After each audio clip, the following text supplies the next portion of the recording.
Hai, saya Muhammad Nur Syakir bin Ismail ataupun lebih dikenali sebagai Syak.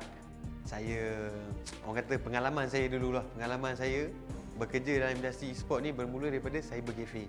Di mana saya bekerja di cyber cafe dan hari-hari saya main game juga. Bila main game ni kita tahulah orang edit game ni macam mana, hari-hari kena main juga game tu. Lepas tu saya dapat peluang macam join event crew untuk tournament-tournament yang ada dekat Malaysia ni ya. So saya tak ada terikat dengan mana-mana company ke, tak kerja full time dengan orang. Saya as a freelancer je. So di mana freelancer ni saya bekerja dengan company-company yang besar, orang kata lebih orang kenal sekarang macam TGC, Odysseys Sport, Mushroom. Semua ni kita orang mereka ni akan anjurkan tournament yang besar, tengok pada game apa yang dia buat, saya akan jadi macam event crew dia orang. So saya pun macam shock lah. Aku pun dah jadi macam sting aku lah. Sting aku, yahoo! So bila di mana dalam tahun lepas, hujung tahun lepas, saya ada kawan saya ajak, Syak, aku ada satu tempat baru ni, IRL Asia. So aku kata okey, boleh, aku boleh join, tak ada masalah. So aku pun datang masuk IRL Asia. So aku tahu IRL Asia ni adalah multi-tainment company. Dia bukan fokus on e-sport je. Dia ada macam-macam. Dia ada orang kata dari segi music industry. Music industry, kau boleh main gitar, main piano. Kau boleh jadi penyanyi, kau boleh jadi pengubah lagu, kau boleh jadi producer lagu. So aku pun tak lama lagi akan jadi penyanyi, tak silap aku rasa. Apa lagi? IRL Asia. Aku dah masuk dalam ni, aku antara salah satu produk daripada IRL Asia. So apa lagi? Mainlah join yang kita orang sekali. Tak ada, orang kata tak ada apa-apa halangan. Kita pun tengah mencari bakat-bakat baru, talent-talent baru, player-player baru ataupun nak jadi belakang takbir yang baru. IRL menjemput anda. Rooftop party, jump party, bomb party, rooftop party, jump party, bomb party, rooftop party, jump party, rooftop party, warehouse party, rooftop party, jump party, rooftop party, like to get naughty, rooftop party, jump, rooftop party, jump, rooftop. Make it clap.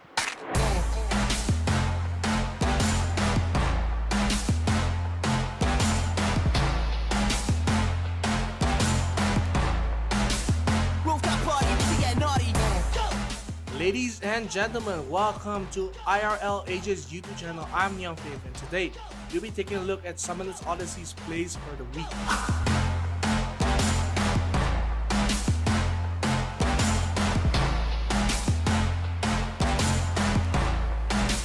Rooftop party, we get naughty.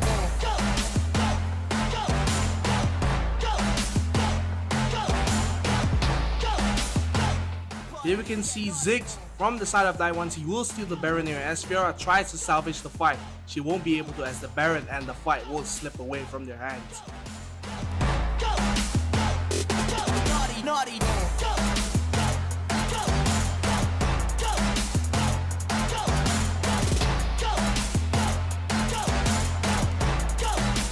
Rooftop party, we get naughty.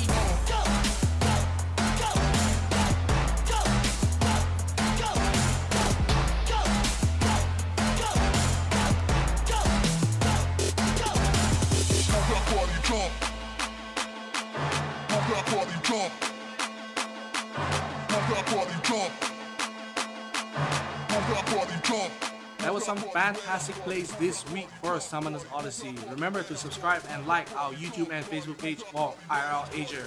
This is D.R.Fierce signing out, and I'll see you in the next video. Make it clap.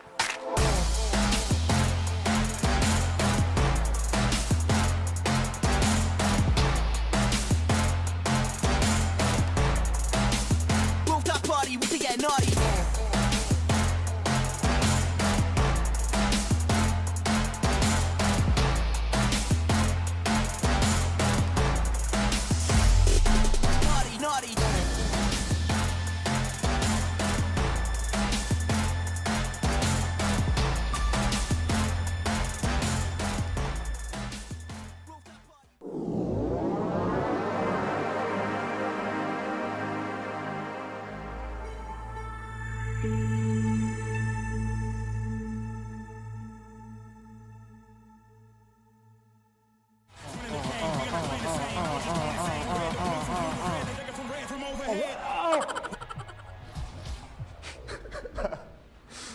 Can I turn off the fail? Wait, apa benda? Apa benda tu? I missed both? What? Huh? Hey. Oh, sorry. I'm a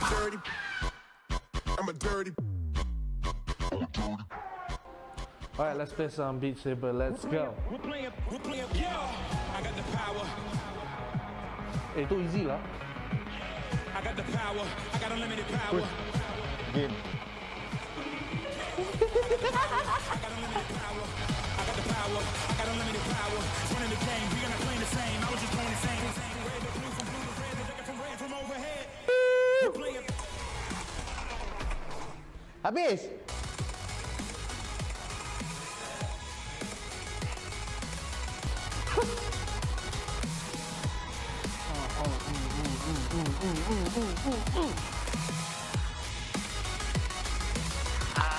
Missing way too many. Okay, I'm missing out. Okay.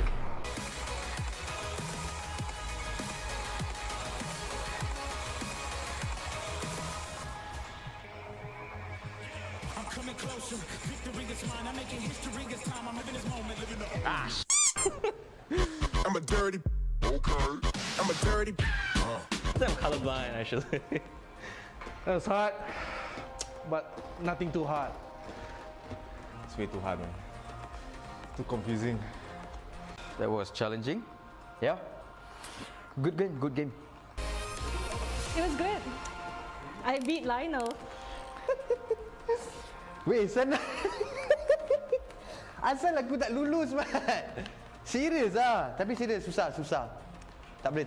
Sebab dia bagi aku hard. Aku tak boleh nak main. I'm a dirty. Okay. I'm a dirty. I'm a dirty. I'm a dirty. Accelerator. I'm a dirty. Shooters ready just to lay you down, and they not afraid to waste a couple rounds. Burn 'em. All this money I be making, I'ma burn 'em. Burn 'em.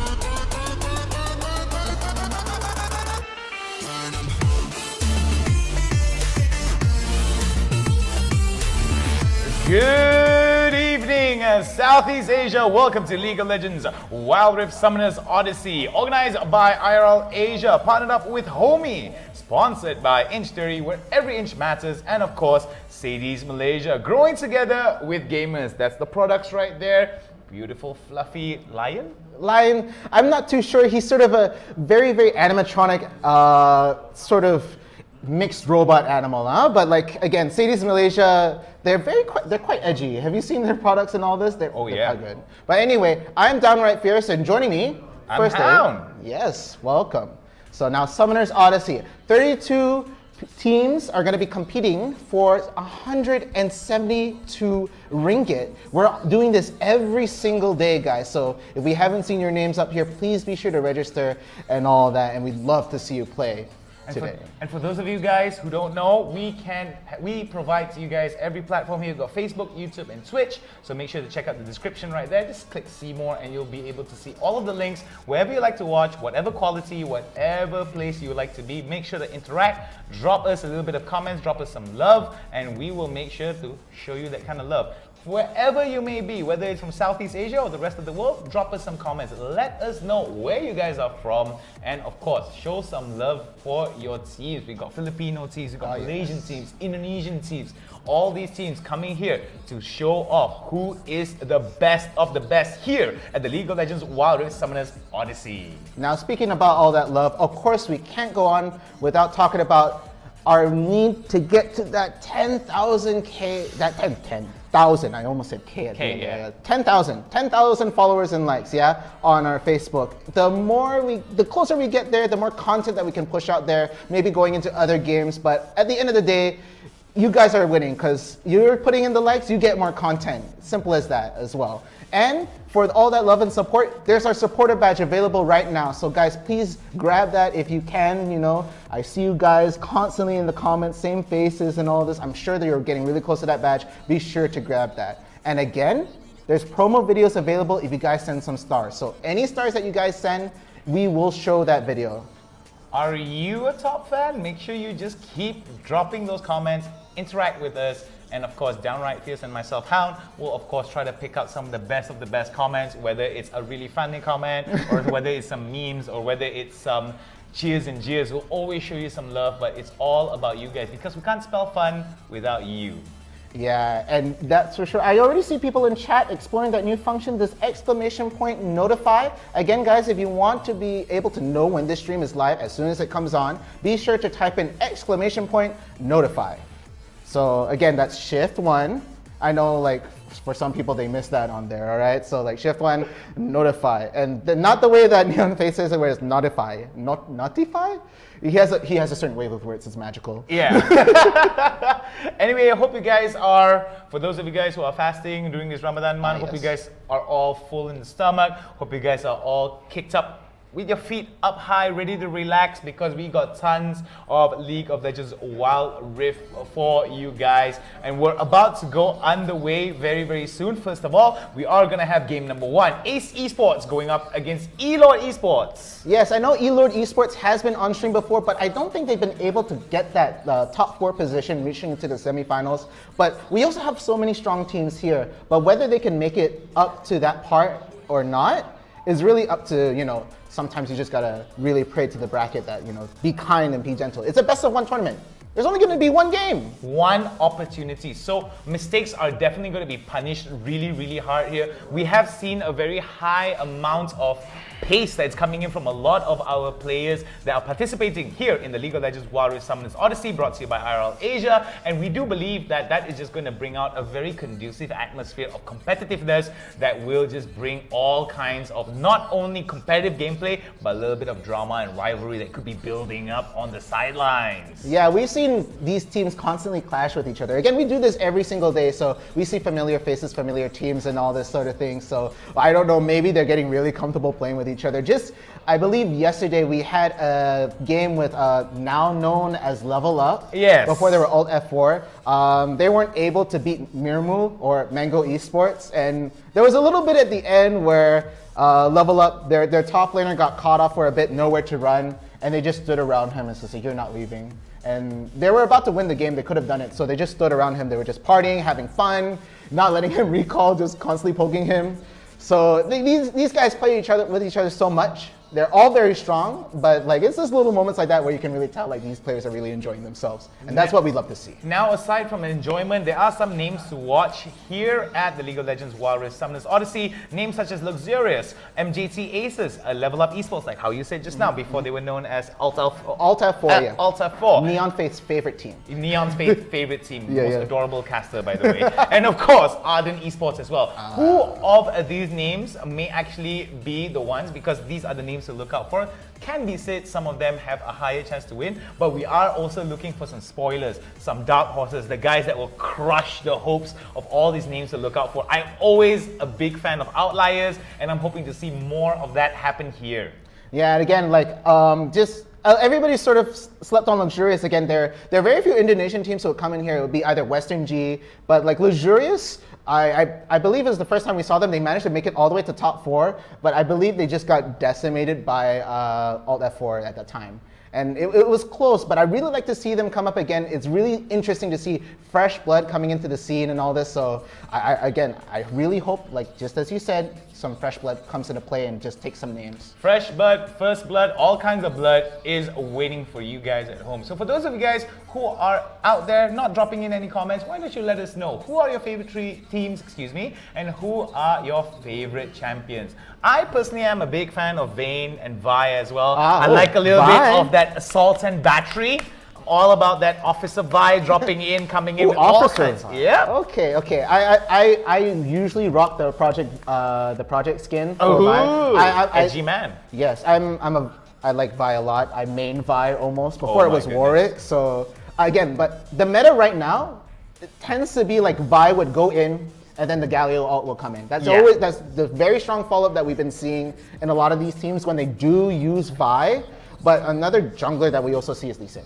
Right? Yes. Lee Sin is very, very strong. Just earlier today, I think, in another tournament, we saw very good Lee Sin plays. I I don't know if I should be able to mention the names over here, but it was, Lee Sin is also a very strong character within the Philippine region. Yeah, I do believe that looking from the Filipino region as well, we do have quite a bit of aggressive pickups. We do see that maybe during the draft phase, they do like to pick up some of their junglers, their off-laners, because of how the interactions between themselves, between the two junglers may actually not be so tied into it. It really depends on where they start off, whether they start off on the top side blue or the bottom side red, or reverse for the others, or reverse for on the other side as well. So I do believe that we are going to be seeing a lot of priority being picked up here, but I'm really, really curious to see, because we did see some of the Filipino teams and Indonesian teams play around the macro. Yes. And very aggressive pacing and skirmishes as well. Do you think that's going to run through here? Because I think Ace Esports and Elot, are they both Filipino teams? I believe they are. Again, we will be corrected as soon as this bracket is ready to see. I don't want to call it too soon, but most likely they are from the Philippines. And again, like you said, their macro, you just talked about the macro earlier. Again, you see a lot of this gap between the experienced team and just being able to play at that level. Again, Mango Esports formerly having, I think, League of Legends champions from PC. So they understand that economy very well. They know how to play their objectives. They know if they're not winning in kills, exactly what to go for. But we also have to highlight the fact that Indonesia as well, as an entirely strong and very aggressive region, they do like to take big bites out of a lot of the attempts that they do, but sometimes they can be rather reckless. They tend to get really hyper-focused into getting some of these objectives. Do you feel that for some of these regions that could be, that bit of hyper-focus and hindsight could bite them back? I've seen it happen on stream before. But when I think about that, I can't really pinpoint names. Yes. Because, like, again, Wild Rift is such a fast-paced game, it's really hard to get into the mind of the player at the exact moment at what they're focusing on. There are some situations where you can tell, like, okay, he clearly tried to use that summoner cell in an offensive sort of situation, but then sort of followed and like got outplayed because he was trying to focus too much on that. But besides that, it's very, very difficult to pinpoint exactly who is like just, you know, getting focused down or anything like this. But if one name comes down to like how well they play macro, it's definitely Mango Esports. Yeah, Mango Esports. I personally like Mango, sweeter than sweet. And of course, it may be sweet for us, but it may be sour for the opponents. For sure, we saw that. I believe yesterday, Mango was the first team to play, and they came back from a 7K gold deficit and a huge kill deficit, but just could not, the enemy team could not take it. They overtook the objectives and they had one good ace, just followed up and finished it. We were also talking a little bit about objective control, pretty much towards the early stages and mid stages of the game. Yes. We do see that there is going to be a very heavy focus onto the bot lane. They want to get as much priority, or not just bot lane, excuse me, the dragon lane, yeah? Yeah, the dragon lane. So for you guys Wild who Rift. are, you know, because it does flip, right? So when you're in the dragon lane, sometimes you want to try to get as much priority over the bot side. You want to get a big wave pushing up and crashing into the tower, into the turret, so you're able to actually come in and jostle for the positioning of the Drake. And I believe that for those early stages, those early 10-minute, 8-minute engagements for that Drake is going to be make or break for a lot of these teams. Exactly. Again, like, another play a lot of teams like to do, even this is usually after the first dragon because they'll take the Rift Herald after that. They would drop the Rift Herald in another lane and force the fight at dragon and force the other team to basically say, you want to save your towers or do you want to take this objective right here, because either way we're going to win. That's exactly what they try to do with those objectives right there. What's something that I also want to highlight is the fact that they do have a bit of an objective trait that seems to be happening a lot. Like when you do see that there is going to be a funnel of a fight, like a 3 to 4 man fight at the Drake lane, you're going to see a lot of focus going up towards the Rift Herald as well. You can't contest both of those objectives at the same time. So one thing I want to ask you right here, right now, which is the more, I mean, of course, depending on the situation, which is the more bigger and more impactful objective, the Drake or the Herald? Ooh, okay. Yeah. In my opinion, it's always been the Herald when it comes to objective, because getting the towers ultimately goes towards your end goal. You're going to be able to go towards the Nexus right here. But if it's an Elder Dragon, Elder Dragon.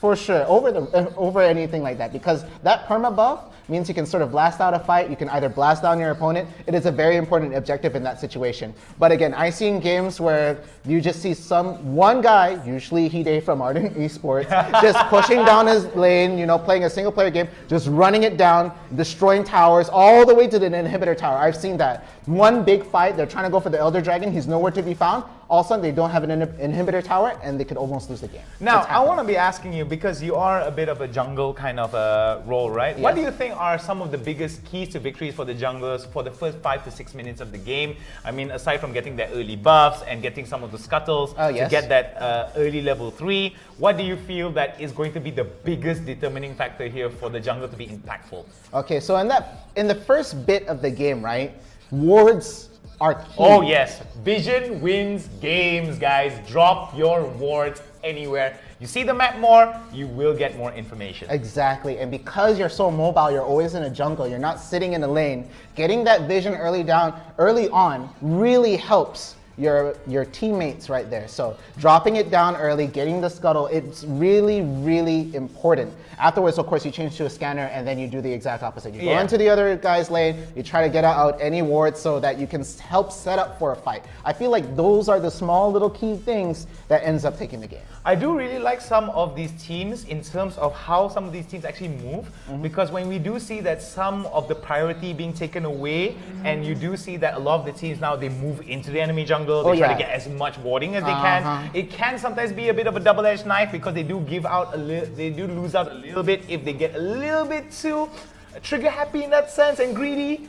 But do you think discipline is going to play a very important role here for these kind of skirmishes? Again, best of one.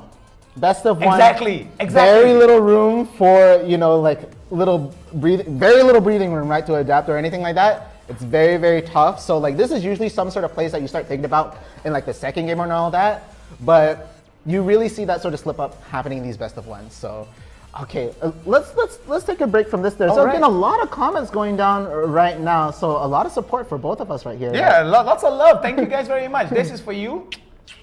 Nothing but love. I'm giving you all of my positive energy, and I'm taking back all of that love and positive energy from you guys. You guys rock. We can't spell fun without you. Remember, drop us some comments, whether you like Downright Fierce, whether you like Hound, or whether you like the teams, or whether you like IRL Asia. Drop us your comments. That's how we're going to improve. We try our best, our level best, to make sure that we listen to everybody. We try to take as much constructive criticism as we can. And most importantly, we want to make sure it's fun for you guys. We're having just as much as fun as you guys. We would like to apologize for those of you guys who are just waiting. Game. Everybody wants a game now. Give us game now. So for those of you guys who are waiting for that, we would like to say sorry. We're going to be going into the game right now. All the players are going to get ready. All of them are basically going to get all those last minute finger stretching. Yeah, all of them putting their little finger gloves on. I love those little things. Oh yeah.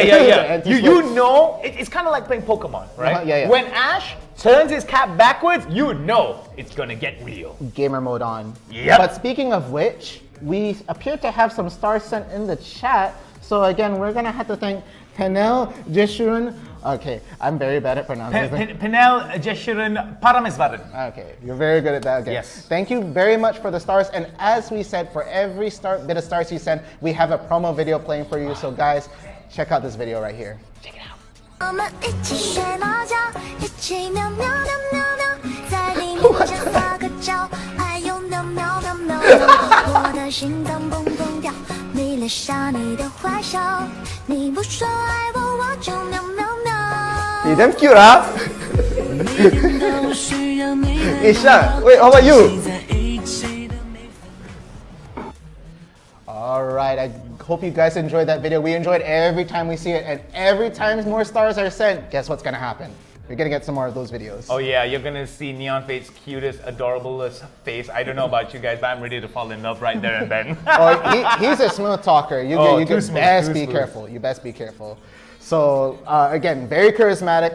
I love commentating with Neon Faith. Again, we know each other from actually the fighting game scene. Oh wow! So you guys got a lot of back and forth experience from those days then, yeah? Of course, and he is still one of the more well-known Soul Calibur players. So a lot of love to him, and the community loves him back. So. All right, let's take a step back.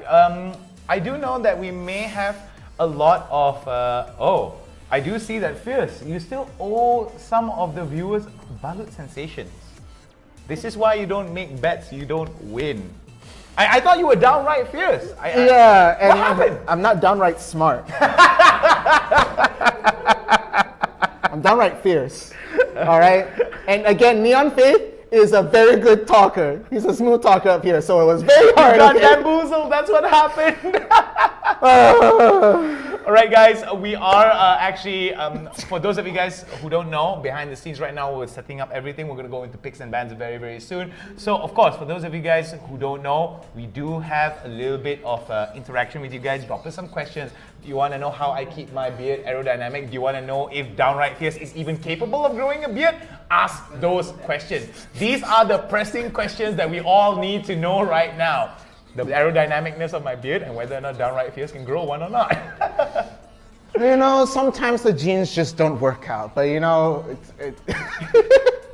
Downright Fierce is like, he's looking for a comeback, but it doesn't seem to. No, it seems to elude him throughout the entire genetically, show. it's unavailable right there. And then, is that another one? Let me double check. No. I don't want to call it preemptively and say that we have. Okay, no, it's the same one. Oh, Okay, I was okay. ready to quote. I was ready to quote DJ Khaled and another one. Yeah, not quite yet. But again, we haven't quite actually seen the brackets yet, and as things go on, hopefully we'll get to see exactly all the teams that are ready to go in here. So it looks like. Hang on, wait. Before that, Fierce, let's just take a step back. What do you feel are going to be some of the more contested picks today? Let's start from top lane. Top lane first. Top lane, Camille. Camille. Why is that? Fiora. Because Camille is also a very good jungler, right? But she can also split push. She has very good mobility. She's able to just get in and get out, right? So typically we see a lot of these junglers rush GA just so they can get in. Yeah. And their get out is the GA and they go out. But Camille is just like Hextech ultimatum. You can't move. I'm bye. Yeah. Let's the rest of the team handle this. I'm out. But don't forget, Fiora and Camille, they can really push in a lane quite well. Of course, Fiora, one of the scary ones when she's attacking the tower, she's just doing so much damage there. But I feel like the Fiora over, honestly, the Camille. The Camille may be more for a jungle. I think a little bit more versatility for the Camille though, but I do believe the dueling power that comes in from Fiora, as well as the split pushing capabilities that you aforementioned, I think could be one of the determining factors here. Because we have seen time and time again, whether it's on professional level, whether it's solo queue, whether it's on a semi-professional level, where players just are able to just snowball a lead because of with the help of the jungler, with the help of the mid lane roam, and I feel that that's going to be a really huge issue for some of these teams, because if they're able to funnel in and champions like Camille and specifically Fiora are able to just build up that slow push, it's going to be end days. Actually, when we talk about top lane, I cannot forget this one. It slipped my mind because he's so flexible. Gragas. Oh, yes. Gragas. Yes. He has been a determining factor a lot in teams, but he's just so flexible. I've seen him on support, I've seen him mid lane, I've seen him jungle, I've seen him top. It just completely slipped my head when he just mentioned a specific lane, because that versatility is very important. All right, when we have a champion that's so versatile, don't you feel that psychological games can come in during picks and bans though? Because if they lock in that Gragas first, they do have a flex pick right there. Yeah, that is some things that you do see. You often see the Gragas pick first and them having to figure out exactly how that role fills in exactly. It's just, again, Gragas is very, very good, and I don't think any big nerf could change that at this immediate moment, at least for Wild Rift. The amount of utility that comes in with the belly flop, the barrel drop, and I think the amount of sustain that he gets when he moves from one spot to another, especially when it comes with his passive as well, does give him a little bit of versatility as well as tankiness. If you build him AP, he can do quite a disgusting amount of damage, the kind of damage that makes you just drop your phone and go, what just happened?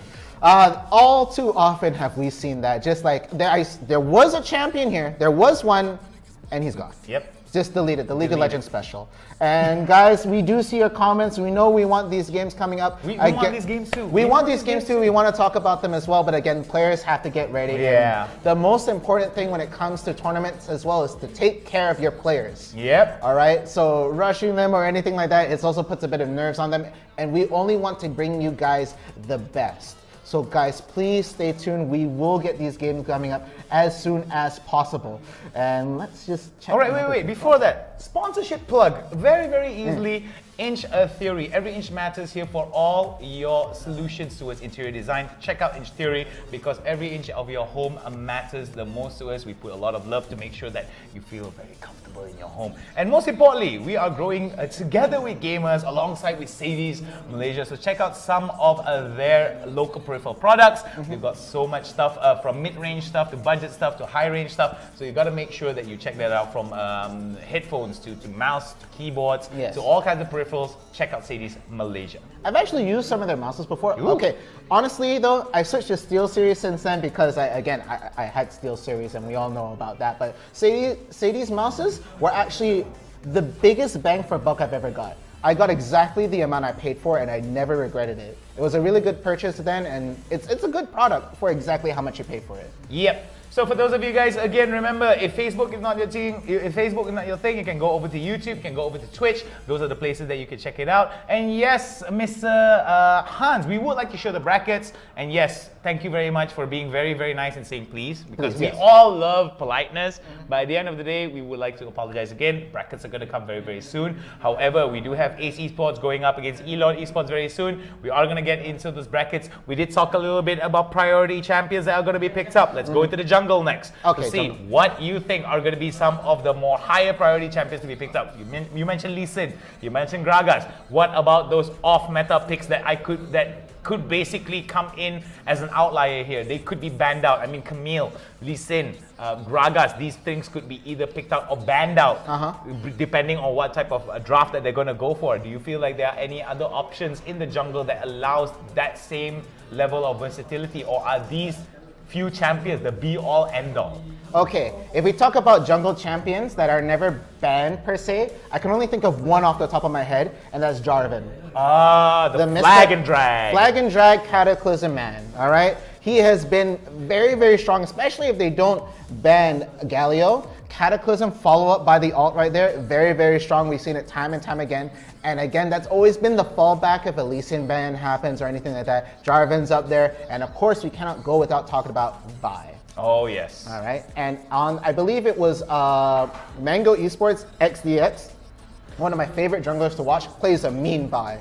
I love his Vi. Now here's the thing though. Those two champions have something very in common. Now, I'm not talking about Vi's proclivity to ask questions while punching, right? But they do share a same theme whereby when they lock you down, they can't get back out. And don't you think that those kind of specific things, if teams do not follow up on that initial setup, could be detrimental? I mean, the flag and drag into the Cataclysm, the assault at, excuse me, the punch right into the assault and battery sometimes could be very detrimental to the junglers, because if they get inside and there's no follow-up, or the amount of DPS that comes in from the other side could actually prove detrimental to them. And I mean, 20 seconds out of the game, 10 seconds out of the game is a big, big deal here. Okay, so it looks like the brackets are finally ready, guys. So Hans, it's coming up right here. Oh, no brackets, okay. Straight away ban. We're gonna go into the game, guys. Miscommunication there, sorry. I can't see really clearly right there, but it looks like we're gonna go into the bans again. It's gonna be Ace and E-Lord. All right, so Man's gonna take out his glasses here because Man's a little bit of a boomer eyesight, but we are gonna check out Ace Esports from Philippines going up against Elord Esports from the Philippines as well. Left side for Ace, right side for Elord. One ban thus far from Ace. They do strike first blood. We do see that Ziggs right now is going to be a second up ban here for the side of Elord. What do you think about these first two initial bans here? Very, very in meta, very, very common. Again, there was days where we didn't see Ziggs at all. The damage output right there, but okay, the Lee Sin ban. Lee Sin. Okay, very, very good here. Again, a very big favorite for the Philippine teams to ban the Lee Sin, and it looks like nobody wants to deal with that. We saw that quite a bit, I believe, yesterday. Even both Philippine teams having very, very good Lee Sins, just opt not to have that there. But the final ban being Alistar. Okay, meta. Ooh, I do like this Alistar ban because I do believe that we are going to see a Camille, we're going to see a J4, or maybe even a Gragas being picked up here with an Alistar being banned out. So I do believe that Ace might actually go for some of these all-in kind of champions that could actually just go in and just put it down and drop it out. We do see a Braum. Glacial Fissure is going to be a very strong knock-up that could prove very detrimental towards the side of Elord. It doesn't mean that they will be able to come in, but like I said, we're going to be seeing Dumana actually hover over the Camille as well as the Gragas. I'm looking towards the Camille and Gragas pickup. So either way, either Camille can go to the top lane or Gragas can go into the jungle. It's a really interesting double flex pick here, but it does give an opportunity for Ace Esports to pick up a counter pick here. Darius against either a Gragas or a Camille. What do you think about that? It's doable at the most, but again, that Fiora, I knew that Fiora was going to be that Fiora is going to be a great pick. A bullier in the top lane. Everybody hates fighting Fiora. My other lane I play is top lane, and I really don't like fighting her. And PC, I don't like fighting Riven, but thank goodness we don't have to talk about Riven right now. For now.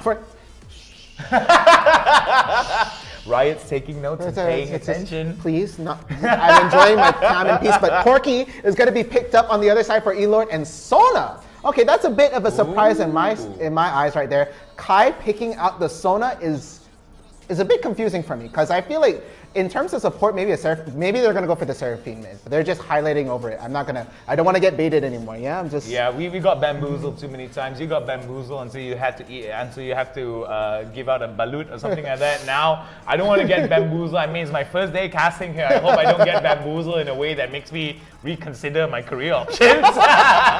But anyway, wait. Let's refocus back into the game right now. We are starting to see that all of their compositions are going to come full circle. We do have a Braum, a Wukong, Fiora, Ezreal, and Aurelion Sol. We do have a Seraphine, Camille, Corki, Sona, and Gragas. Range seems to be the main story and the main theme for both sides of these teams.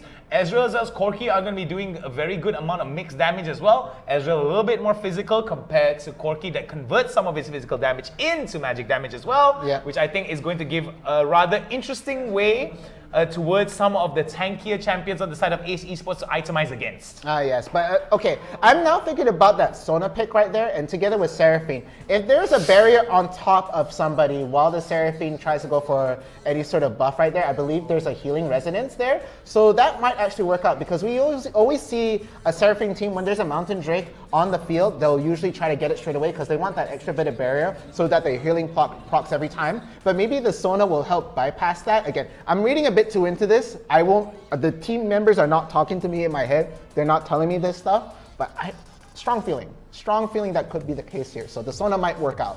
But otherwise, I'm very bamboozled by it. All right, for those of you guys at home, remember, which team do you think will advance to round 2? Will it be Ace Esports from Philippines or Elord Esports from Philippines? These are all your places right here. You know, it's all down here, down here, right underneath just above our names here. So click either Ace Esports or Elord Esports, because that's all about the support there. We want to be getting some of those stats. And I don't know about you guys, but we have so much action for you guys lined up. We have a total of 5 games coming in, and the sirens are coming in. Somebody call the police, because we're about to witness a whooping on either side. I'm hoping to see a very competitive game here as we go into game number 1. Ace Esports going up against Elord Esports, both from the Philippines. Yeah, and it looks like a very standard laning phase. Again, early on in the meta in Wild Rift, we saw a 1-3-1, but again, it's back to normal. It's 1-1-2, and then the jungler roaming around, so I'm very happy for that. It was a bit crazy. But this phase is very, very standard. I don't think we're going to be seeing any kills anytime soon. But the first dragon, it looks like it's going to be Infernal. So that is definitely going to be a competitive fight. That's going to be a competitive fight indeed here. And it seems that over to the bot side, we do see Toxic as well. Zeke's now taking a little bit of damage. The double poke that's coming in from the Seraphine Celestial as well as a key. Both of them just sustaining so much and doing so much poke damage here. And Zeke's having a problem to land some of his Mystic shots as well as his second skill, mostly because that they are going to be kiting just behind the safety of their minions. I think there's going to be a bit of a problem that's going to be persistent for Zeke as they move forward.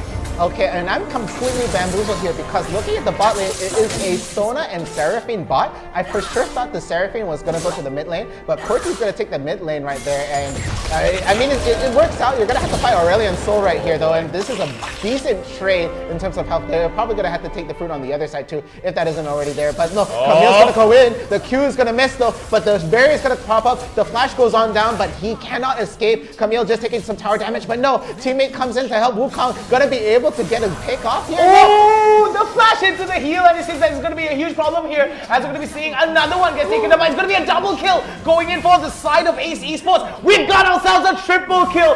That was why the siren was going up. We're witnessing a massacre here early on, 2 minutes into the game. Outplayed, sir. That Wukong stayed in mid for so long. I had no idea how much health he was getting there. The finishing smite and the last hit manages to secure that triple kill right there. And now it's 3-1, but they both don't have a big... Oh! The barrel drop into the belly flop, followed up beautifully by Rain. Rain now taking 2 shots. If he takes another one, luckily enough, he will be able to heal with that passive. Not too far behind him is going to be Yuri. Yuri now wants to spin like the angry monkey that he is. Will not be able to get in range though. Rain will be a getaway. The true shot barrage misses by a mile. He was trying very, very hard right there. He knew that Gragas was very low on health. But even then, I think he would have to take that last power shot to be able to get that kill. But again, I'm going to eat my words really quick because there was so many fights happening right there, and Infernal Dragon is only going to be up in maybe the next 40 seconds. So this is already a heated fight at this very moment. Sona going to be slowly rotating and trying to get the scan in the mid to make sure there's no vision there. But no, the scanner is going to get expired right there and not going to be able to take out that ward. A very negligible goal lead here is trying to be accrued by both these teams. I don't see very much of any shift of power here in terms of the finances for both these teams, but we may see a different story here. Very even across the board with a 1 kill lead advantage here for the side of Ace. Elo seems to be doing pretty well here. They want to be focusing up over to the top side. We do see a bit of a stab into the dash here coming in from the side of Aiming. Aiming right now doing as much damage as he can onto Rain. Rain right now being very, very careful indeed, trying to sustain that damage out. Infernal is in play, and we do see that that could be a signifier of more priority being pulled up to the bottom side for the side of Elord. Elord right now jostling for position. Yeah, that perma buff is really good. I believe it's an 8% damage increase, and this is a very, very hotly contested dragon. Again, Neon Faith has done the stats. It's not the winningest dragon, it's not the Cloud Drake, but this is, in my opinion, the more important Drake to get. So again, Ace is going to start off here, but they might get caught out right there. No, it's just poking back and forth and trying to make sure the dragon doesn't reset right here, but no, looks like Elord is going to just take the gap right there, going to be able to go in. But now it looks like Wukong is trying to get for the steal for the dragon right there. It's low, about half health right now. They're jumping in. Here they go. No! Not so close, but it's going to be a crazy fight here. Beautiful stuff being done. There goes another kill coming in from the side of Ace Hall. We do see another one getting taken down. It's going to be a 1-for-1 trade here. Will there be another one going in for the side of Elord, or it could be for the side of Ace? Both of them now exchanging, but it seems that Elord right now picking up more than they could chew. There goes the shutdown, but it seems that there is going to be a kill. Going over for the side of Ace is going to be a 2-for-3 exchange. No, sorry, 2-for-1 exchange in favor of Ace Esports. 6-4 early on, but still similar goal differentials. Yeah, again, that dragon is very, very important, but Elord managed to take it right there, finish the job, finish their play, and that's the important part right there. Even though they're coming in from a bit of deficit in kills, it's slowly gonna scale. That perma buff does add on in a long time, and I have not forgotten, Kai used to play in a different team. Right? This is the first time I've seen Kai playing in this team for Elord, in my opinion. So we already see some support in the chat talking about Kai right here, and your boy is doing really well. The Sona pick working out early on. It seems to be working out really, really well indeed here. The Sona pick definitely giving a lot of sustainability over to the bot side. But if Grievous Wounds is to be picked up by Zeeks as well as Toxic, it could be a huge problem here for that side of Celestial and Key. They will not be able to sustain it out. But look at that. There goes right into it. The stun is going to be stacked up beautifully onto Yuri. True Shot Barrage hits 3, but the damage is going to be negligible here as Rift Herald is going to be started out, signifying a bit of a jostle of change here between these two teams. Odysseys now going to be doing the Rift Herald there. Yes, and it looks like they're trying to find the weaker side to pincer in, and it looks like they're trying to position themselves in the mid-river, but no, they're not going to be able to go in time. I don't even think that was even a contest at that point. The Rift Herald goes to Elord basically for free.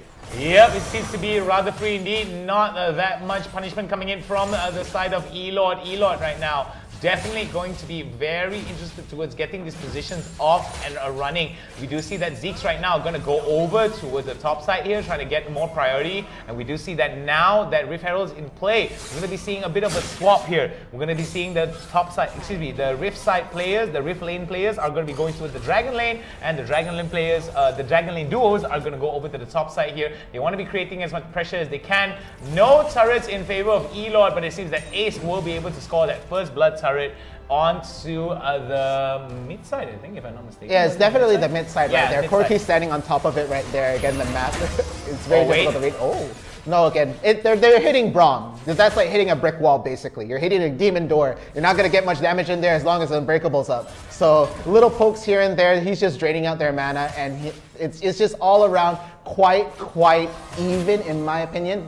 But one good fight could really change this, and it might happen right here at the bottom lane as all the team collapse in from Elord to go at the bot. But I think they're ready for this. There are 3 people down here. No, they're recalling, and they might not go for the engage. I called it too soon. I don't want to get baited again. Yeah, we all don't want to get baited again. Now let's talk a little bit about specifics here for the side of Ace. Ace right now may have a bit of a problem here, specifically for Zeeks and Toxic as well. Mainly because that even if Toxic comes in with a stand behind me onto Zeeks and goes for the Unbreakable, it starts. Oh my goodness, look at the amount of damage they're coming in. Beautiful crescendo there comes up, but the Glacial Fissure will be able to interrupt. Not going to see that. There goes the charm onto one, but we do see another one. They're coming into the fight here. Another double stun coming in, but it's going to be a beautiful Hextech Ultimatum onto one. We do see Yuri right now trying to get away, but he is going to be able to go for the knockup. Double kill going to come in, and it seems that more and more, we do see that Elo come back and immediately equalizes the playing field. But over to the top side though, I just spoke about equalization, and we do see everyone just committing to some crazy fights over to the bot side and top side.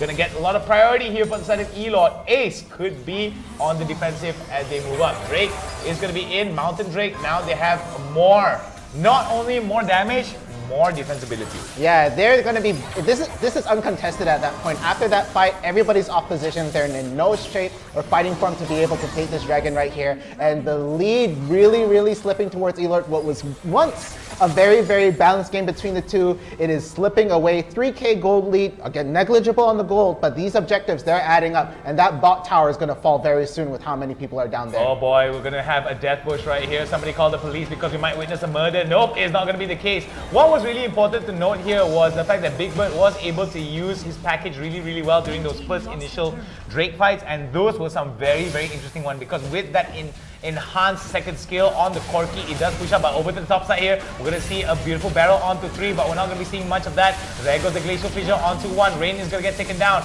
Here comes another one here, as he won't be able to get an Elo right now. Backs off a little bit more than he can chew. It's going to be an equalizer here right into the ultimate, but we're going to see more and more. It's going to be a double kill going over to the Ace Hall. Killing Spree going to go over to him, but he gets the shutdown beautifully. Misses out on the ultimate here from the side of Seraphine. Seraphine right now, Celestial now trying his best, but look at that, the crescendo goes in, goes kaboom. Baron Action now in play, and Zeeks walks away, limps away from that action, barely surviving. Yeah, we're talking literal pixels of space right here. Wukong is going to literally escape by the skin of his teeth, and they have to reset after that fight. I'm not too sure whether it's 100% worth it. They did manage to get the tower at the end of the day, but again, Elord really on top of it, trying to equalize any lead they're getting. And even at the bottom right now, this Gragas is chasing this Fiora wherever she's trying to split push. So even though she's not participating in these big fights, it is very annoying, because she is immediately getting equalized here by the side of Elord, and it's very tough. It's very tough indeed here, as we're going to be seeing a very interesting one from the side of Ace. We do see Elord as well trying to jostle for position, but it seems that more and more, it seems like a slow cut, a death by 1,000 cuts coming in from the side of Ace. Why? Because they're slowly trying to build up a bit more of a goal advantage in their favor. But it seems that Elord as well, not too far behind in terms of some of the kills that they got, because they did get some substantial shutdowns.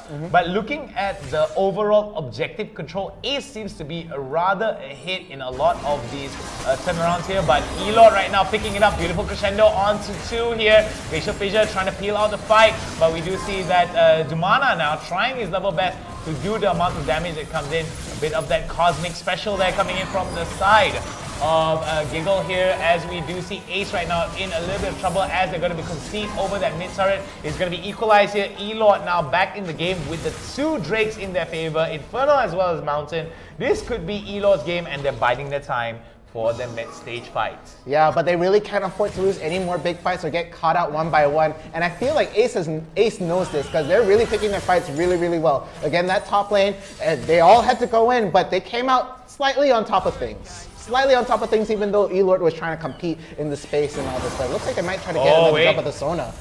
Oh no. And bot side here could be a bit of a problem here. We do see that Giggle right now going to try to go for that big stun, but we won't be able to see anything here, as we do see aiming as well, trying to give a little bit of pressure over to the bot side for the side of Ace. We do see about a 3,000 gold differential here for the side of Elord. 10 kills, 3 for 3 in terms of turrets, but Drakes are going to be ahead for Elord. See that Elord right now more concerned about playing the long game rather than focusing a lot on these skirmishes that Ace wants to have.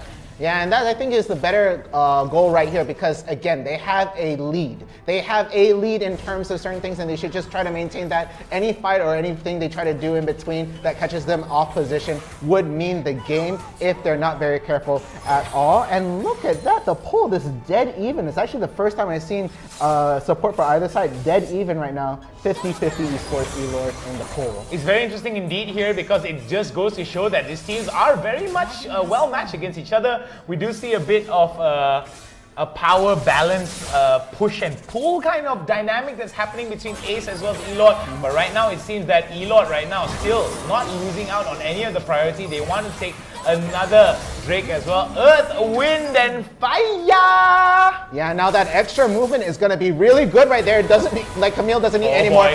Sonya's going to be proccing on the Aurelion Soul, but they're going to disengage right there since they're going to get pulled at the back line right there. Fiora getting the ult down. Damage going down from Ace. They're getting picks right here. They're falling apart. Elord, the back line going down. Gragas not even being able to run away. All the damage piling on right there, but no. They're going to equalize this. The GA is going to proc on one side, and he has to flash out. And they're trying to catch up right here. Camille just being relentless here. Everybody on low health. I think there's no escape. They just have to run. But Camille could catch up if the skills go back up cooldown. But it does not happen. They run away. 3 people being able to survive that engage right there. 2 for 2 exchange here. Zeke's aiming down for about 20 seconds. Whereas we're going to be seeing Celestial as well as Key coming back into the game really, really quickly. They will be able to come back into this fast. What was really important to note was Zeke's and aiming almost immediately get blown up. Even though Ziggs was able to get quite a substantial amount of damage from distance with the amount of mystic shots as well as the second skills that he is just so well for. But the problem was the fact that the follow-up damage that comes in from Elord, they do a lot of bursts, and what is really important is when you burst down an ADC and you put aiming down towards half health, the fight immediately crumbles upon itself, which I think Elord really needs to do, really needs to pull the trigger onto Ace over and over again and force him to backpedal. Yeah, that was the really good call coming in from Elord, because again, instead of trying to fight and protect the Aurelion Soul, they knew that they had the backline peeled and they went from the river and went in, but it looks like they're going to see them dewarding right now, and it looked like they were trying to go for another fight as they slowly group up towards the river right here. Again, it's going to be a death brush. Don't face check it again. Don't do it again. They're going to catch the Camille off guard.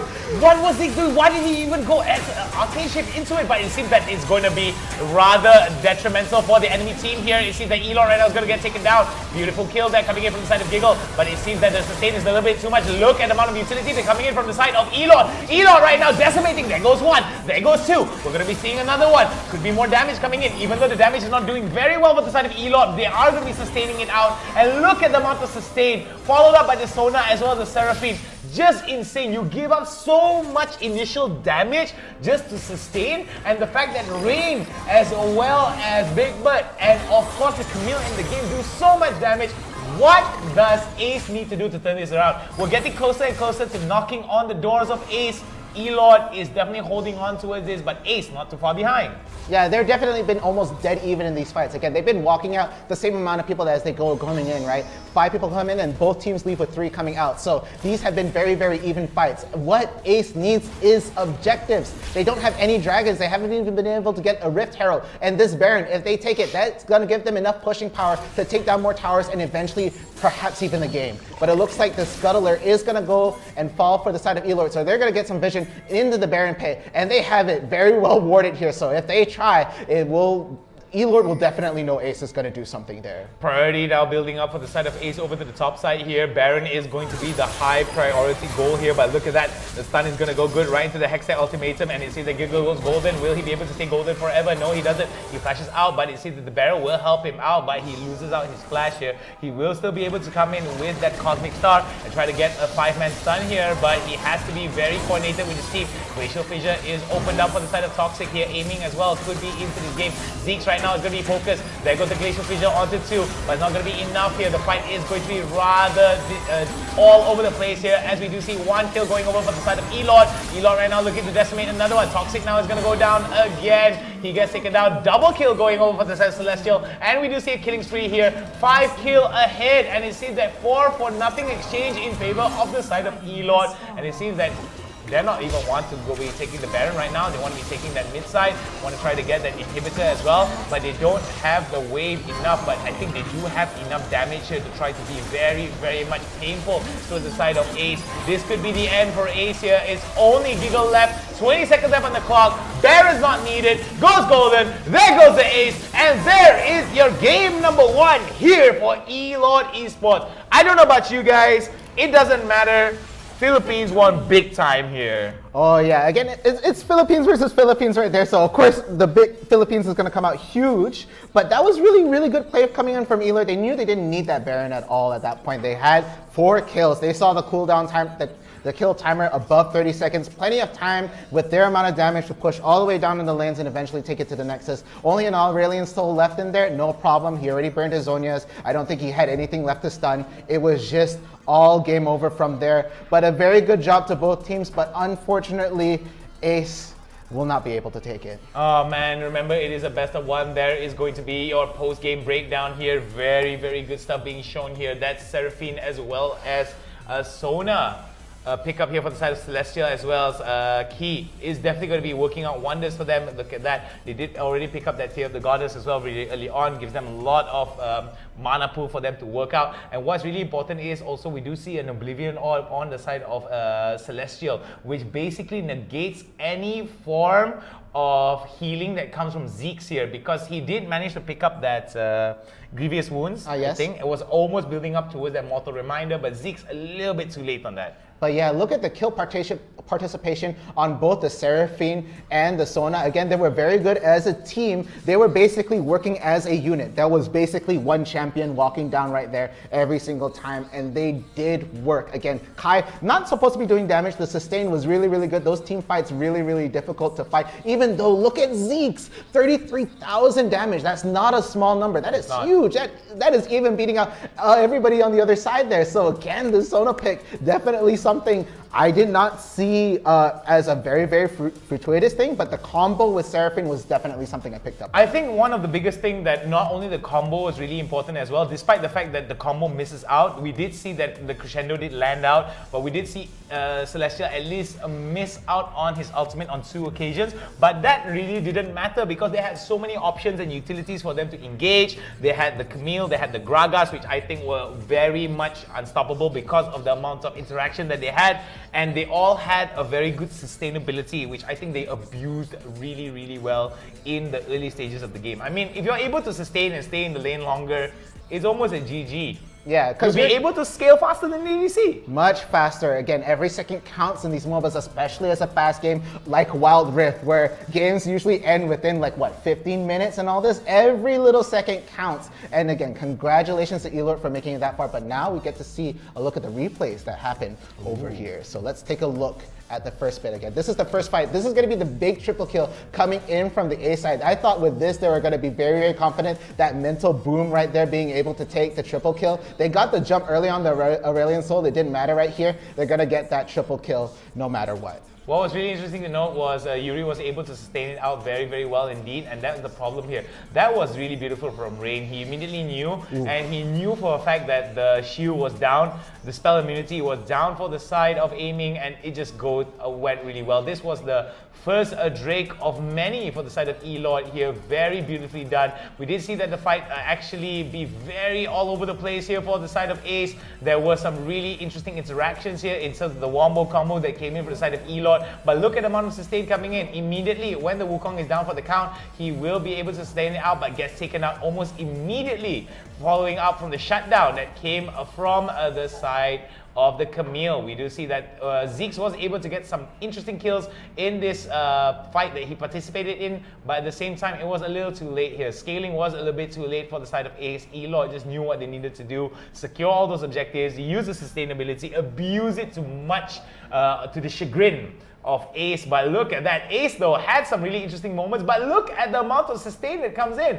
Just a little bit too much for members of E-Lord to handle here, and as soon as Dumana comes in, goes for the tactical sweep, goes for the Hextech ultimatum, and then it's going to be sayonara for the Wukong, as well as Toxic gets flashed on and will be sweep down and auto attack for style points. Triple kill going over to Dumana. Yeah, that Seraphine pick basically making them stay in lane and just bully. Even though they got that Death Rush coming on the Sona, it does not mean anything right here. And at this point, when you see that many people on top of you, you just have to make sure you go down fighting tooth and nail. He's gonna go down, but unfortunately, I feel like he tried to get the jungler on the other side, but it does not happen. Hextech Ultimatum does go down in a bit of a defensive trade right there. He is just buying time. The Sona not gonna be able to come in just in time, has to flash away, and the backup comes in a bit too late, but Seraphine tries to do cleanup in this fight. I don't think it happens. The tower goes down, the Wukong goes for the knockup, and unfortunately the GA will proc right here. The rest of the team is in here. Corki tries to peel for the rest of them, tries to get some more damage in,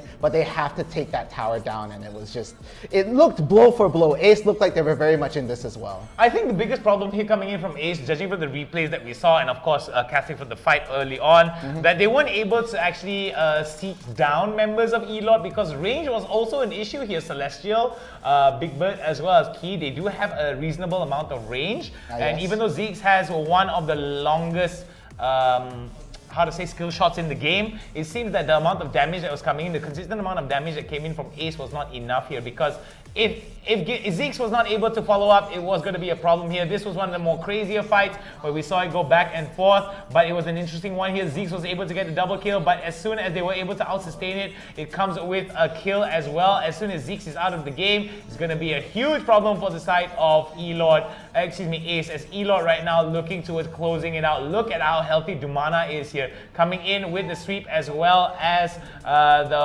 the hook shot here, definitely working out wonders for the side of Dumana here, as they were able to close it out very, very well indeed. The Baron Dance coming in very, very soon here, and this was where I think it turned really, really badly for Ace. The fight was really good, but it seems that Dumana should not have been the target for them to basically focus on. Look at that. He was able to go in for the Hextech ultimatum, but the follow-up of the crescendo as well as the ultimate that came in from Seraphine were the doom that spelled for the side of Ace, as E-Lord right now looking to close it out, and they were able to jostle for control for the side of the Baron. And look at that. Just so much pressure, so much damage being exerted on the side of Ace. Just showing that both these Filipino teams showing a lot of promise and talent.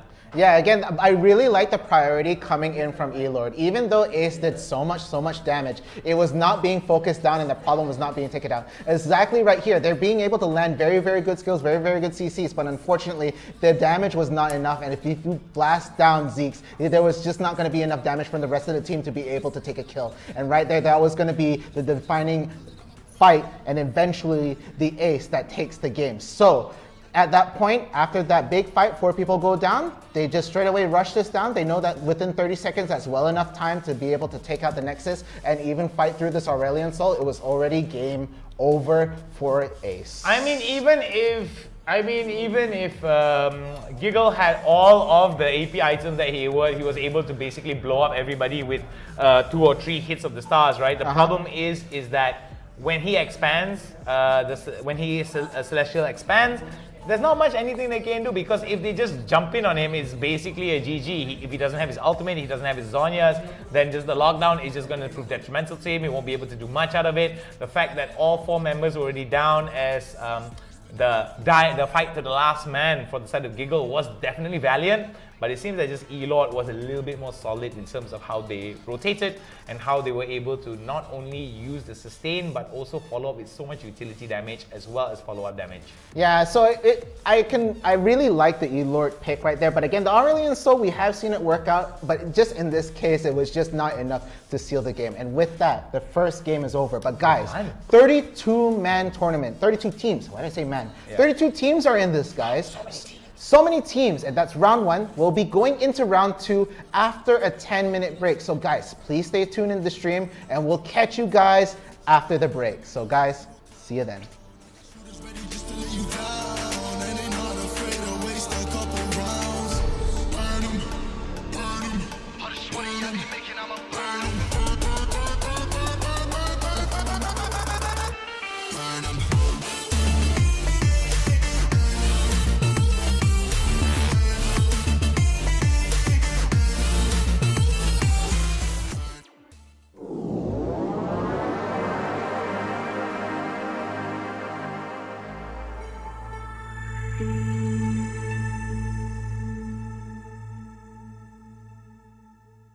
Hai guys. Hai semua, apa khabar?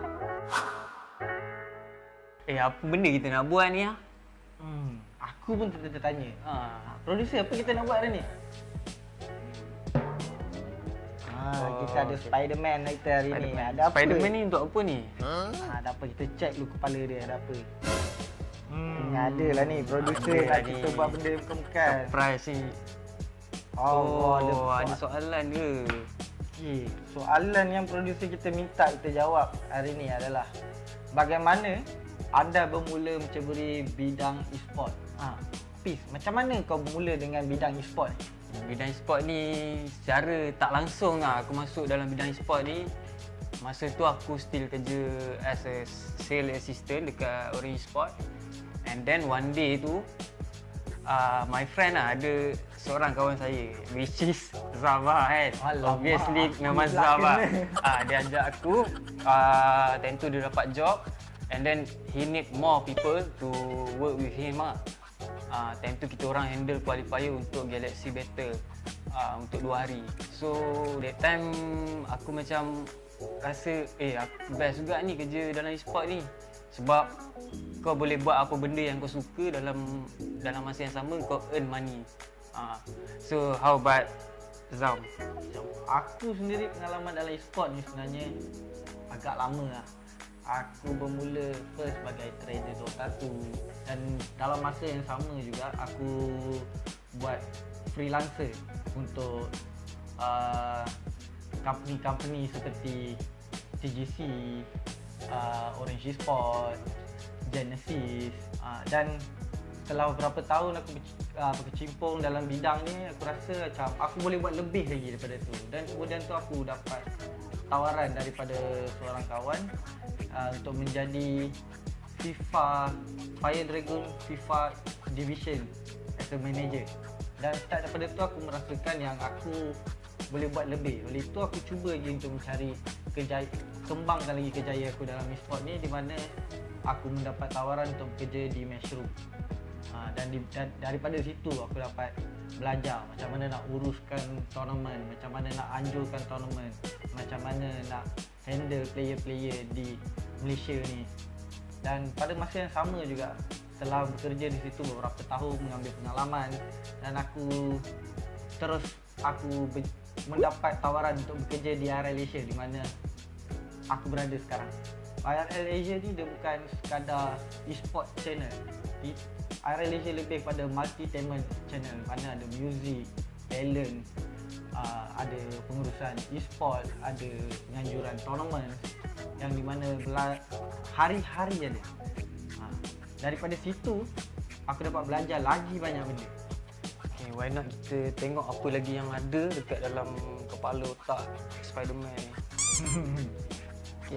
Dia macam-macam Spiderman kita hari ni. Second soalan, bagaimana anda boleh join IRL ASIA?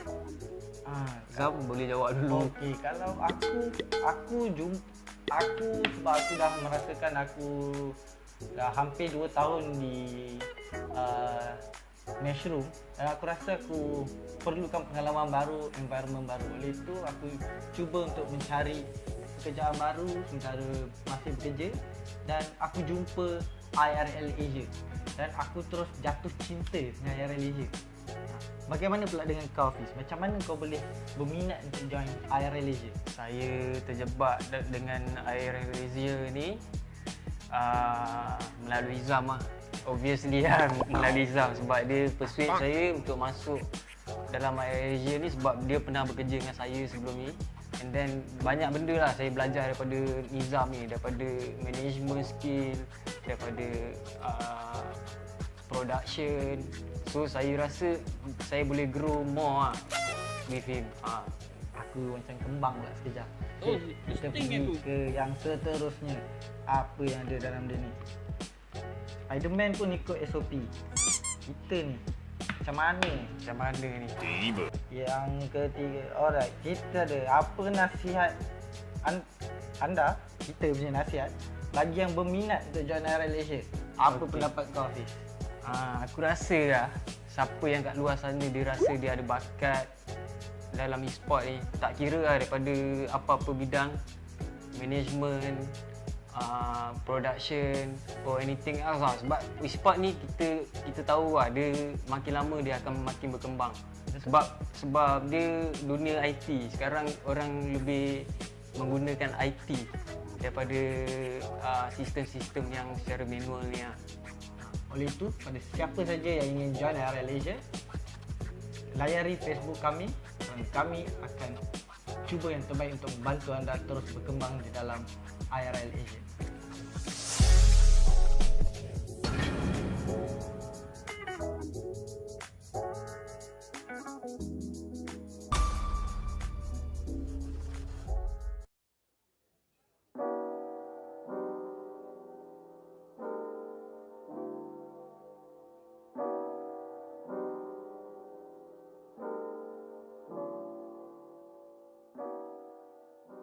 Hey yo guys, Victor Cax here, or as my friends know me, I'm just Victor Ang. My full name actually is Victor Ang Kai Xuan. I'm actually East Malaysian, but I actually grew up in KL. It's kind of complicated, but safe to say, I'm basically Malaysian. So I've been a professional esports commentator for 7 years, and it's quite a long time when I think about it. I think I first started off back when I was still working part-time at Gizmo Arena, which was a cyber cafe in Kuching, Sarawak. And at the time, we were doing an esport event in Unimas, and their main caster needed to take a break.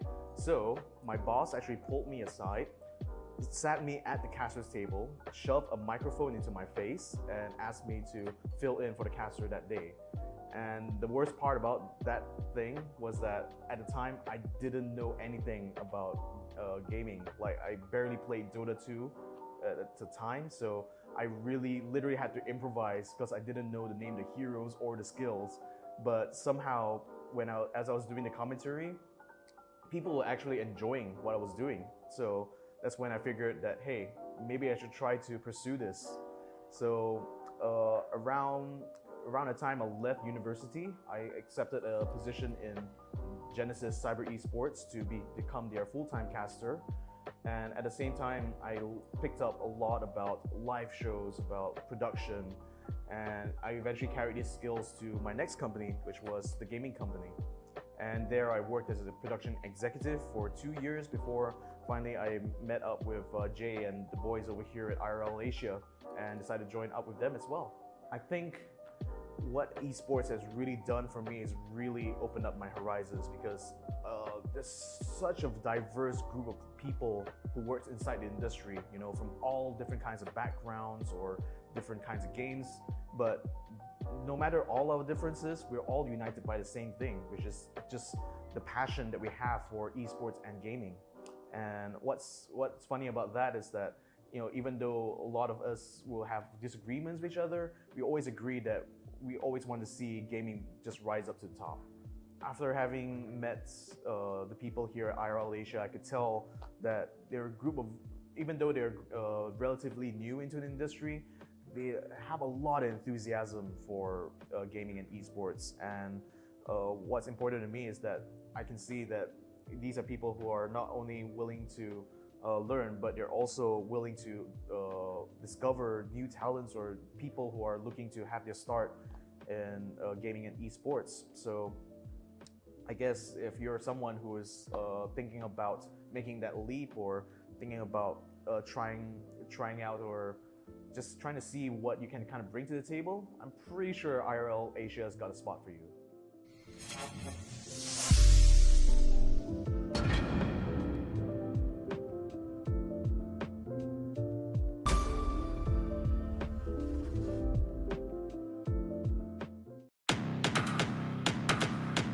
Welcome to Wild Rift.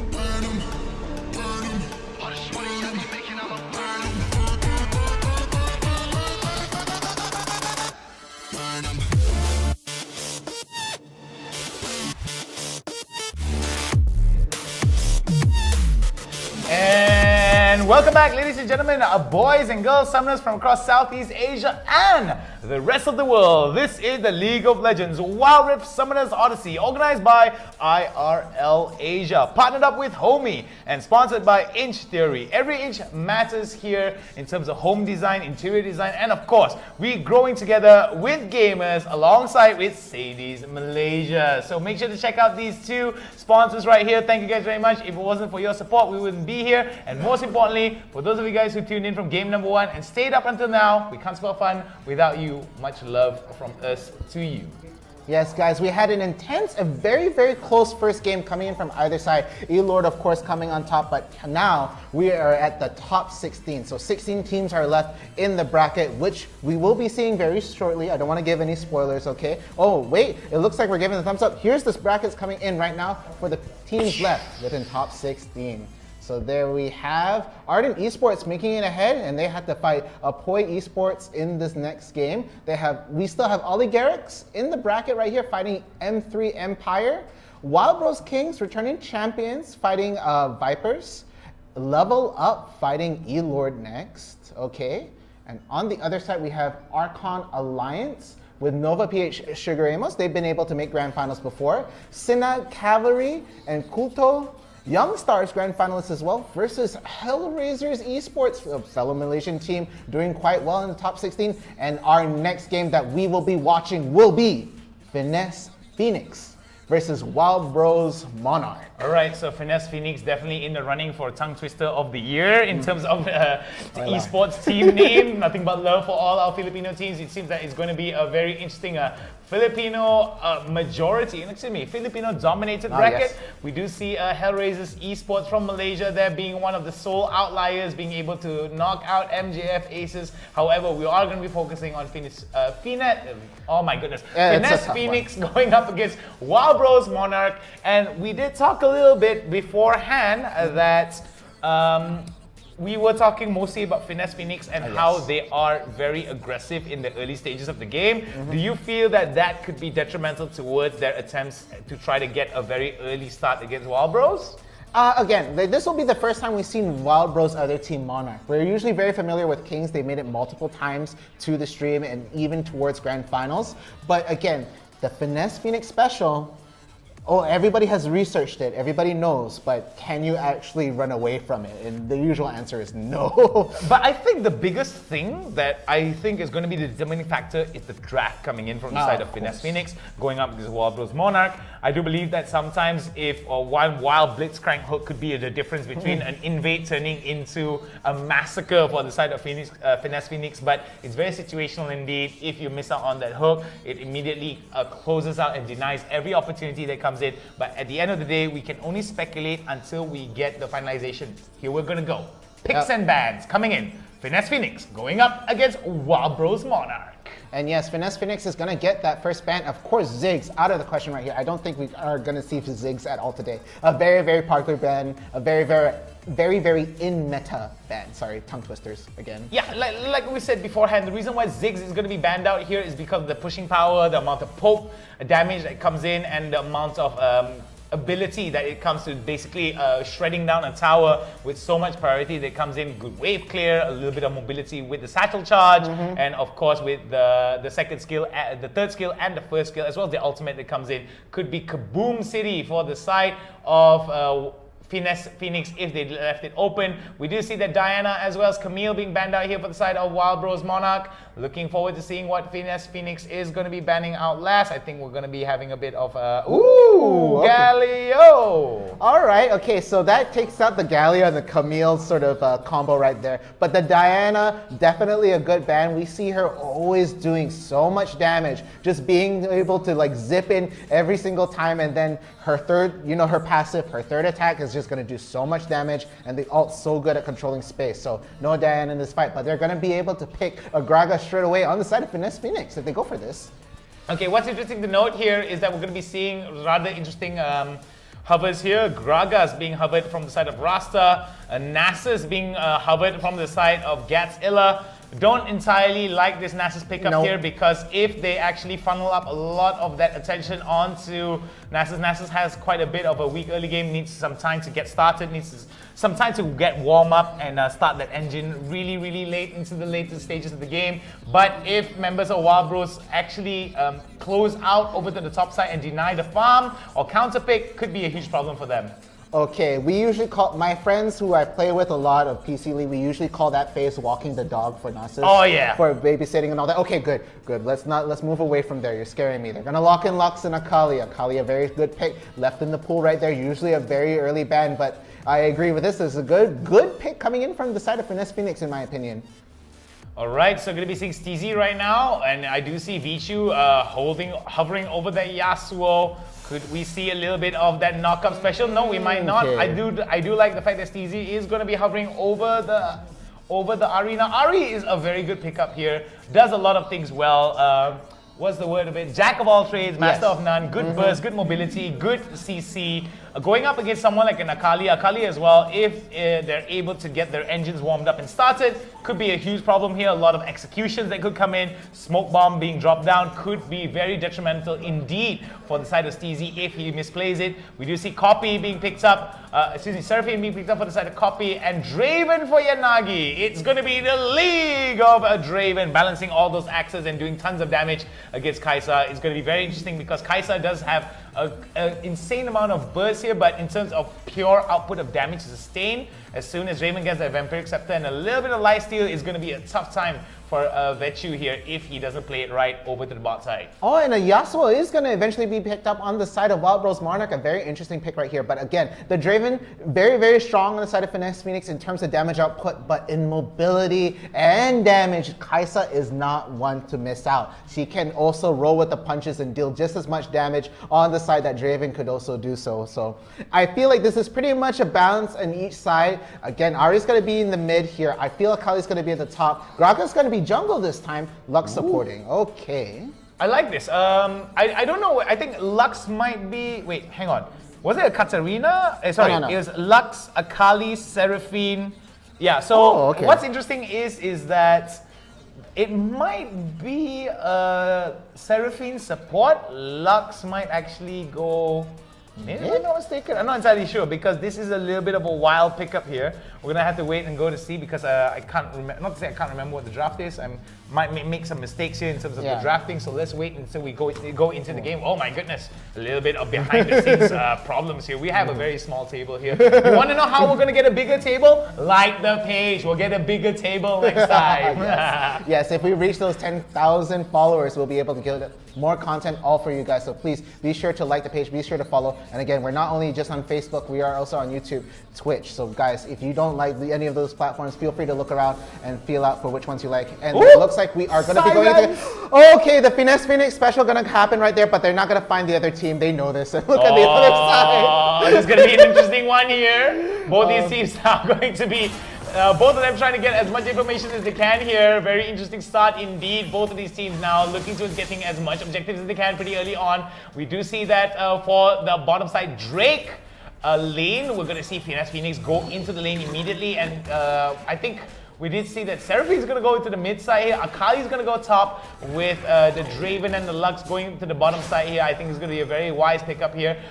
Jay going up against the Yasuo could be a very interesting one. Ushi right now does have a lot of mobility compared to Jay. Will be able to go in and out with the third skill, trying to go as much as he can here, trying to go Sweeping Blade onto Jay, but it's not going to be enough. The stabs are going to come in hard and fast.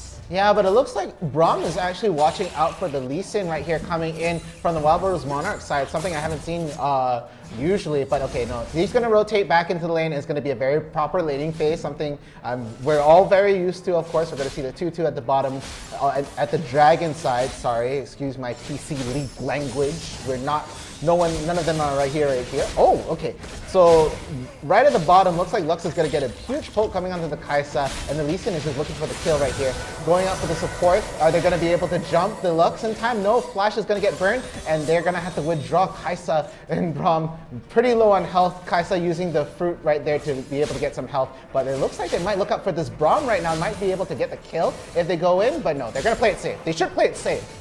I don't think they're going to extend. It's going to be a League of Draven here. Yanagi will be able to push out that bottom side very, very easily indeed, as we do see that is going to be a bit of a wave clear advantage being picked up on the side of Yanagi. Yanagi right now going to go for the fruit and may actually try to get a little bit more with the Krugs as well. This could be rather detrimental for the side of Wild Bros here, trying to get as much as he can, because remember, the League of Draven passive, the more axes he catches, the more gold he gets, and that could be a very, very bad snowball that that Finesse Phoenix wants to abuse going forward against Wild Bros. Oh, a little bit of Tornado Wado there onto the side of Jay. Jay stepping back just a slight. Yeah, I don't want to get caught up in the knockup. That's going to be an immediate combo. But again, I think they just got their ult up at top. I believe they're level 5. Seeing as the Draven right now is actually at level 4 at the bot lane. Kai'Sa trying to do her best, trying to just be able to farm, but no, Draven is just going to be able to shove this lane in, and then they're going to have to recall really quick. They might be trying to set up for Dragon right now. I already see 3 forms of vision coming in from the side of Wild Bros Monarch over the Dragon right here, and that could be really helpful in the fights later on. Again, it's going to be a Mountain Drake coming up in the first spawning here. Alright, so let's talk a little bit about wave control here, coming in from the side of Copy, going up against Steezy. Steezy right now definitely going to be getting as much priority as he can. That means that he will be able to roam a little bit more. If Copy decides to match the roam, then he may actually get a little bit of the turret damage happening, building up over to the mid side. And if mid side turret goes down first, it actually frees up Steezy to actually go for some of these more risky roams that could actually benefit him depending on the amount of information that he gets. As you can see, already Copy as well as Steezy now trying to match their push potential here, but I see that Rasta will be spotted out by Wild Bros Monarch and that Wild Ward. No kills thus far. 400 gold advantage for the side of Phoenix, which is very much negligible. Yeah, it's very much negligible, but I feel like the gap is always on the Draven. Look at all the axes he's catching. He's just going to keep stacking it up right now. But the Dragon is spawning up soon, and it looks like Monarch is going to try to get a scanner going down, just trying to get rid of any vision Finesse Phoenix has. But I believe they've already sniffed this out, so the team is already collapsing in top. It's slowly going to get reset and recall as they get poised to fight for this Dragon spawning up right here. Again, it's going to be the Mountain Dragon. More vision is going down. The scanners are already going up. They're going to get as much vision as they can into this pit here. Well, to say the least, just like how inch theory and every inch matters here, it seems that every turn of the map definitely matters for both these teams, as they're going to be a bit of a contest here for the first Drake of the game. Will it be Wild Bros? Will it be Finesse? We shall have to wait and see. Finesse right now, Wild Bros going to come in, try to get as much information as they can, try to clear out those wards. They do have an ample amount of warding here, and they do pull out the Drake. We do see that there is going to be a very interesting one here from the bottom side bush, and this could be a huge problem here for the side of Wild Bros if they're not too careful. A little bit of damage there. Glacial Fissure, nothing, hitting only one. There goes a beautiful one. There goes another boom. Explosive Cast comes in. Red Team now gonna get that first blood. Wild Bros is definitely gonna get one, but 4 kills they're coming in from the side of Phoenix. Phoenix getting a double. Will it be a triple? Will it be a quad? We shall see. This could be an ace. There goes the race, and boom goes the clap. One survivor left is going to be Dagger, as we do see 5 man going down from the side of Finesse. Unofficial ace. We did see that the death timers are very much quickly, but it was confirmed an ace for the side of Phoenix.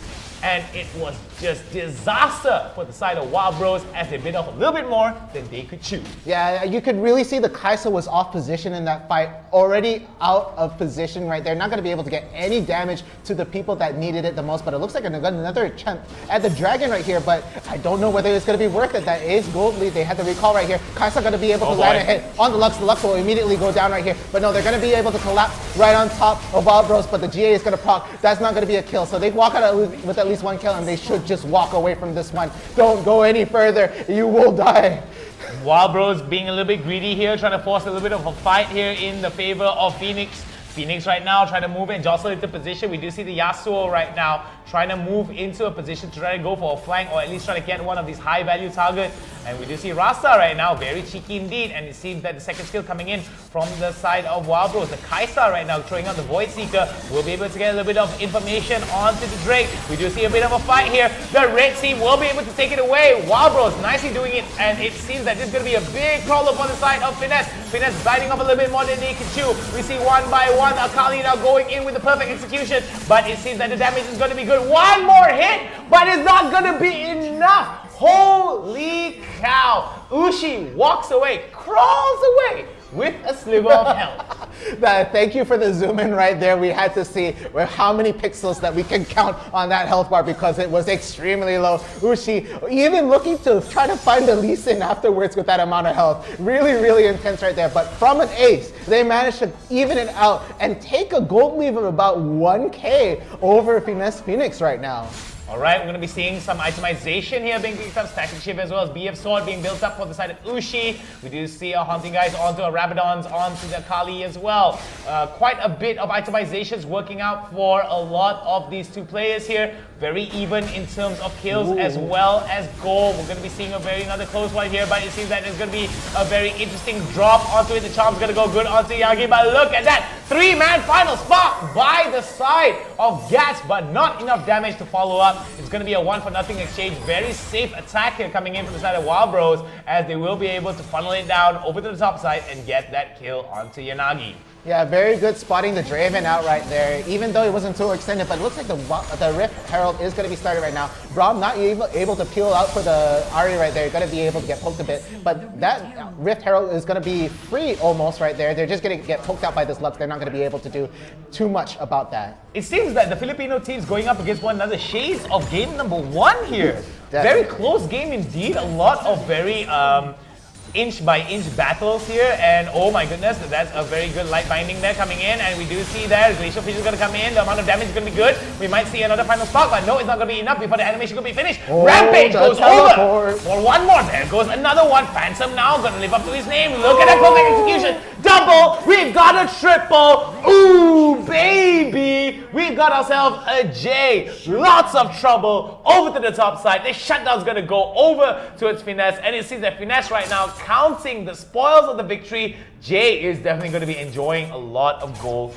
in that exchange. Oh, Jay is swimming in that gold right now. I confused that Shuriken with the broom because she just swept up and cleaned up that fight really well. And now it's going to be a decent lead coming on Finesse Phoenix. This is blow by blow, inch by inch trades coming in from both sides. Again, these objectives right here, they're being able to take the first tower down Finesse Phoenix side. And Wild Bros, they're picking these fights very cleanly and very well, but unfortunately, it's still not enough. They couldn't sustain that fight with a single Akali at that end. It was just over at that point, but they're not down and over yet. It's way too early to say that this game is exactly over. As right at the top right now, Yasuo has to run away. Oh boy, Ushi now is going to be in a bit of trouble. He has to flash away to stay away from the trouble that comes into his way. And it seems that it's going to be another turret here going in favor of the side of Finesse. Finesse right now definitely going to be picking it up. Rift Herald going to be opened up over to the mid side here. A bit of damage there comes up, but it won't be enough to take down that tower. But it seems to be a little bit enough of damage here to give a little bit of space for a Monarch to come back into the game. Yeah, it definitely forced the reset coming in from the other side of the team to drop the push at top, only taking one tower with them, and now that mid tower, very, very low on health, but the top tower side on Finesse Phoenix is still standing, so it looks like they might be able to pick a fight at mid here. Will they do it? Oh, they're going in. Here comes the follow-up. The ult from Braum not going to be able to do much, though. They're going to just disengage and walk away at this point, though. Yes, that was a rather fierce glacial fissure, but the follow-up was not as fierce. No. Very sad indeed that members of Monarch were not close enough to follow up with that damage. Another Scuttle going to go over to his Finesse. What I really like about Finesse is that every movement that they take, they want to be taking objectives. Every movement has purpose for the side of Finesse, whereas Wild Bros is kind of playing a little bit towards the state or towards the pacing of Finesse, but Finesse right now pulling the trigger really well, but it seems that it's going to go to a kill. For one here, Jay has been down, but look at the fun spot going over, but it's not going to be enough here. Wild Bros now looking to turning that fight around. Yanagi now doing a lot of damage here, but gets taken up beautifully by the side of Vechu. Vechu right now will be trying to go over towards the other side, does not want to lose out on his GA. Gats will be able to get away. 3-0 exchange in favor of Wild Bros Monarch. Basically coming back into the game, and they may be able to get priority over to the mid side and take that mid side turret.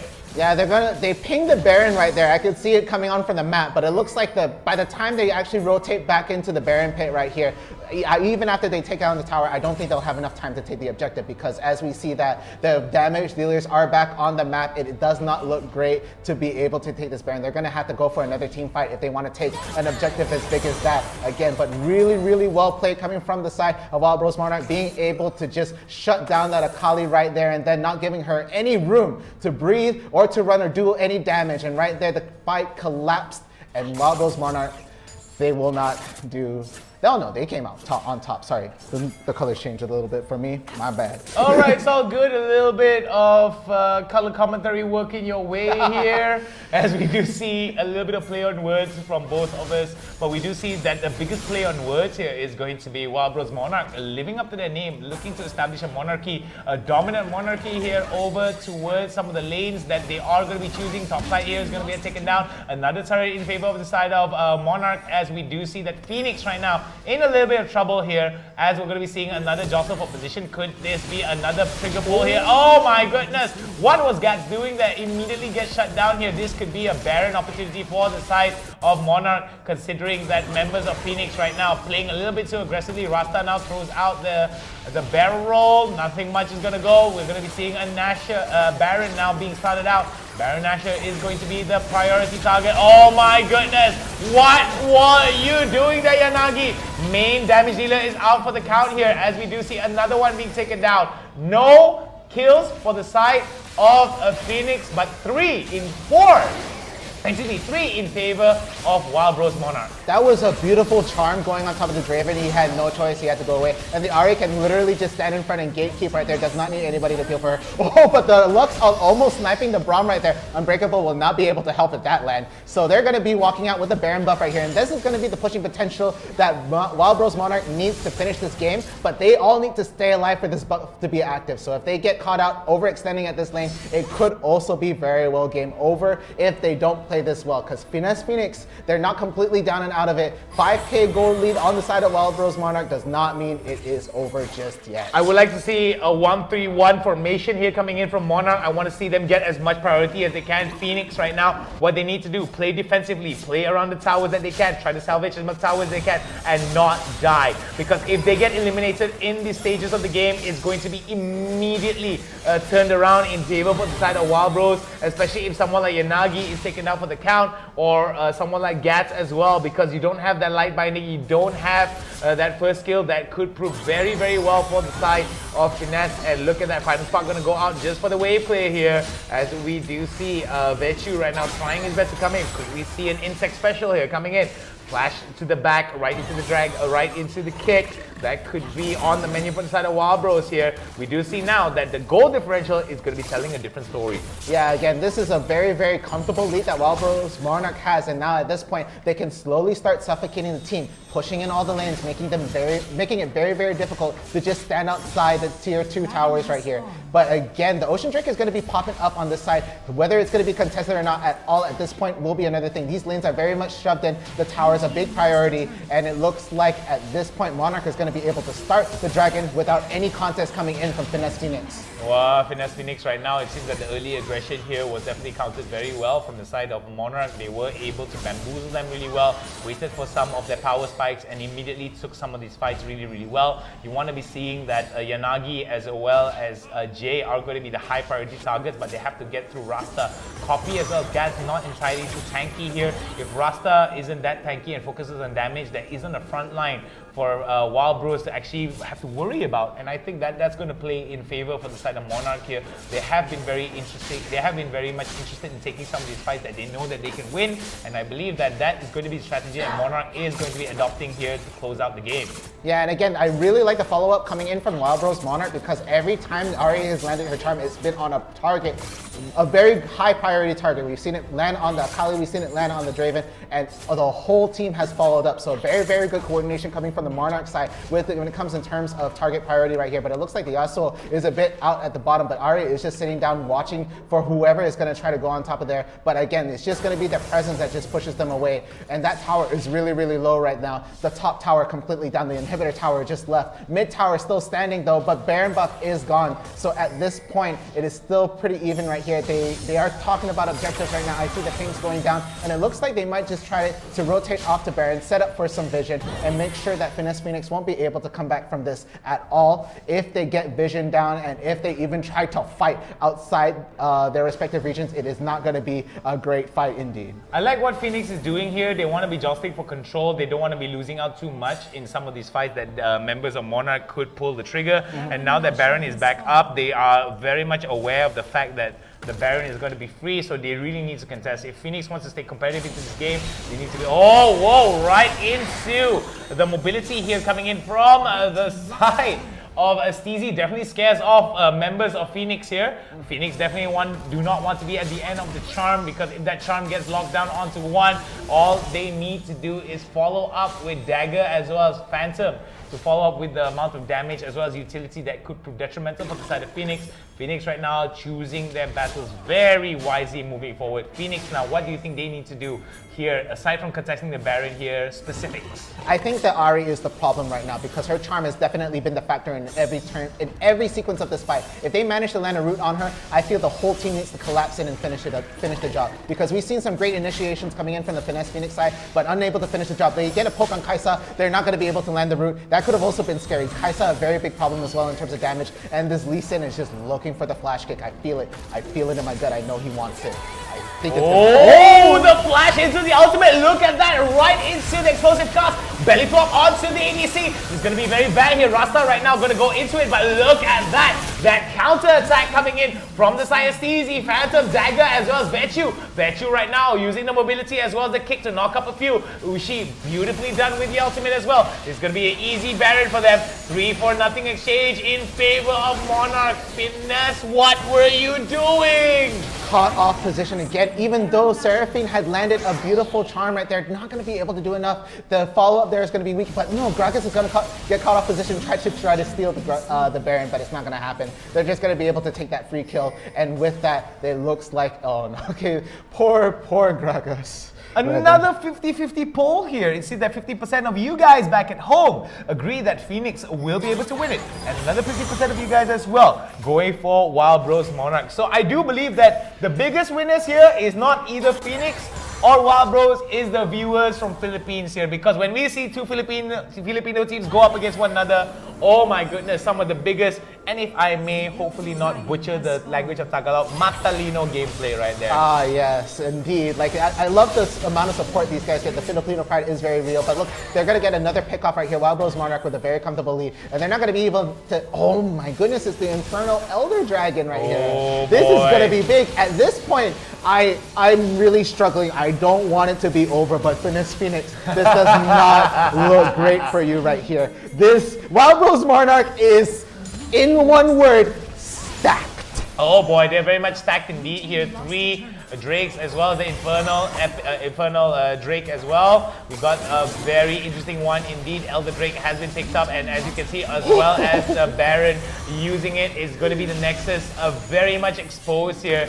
They are almost, to be fair, naked and afraid here, because this seems to be a battle of attrition that Wild Bros just want to slowly squeeze up like it's death joke.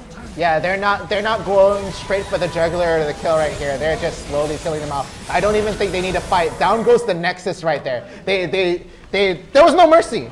There was no mercy coming from the side of Wild Bros. It was just annihilation at that point. They managed to get that one kill, and that was enough. Phoenix knew they needed the whole team to go for another engagement to even try to stay in the game. But there we have it. One pick off right there, Elder Dragon, and there's the game. It was just over. All right, so we're just going to take a short little break to read the bit of the comments real quick, right? Okay. So from Gabriel Lagunzat, I hope I pronounced your name correctly. Nice one, Wild Bros. This is going to be the post-game victory right here for you guys. For those of you guys like Van Nathaniel Mangajas going, let's go Wild Bros. Definitely a big win. Joshua Noel Goyena going, let's go. And Hans definitely pointing out a very much competitive poll again. Seems like our viewers can't even decide who is going to be winning, because I believe that the game was very much close. It was very close in the beginning of it, but that landslide, that slight change, these good fights coming in for Wild Bros Monarch was just enough to take it. And again, MVP on the side of Wild Bros will be the Lee Sin coming here. Vichu doing a really, really good job in terms of the fights. I bet that kill participation is way up there, but the damage has definitely, it has to be the Kaisa. Although I personally think Steezy did a very good job in terms of these initiations. I think what Steezy did really well was use his mobility as well as his charm to supplement a lot of the damage, because a little known fact for those of you guys at home, if you get hit by a charm that comes in from an Ari, you will take extra magic damage. Look at the amount of damage that's coming in here. 26,000 coming in from Steezy, about 17,000 as well from Ushi, and about 16,000 as well. To combine it all together, that's about 50,000 worth of damage here. Very, very unfortunate that we do see that Yanagi will not be able to supplement the same amount of damage that follows up from Phantom as well. But for the lack of, not for the lack of trying, but just being caught out by the amount of utility that came in from Dagger, Steezy, as well as Vechu. Vechu very slippery. Sneak at 100% stat right there, coming in from behind, going in with either the kick or the supplementary damage to just cause a lot of disarray for the side of Finesse Phoenix, excuse me. Yes. And again, that Draven pick is very good. And again, every other team that has picked him has said and complained that his mobility is the lacking feature right there. And again, being able to outmaneuver him was a big, big key factor. And with that, the Wild Bros Monarch did take that game with a very comfortable lead. We can take a look at the graphs right there. An ocean of red for a small beach of blue before then. It was just all over at that What point. I really like also about the comments here, we do see that what a game, both teams. Lakas coming in from Clintworth Barbosa. We did see that there were some people screaming out for Wild Bros, screaming out for Finesse Phoenix, but what was really interesting is all of them saying good luck for both teams. Now that's the spirit of competition that we welcome here at IRL Asia. Remember, if you guys just joined us, this is the League of Legends Wild Rift Summoners Odyssey, organized by IRL Asia, partnered up with Homiee, and sponsored by Inch Theory for all your solutions for interior design. Every inch matters there, and of course, it is mine. Yeah, and with that, I believe we are going into our replays now. Let's take a look at what was the turning point for these games coming up here. And again, this was a really, really good early fight. I believe it was a start of the game ace right here, coming in from the Finesse Phoenix side. Yes, that was the first ace. And I believe Wild Bros Monarch, again, picked a really good fight and returned the ace in kind.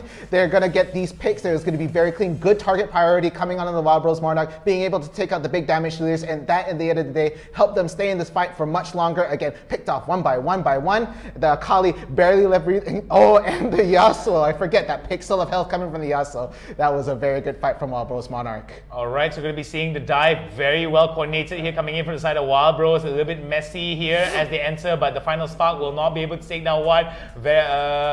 Vechu was able to sustain it out, mostly because of the Triumph keystone that comes in onto his runes, and this was where Finesse was trying to actually play in the favor of themselves, but it seems that the follow-up that's coming in from the side of Monarch, they were able to catch members of Phoenix off guard and out of position. And I just think that the basics that were adopted by the side of Monarch definitely played a favor, but look at that though, Jay. definitely decimating tons of them, getting a triple kill. But this is another interesting one indeed here. Finesse was able to get a very good fight here, but we do see that it was turned around by Monarch. Monarch just using it really well. Redemption goes down, Final Spark goes down as well, but it's not going to be enough. Look at that, Ushi right there, trying to do a lot of damage but gets binded. Very interesting indeed, as Vechu just wall jumps out of there, still able to use out his GA. Sorry, I got a little bit of a heart attack when he flashed into the Draven ult again. Like that was a little bit of PTSD coming in right there, because sometimes when you're looking at the minimap, it's like, okay, I remember it's in that line, but then you get caught in the fight and it comes back around, it's just all over, and then you just wonder why you're doing this. But a beautiful charm is going to be landed on the site for Wild Bros. They're going to be able to get the great pickoff right there, and not enough damage coming in from the rest of the team to be able to do much right there, and they had to fall back. That Baron goes down free, and again, the target priority and the great CC coming from Steezy was really good. 4 instances of us seeing our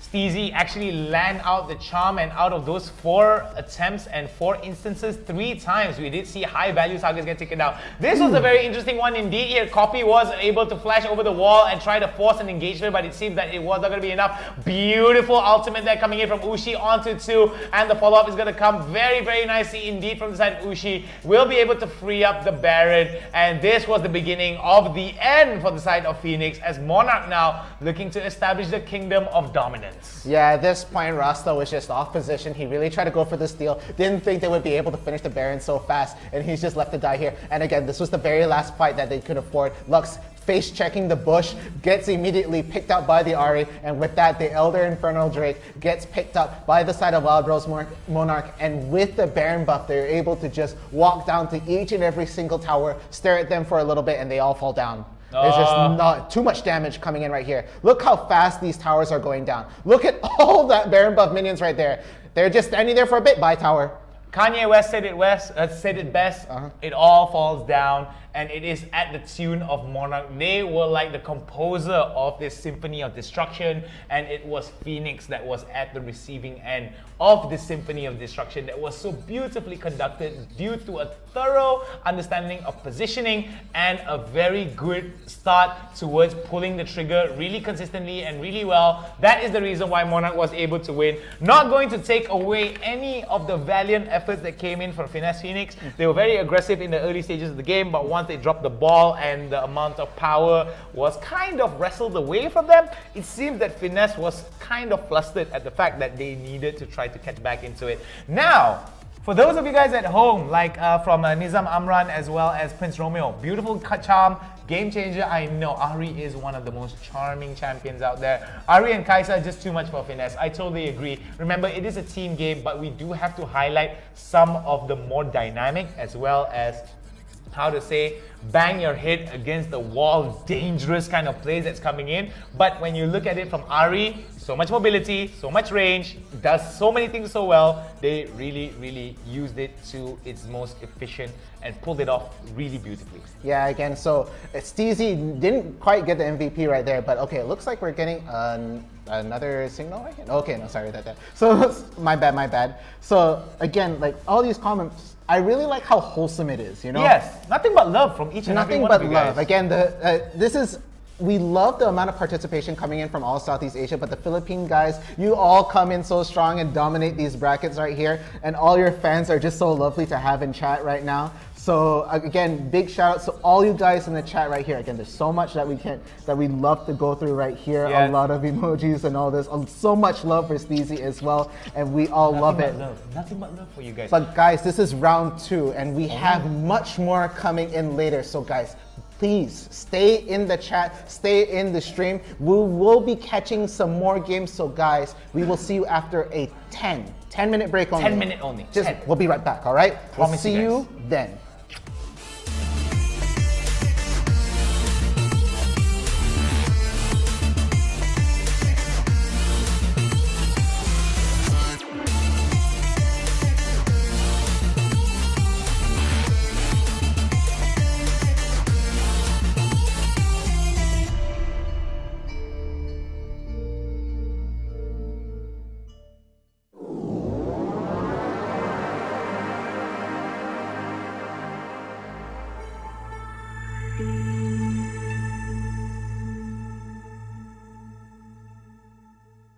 Hai guys. Hai semua, apa khabar? Apa benda kita nak buat ni ah? Aku pun tertanya. Producer, apa kita nak buat hari ni? Kita ada Spiderman kita hari ni. Ada apa? Spiderman ni untuk apa ni? Ada apa, kita check dulu kepala dia ada apa. Ada lah ni producer nak kita buat benda bukan. Surprise ni. Ada soalan ke? Soalan yang producer kita minta kita jawab hari ni adalah bagaimana anda bermula menceburi bidang e-sport? Peace, macam mana kau bermula dengan bidang e-sport? Bidang e-sport ni secara tak langsung lah aku masuk dalam bidang e-sport ni. Masa tu aku still kerja as a sales assistant dekat Orange Sport. And then one day tu my friend lah, ada seorang kawan saya which is Zava kan. Obviously memang Zava. Dia ajak aku, time tu dia dapat job and then he need more people to work with him lah. Time tu kita orang handle qualifier untuk Galaxy Battle untuk 2 hari. So that time aku macam rasa best juga ni kerja dalam e-sport ni.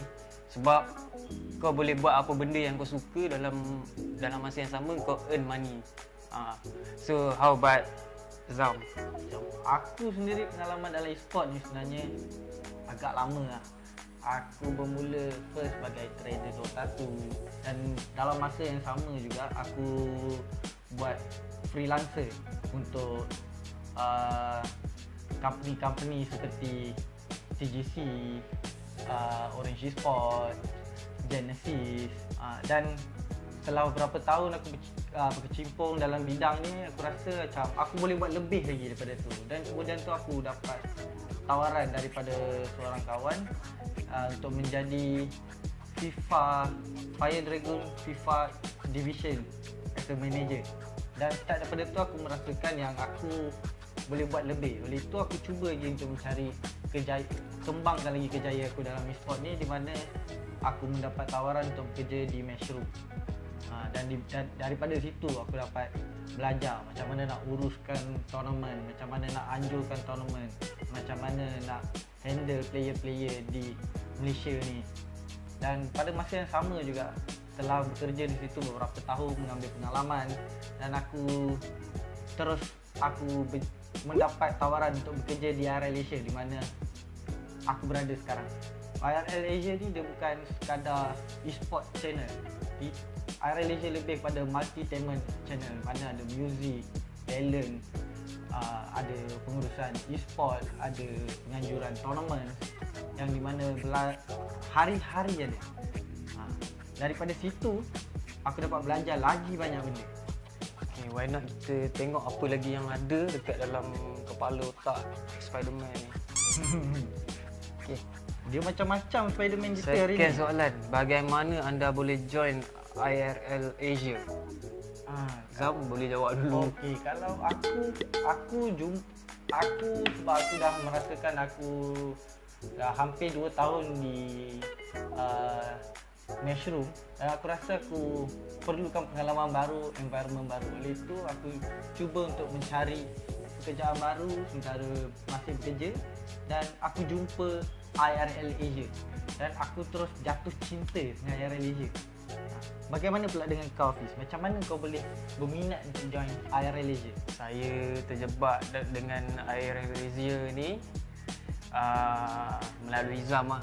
Obviously lah melalui Zam, sebab dia persuade saya untuk masuk dalam IRL ASIA ni sebab dia pernah bekerja dengan saya sebelum ni.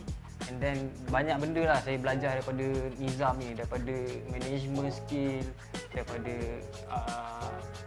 production. So saya rasa saya boleh grow more lah with him. Aku macam kembang pula sekejap. Kita pergi ke yang seterusnya. Apa yang ada dalam dia ni? Spiderman pun ikut SOP. Kita ni macam mana ni? Yang ketiga, alright, kita ada apa nasihat anda, kita punya nasihat bagi yang berminat untuk join IRL ASIA? Apa pendapat kau, Hafiz? Aku rasa lah, siapa yang kat luar sana dia rasa dia ada bakat dalam e-sport ni, tak kira lah daripada apa-apa bidang, management, production or anything else lah. Sebab e-sport ni kita tahu lah, dia makin lama dia akan makin berkembang. Sebab dia dunia IT. Sekarang orang lebih menggunakan IT daripada sistem-sistem yang secara manual ni lah. Oleh itu, pada siapa saja yang ingin join IRL Asia, layari Facebook kami dan kami akan cuba yang terbaik untuk membantu anda terus berkembang di dalam IRL Asia.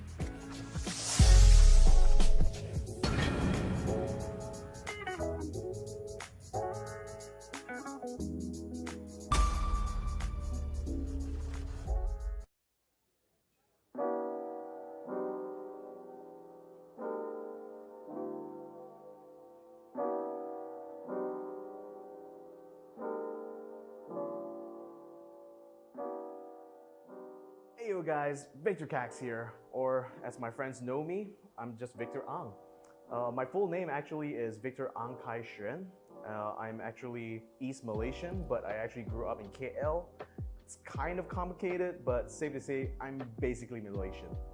So I've been a professional esports commentator for 7 years, and it's quite a long time when I think about it. I think I first started off back when I was still working part-time at Gizmo Arena, which was a cyber cafe in Kuching, Sarawak. And at the time, we were doing an esport event in Unimas, and their main caster needed to take a break. So my boss actually pulled me aside, sat me at the caster's table, shoved a microphone into my face, and asked me to fill in for the caster that day. And the worst part about that thing was that at the time, I didn't know anything about gaming. Like, I barely played Dota 2 at the time, so I literally had to improvise because I didn't know the name of the heroes or the skills. But somehow, as I was doing the commentary, people were actually enjoying what I was doing. So that's when I figured that, hey, maybe I should try to pursue this. So around the time I left university, I accepted a position in Genesis Cyber Esports to become their full-time caster. And at the same time, I picked up a lot about live shows, about production, and I eventually carried these skills to my next company, which was the gaming company. And there I worked as a production executive for 2 years before finally I met up with Jay and the boys over here at IRL Asia and decided to join up with them as well. I think what esports has really done for me is really opened up my horizons because there's such a diverse group of people who works inside the industry, you know, from all different kinds of backgrounds or different kinds of games. But no matter all our differences, we're all united by the same thing, which is just the passion that we have for esports and gaming. And what's funny about that is that, you know, even though a lot of us will have disagreements with each other, we always agree that we always want to see gaming just rise up to the top. After having met the people here at IRL Asia, I could tell that they're a group of, even though they're relatively new into the industry, they have a lot of enthusiasm for gaming and esports. And what's important to me is that I can see that these are people who are not only willing to learn, but they're also willing to discover new talents or people who are looking to have their start in gaming and esports. So I guess if you're someone who is thinking about making that leap or thinking about trying out or just trying to see what you can kind of bring to the table, I'm pretty sure IRL Asia has got a spot for you.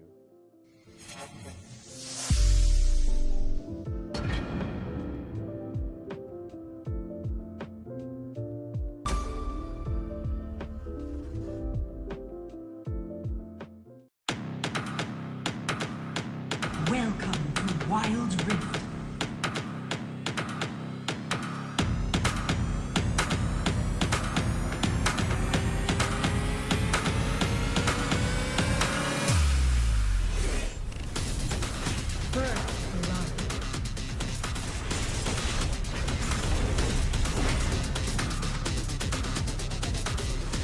The enemy team has slain the dragon.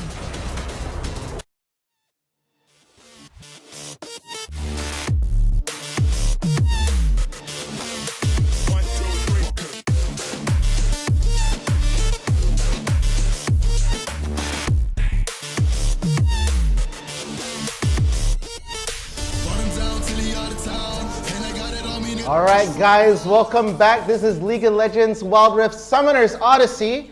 I am Downright Fierce, and joining me today I have Hound. And before we talk any more about the games or anything going on, I'd like to give a quick shout out to all the sponsors and the people who made this possible. Again, we have IRL Asia, the main organizers for this. Thank you guys so much for helping this. And we have our partner Homiee, of course, being the big partnership, being the homie with this tournament.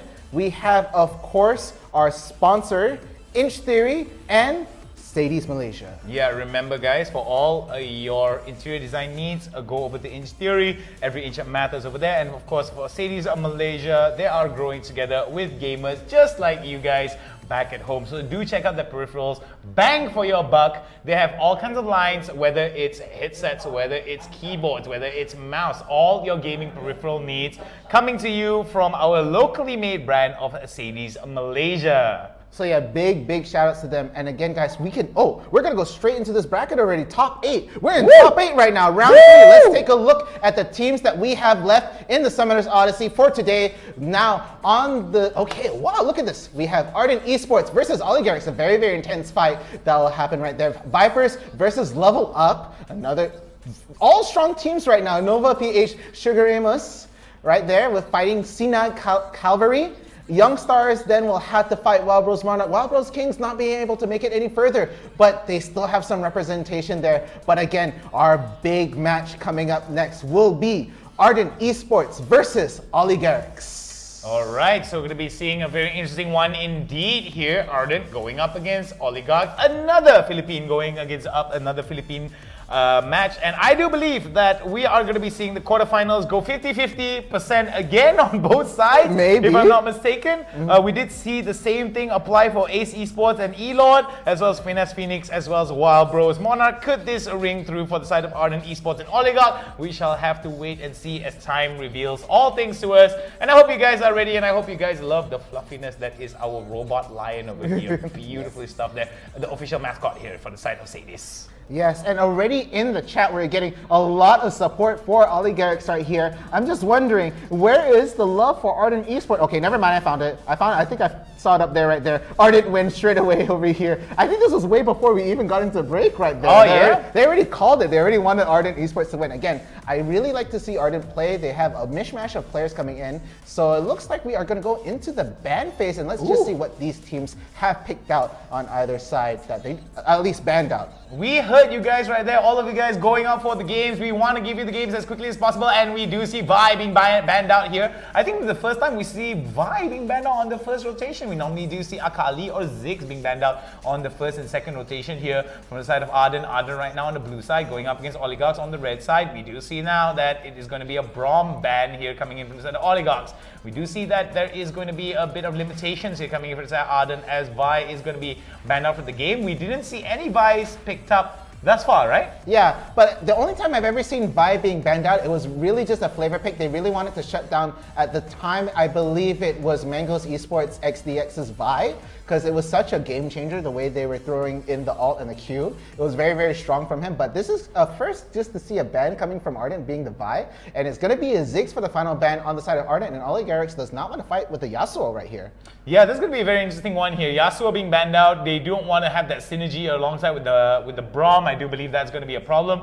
Leona is out already, right? Yeah, Leona's out already, but I don't think she's actually any good when it comes to the terms of the meta of Wild Rift. What she puts on the table is just simply not what people want. People instead are really opting to go for either the Janna support right now, because you're able to use the alt disengage right at this very point. There is just a lot more utility coming from other champions other than Leona at this point that just stop it. I think the biggest problem right now for Leona is the fact that there's so much burst damage coming in towards her, and the fact that she does come in with the Xenoblade, with the Solar Flash. Sometimes it could prove very detrimental if she does go in and there's not that much follow-up. But let's go into the pick and ban phase, pick phase here, as we do see Hyde right now not hiding his pickup, Galio, on the first rotation. The Idol of Duran making his first appearance in for Ardent Esports. The first pick rotation, excuse me.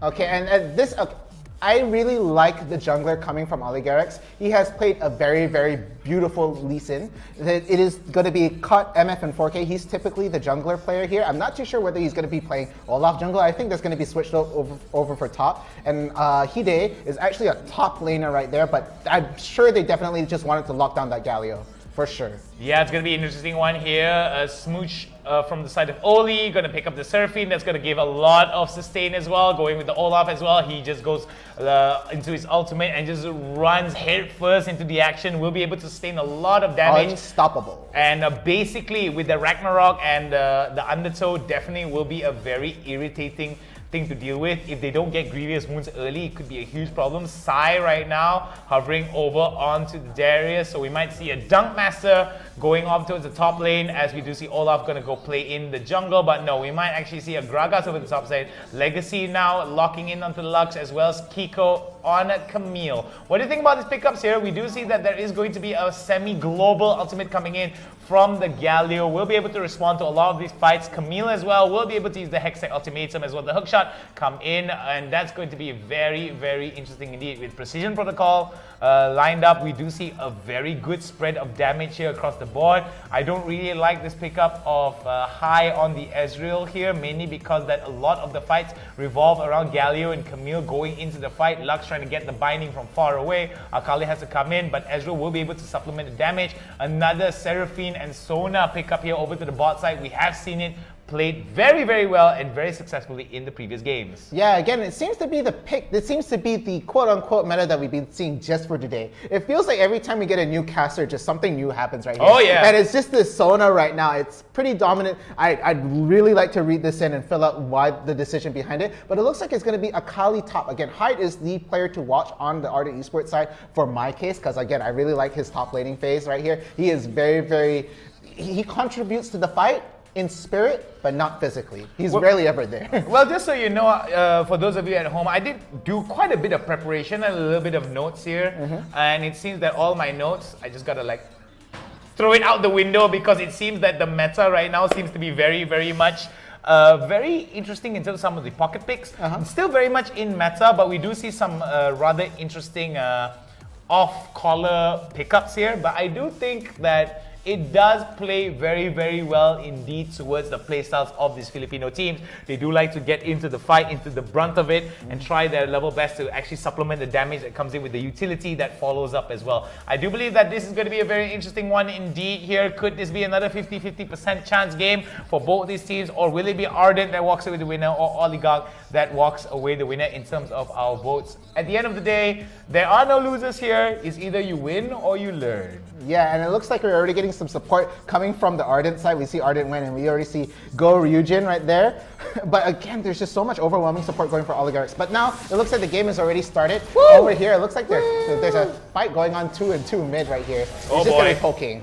Oh boy, it might be a very interesting one here. If Legacy actually lands a binding, could be a huge problem here for the side of Oligarchs, but nothing that they will be able to get out of that. They're going to help their jungler with the leash. Nothing much that Legacy is going to be doing for that here. Legacy will be able to help out onto Ryujin. Ryujin right now may actually go towards the top side here, judging from the pathing that he goes. He is going to start onto Raptors, start on red, on Raptors. Will try to go for Wolves as well as blue, and may actually try to go either for the top side gang or the mid side gang. He will be hugging towards the top side here. Rather interesting here. Opposite. Oh, wait! Wait, the binding is good! Boom! Shakalaka. First blood going over towards the side of Ardent. Oligarch stepping out of line here. Yeah, Ryujin with a very good spot down, managed to get the grapple hook and Q straight on top of the Sona. No room to run, straight away gets the kill and that is first blood. So this nice healthy lead right there, not 1k at all, but just gonna be substantial enough for just enough for Oligarchs to second guess any push they have. But it looks like slow grouping down happening at mid. They're gonna be fighting in the pit right here. Camille's gonna get spotted out right there. Down goes Camille. Graga's gonna go away with a kill right there. They're still fighting the Scuttler, they really want it, but no, fighting tooth and nail. It looks like Arden's high is going to be able to get a pick, but no, the backline is starting to collapse since he's overextended, and now he's just going to have to do cleanup, but it's now 2-on-1. Will he be able to get the kill? No, the barrier is going to go down, and just like that, that fight will go in the favor of oligarchs. Smooch and Careless now showing why they are not careless, and they are smooching up all of that sustain. Beautifully done here from the side of Careless as well. Smooch using their sustainability to just stack it up and do a lot of negate a lot of damage here. I do believe that the damage mitigation that came because of that heal was the determining factor here, and that's why High was not able to be on a high alert and try to basically take them down, because the damage was good, but the sustainability was just too high coming in from the side of Oligarchs. Yeah, again, I really like the movement coming in from High. It does make sense to try to peel for the backline straight away, but as soon as he did that, he was unable to help sustain for his own line, and it just collapsed. So that fight was, again, just the fight of attrition right there, and you cannot fight a Seraphine and Sona just standing together. Oh, good route right here. It's just going to be trades. They're not going to be any kills. There's no backup here at the bot lane. It's way too early to say that Galio can solo kill the Seraphine or either. It's not possible. Well, wins the war. They're going to come out from the side of Pico. Might actually go in for a bit of for an exchange here. Could be a very interesting one, but got to be careful. Not that much damage both of them could actually do. Oh, the Dunk Master, but it seems that he's a little bit too greedy here. Will be able to make Hyde bleed out, but will not take him down for the count. Maybe about 20 HP left here for the side of Hyde, as we do see Oligarchs not very wise in terms of side. To come in with a very aggressive dive over to the top side. Hyde, again, one of the very, very good top laners right there. Almost died to bleed, actually. If it wasn't going to be the dunk that killed, it would have definitely been the bleed. But again, Ryujin was able to just back up and just make sure and kill secure right here. And a great route coming in from both sides, but the Sona is just going to be the only one on low health right here as the pokes are happening down at mid. Again, two of them are standing down here. They're just trying to push each other out. I don't think anything is going to happen after that, even though Hyde just try to come in and just back up mid is not going to go into a kill. And then the lane is looking really pushed at top. They're trying to rotate up, but the Dragon is definitely going to be a big fight, and it's still alive right here as I think both teams are going to slowly try to prep for it. Yeah, Oligarchs is in better positioning for sure to try and take this. A lot of urgency here in the step coming in from the side of Oli. Remember, both of them now very much even, 4-4-4, but it seems that there is going to be the ultimate coming in. No knockups, they're going to come in from the side of Kiko. We will be able to see one caught from caught MF in 4K with a beautiful dive onto High. Look at that Hyde right now trying to do as much damage as he can. 5-man going to try and go for it. Beautiful binding onto 2. Hyde will be able to get away, but it seems that Drake may be in jeopardy here for the side of Arden. As we do see, it is going to be the positional advantage for the side of Oligarchs here. They are funneled up together, but we do see Hyde right now in a little bit of a positional misadvantage here.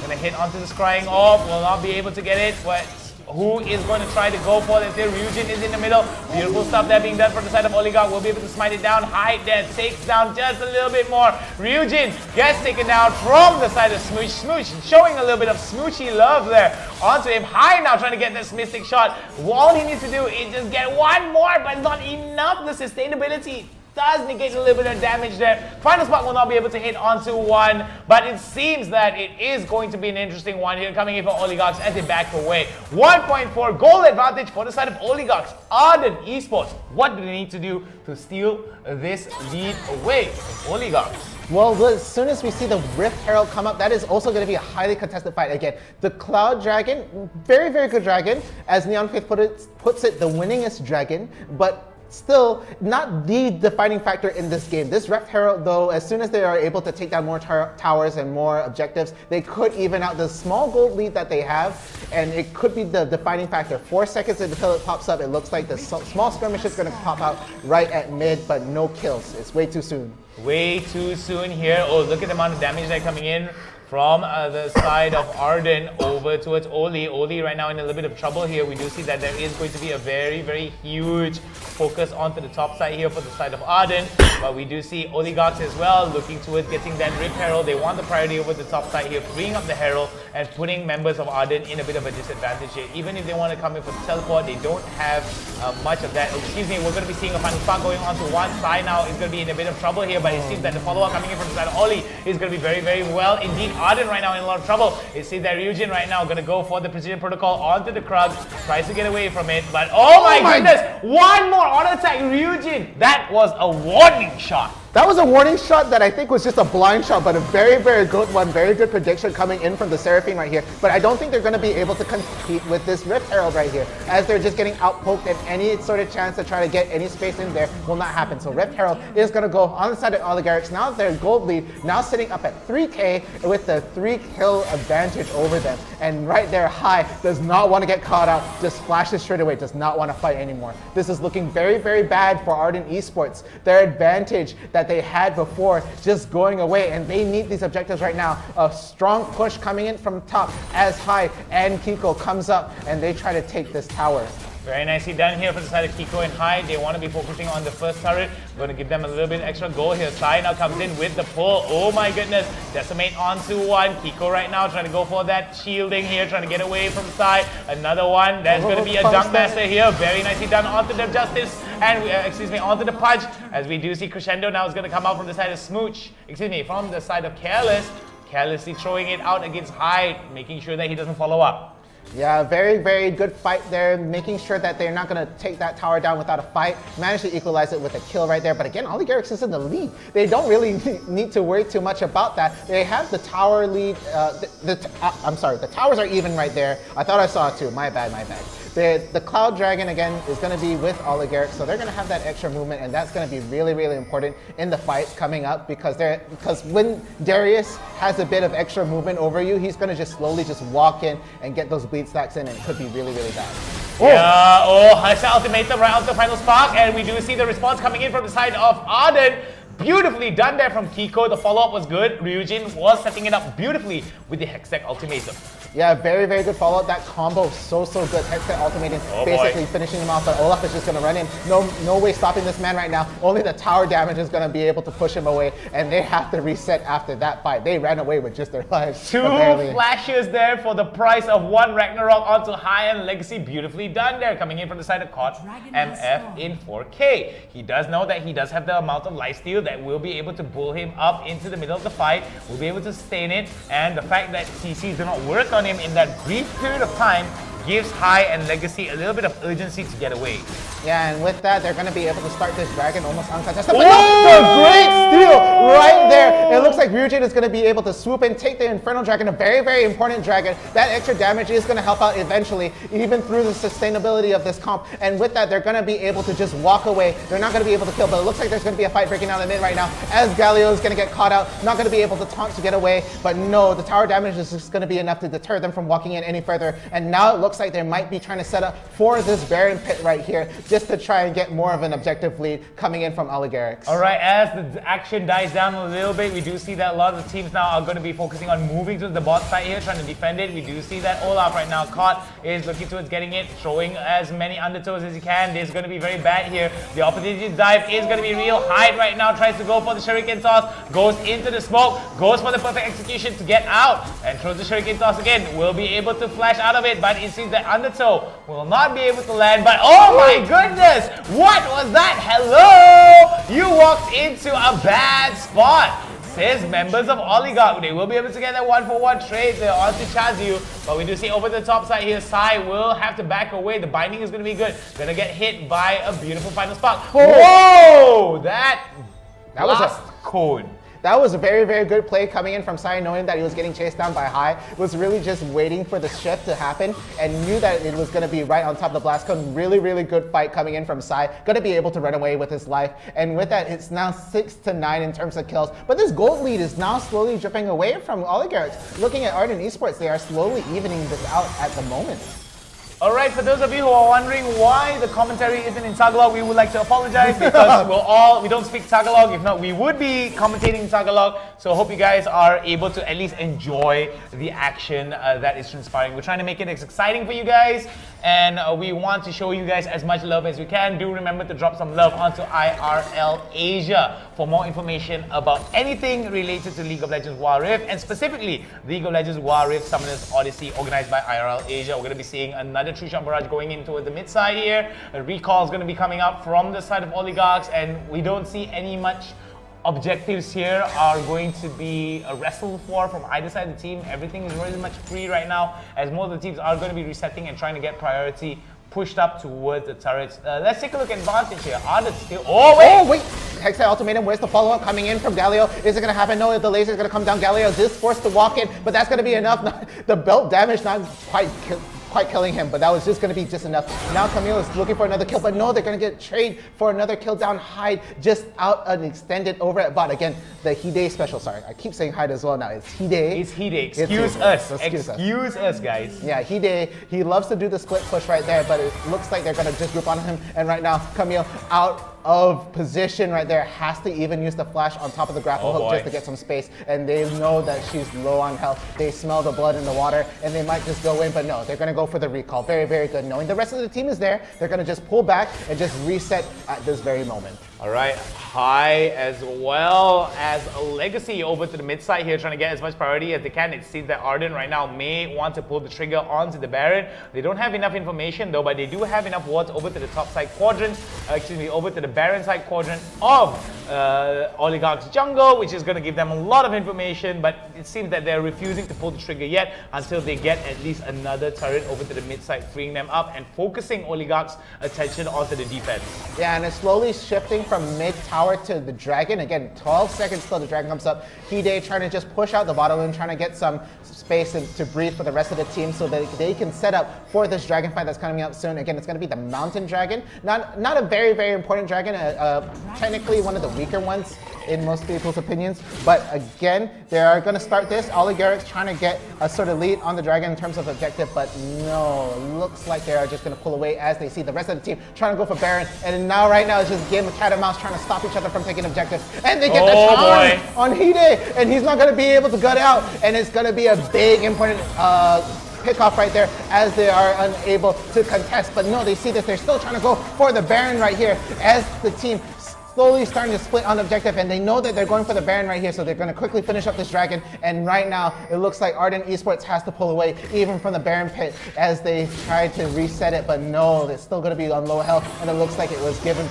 for free. Oligarch's going to be able to take this Baron right now. Oh, but the Camille's going to swoop in, gets the Q, gets the Hexite Ultimatum, Galio follow. There's going to be only one knockup though. There's not going to be a pick off right here. The Baron is very low on health. Are they going to really try to steal this? Oh, wait.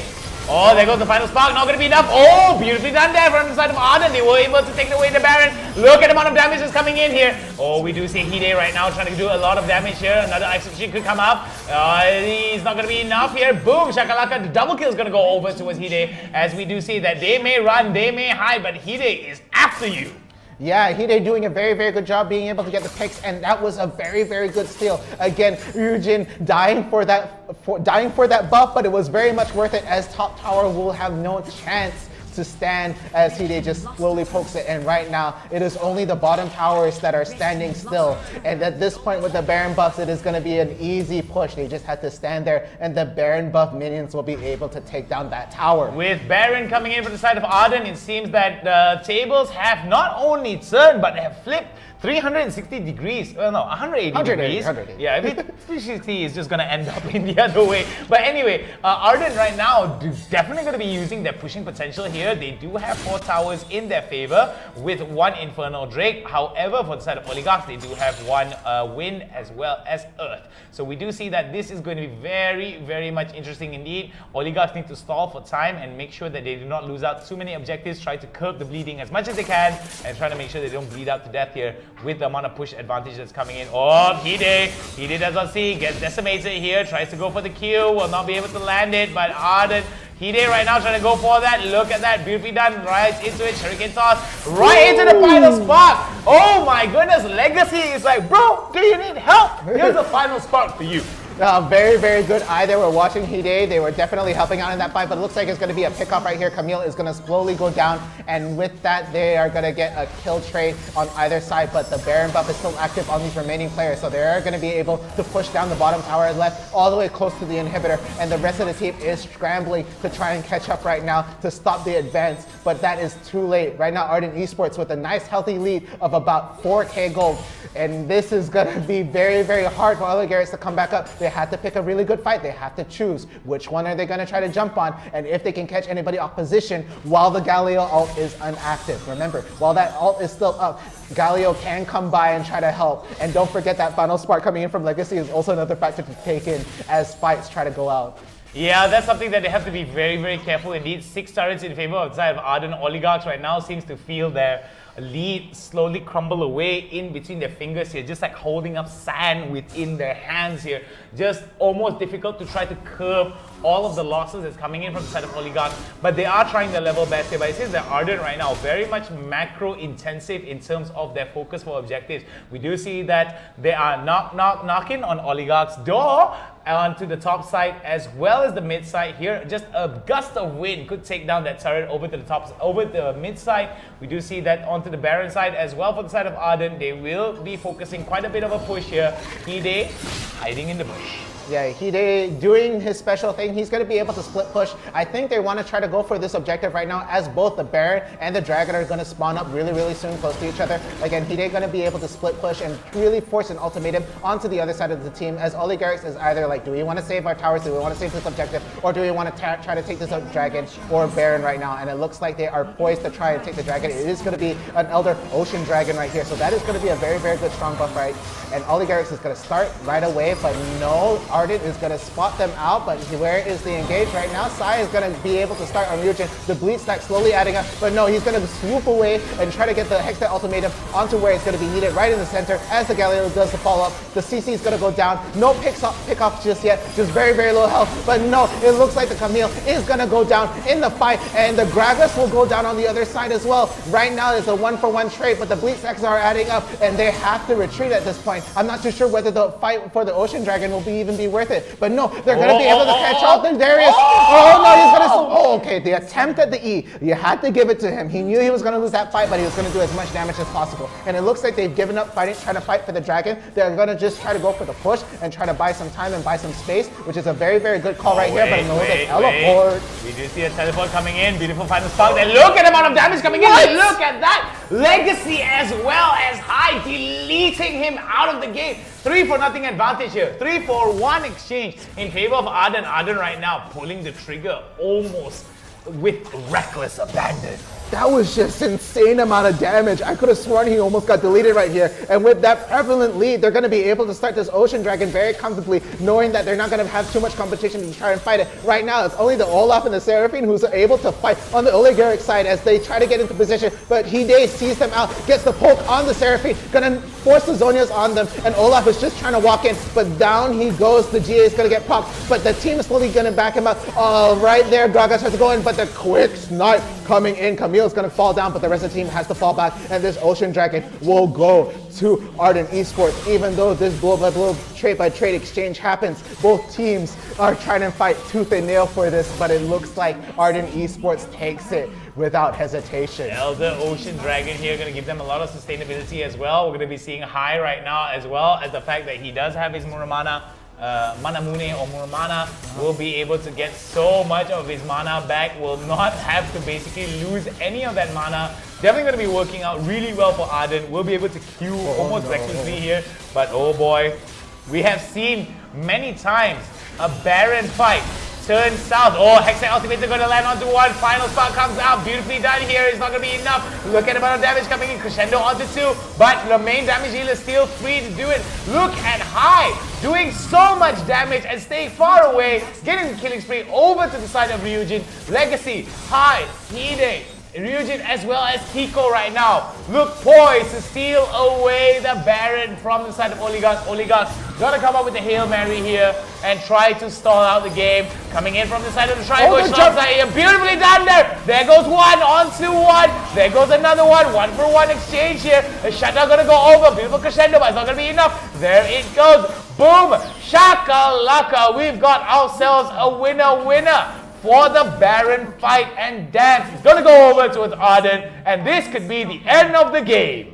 Well, even with the Baron attempt right there, I feel like the other team has taken it, but it's not going to be enough. That was a solid ace. We are just catching up with all the announcements right there, one after another. Too many kills, one on top of another. It looked like oligarchs, even when they took the Baron buff, it was still not enough. And your winners are going to be Ardent Esports as they move into the semifinals. Fun fact, this is the only poll where there is a slight favor in Ardent Esports.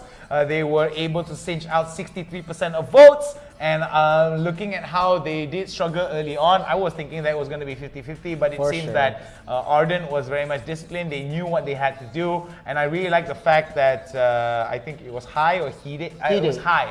It was High. The damage Ezreal. Yeah. He was able to, what I really liked about him was his discipline not to arcane shift to just get those secure kills. If he misses out, it's okay. They have to recall, they still waste time. It's almost as good as killing somebody as well. Yeah, at that point it was really good because I feel like in the first fight, High did overextend, got that essence shift a bit further out, and he did get picked off for it. So it really just told him to rein it in a little bit, and that was really what mattered right here. And even here, I like this. I really like this stat right here that Stan made up. It was like Nizam Amran said, Hide's all-time stats, split push 80% of the time, team fight 20%, and I can very much agree with that. But Hide actually did very well. He actually contributed to the fight. Again, that last Baron fight, he came in all the way from the tower and just walked into the Baron pit and sealed off the fight right there. So good job right there, but it's going to be Legacy who's going to take the MVP right there. That damage coming out of all of them was just so insane. It's just really insane here. We've got so much of damage coming in. As you can see here, High definitely getting in quite amount of damage here. Highest damage dealer followed by Hide. Kiko, Legacy as well as Ryujin were able to supplement the damage really well. Coming in from the side of Oli, however, Oligarchs, Smooch caught as well as Chezu does quite a bit of damage. Sai, I think, was more of the damage soaker more than anything else. Oh yes, for sure. And trying to basically try to get some of these executes, but it seems that Oli were caught out in a lot of position. They couldn't, I don't think it was them getting caught out of position. I think the biggest problem was they couldn't get close to High.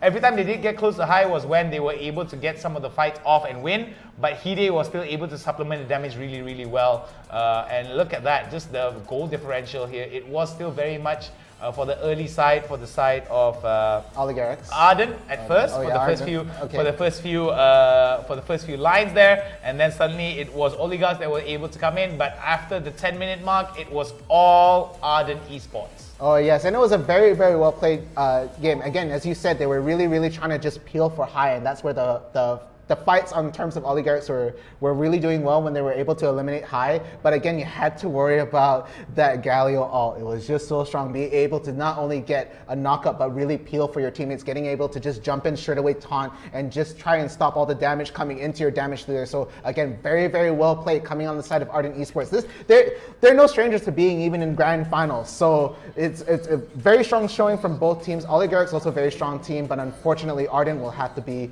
the ones to move on. But it looks like we're going to get into the replays happening right into this. Let's take a look at it.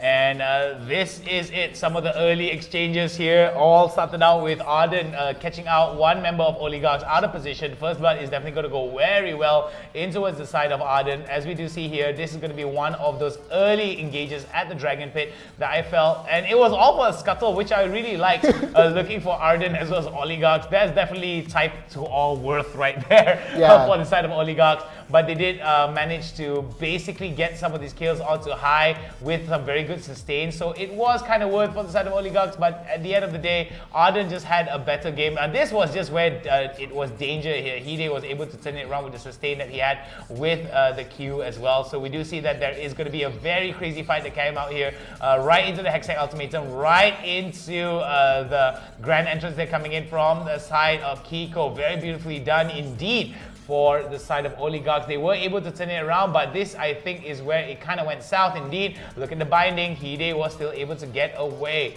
very much well indeed as they move into towards trying to get that early Drake for the side of Oligarchs.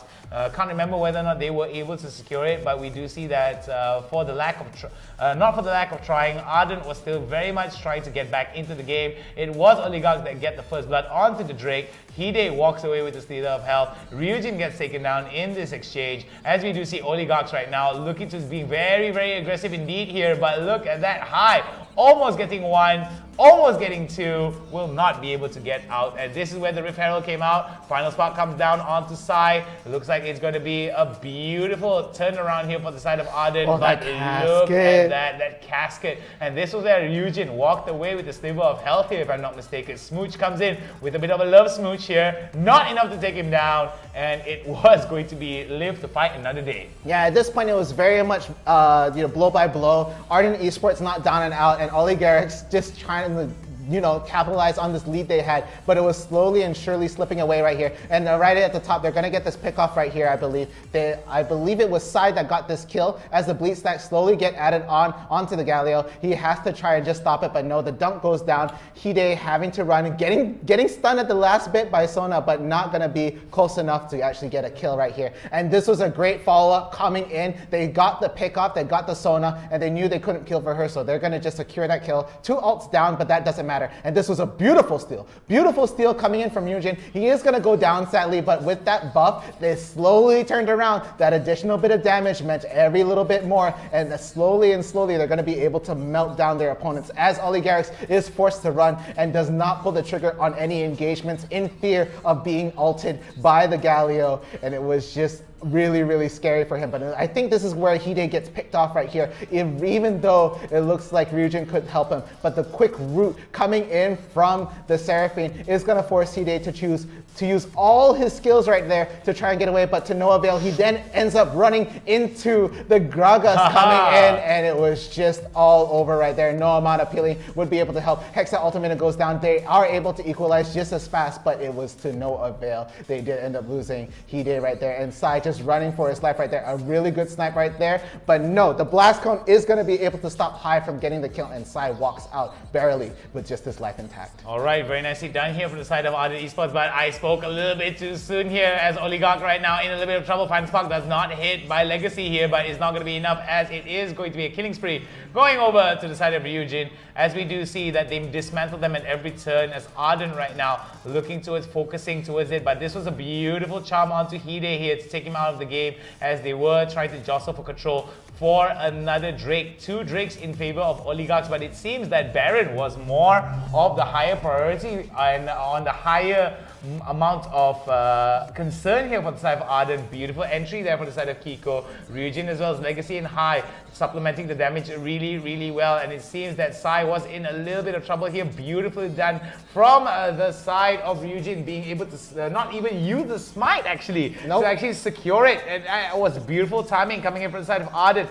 as we do see Oligarchs right now on the back pedal trying to get away. Double kill going over towards the side of Hide as they're going to be closing out the game. Oh, Sai right now getting into a bit of trouble here, but it seems that look at the amount of damage that comes in from Hide here. Will be able to steal that out. Goes for the perfect execution right into it as well. The final spark as the assistance coming in from the side of Legacy.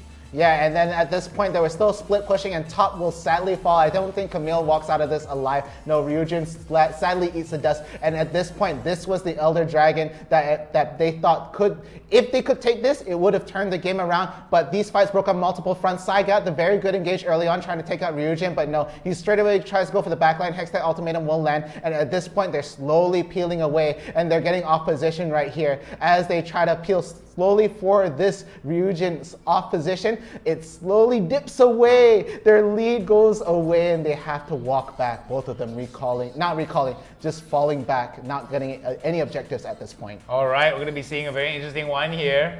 High being able to get it off. I think he would have been able to get it even if he didn't E in. Yes. Because of the red buff, but you know, you can never be too sure. That was a beautiful binding there coming in, and look at that amount of damage that came in from the side of Legacy. It followed up by High. Beautifully done indeed. And this was the beginning of the end here at the 19-minute mark, where Ardent was very much focused on getting that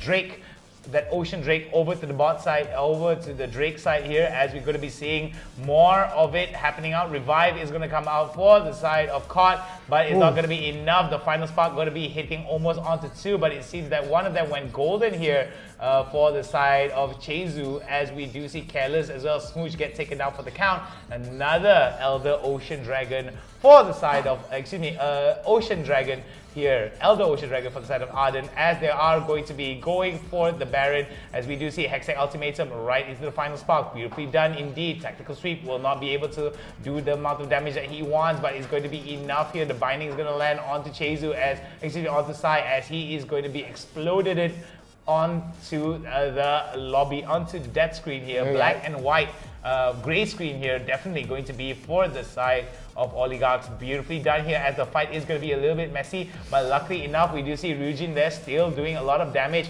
onto the Baron, and look at that, all for naught here, as Ardent close out the game with the Baron buff and slowly come in after acing them. Yeah, again, that Baron buff would have been very a big defining factor had anybody been left alive. But unfortunately, Ardent Esports finishes the job of just eliminating the rest of the team. The cooldown timers for their deaths not going to be short enough for them to be able to fight for that Nexus. And Ardent Esports takes it over Oligarchs as they move up into semifinals. Again, we have 2 more rounds coming up after this, guys. So after this 10-minute break, we will be going into semifinals, where we will see whoever's left into this bracket. So guys, be sure to stay tuned into the stream. Again, 10 minutes, guys, that's not too long. Just stay in there. We'll see you after the break. 10 minutes only, I swear. We'll be back. Right. Don't go anywhere.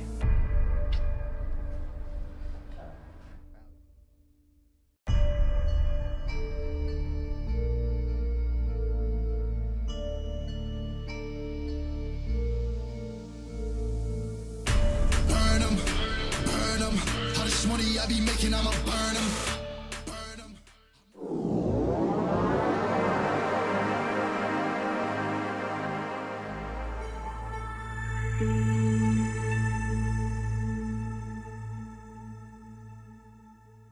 Hi guys. Hai semua, apa khabar? Apa benda kita nak buat ni ah? Aku pun tertanya. Producer, apa kita nak buat hari ni? Kita ada Spiderman kita hari ni. Ada apa? Spiderman ni untuk apa ni? Ada apa, kita check dulu kepala dia ada apa. Ada lah ni, producer nak kita buat benda bukan-bukan. Surprise ni. Ada soalan ke? Soalan yang producer kita minta kita jawab hari ni adalah, bagaimana anda bermula menceburi bidang e-sport? Peace, macam mana kau bermula dengan bidang e-sport?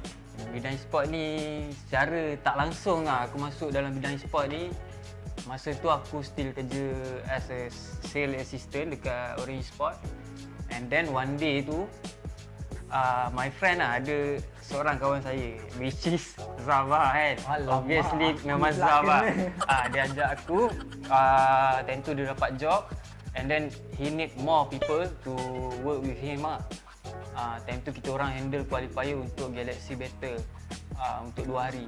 So that time aku macam rasa best juga ni kerja dalam e-sport ni, sebab kau boleh buat apa benda yang kau suka dalam masa yang sama, kau earn money.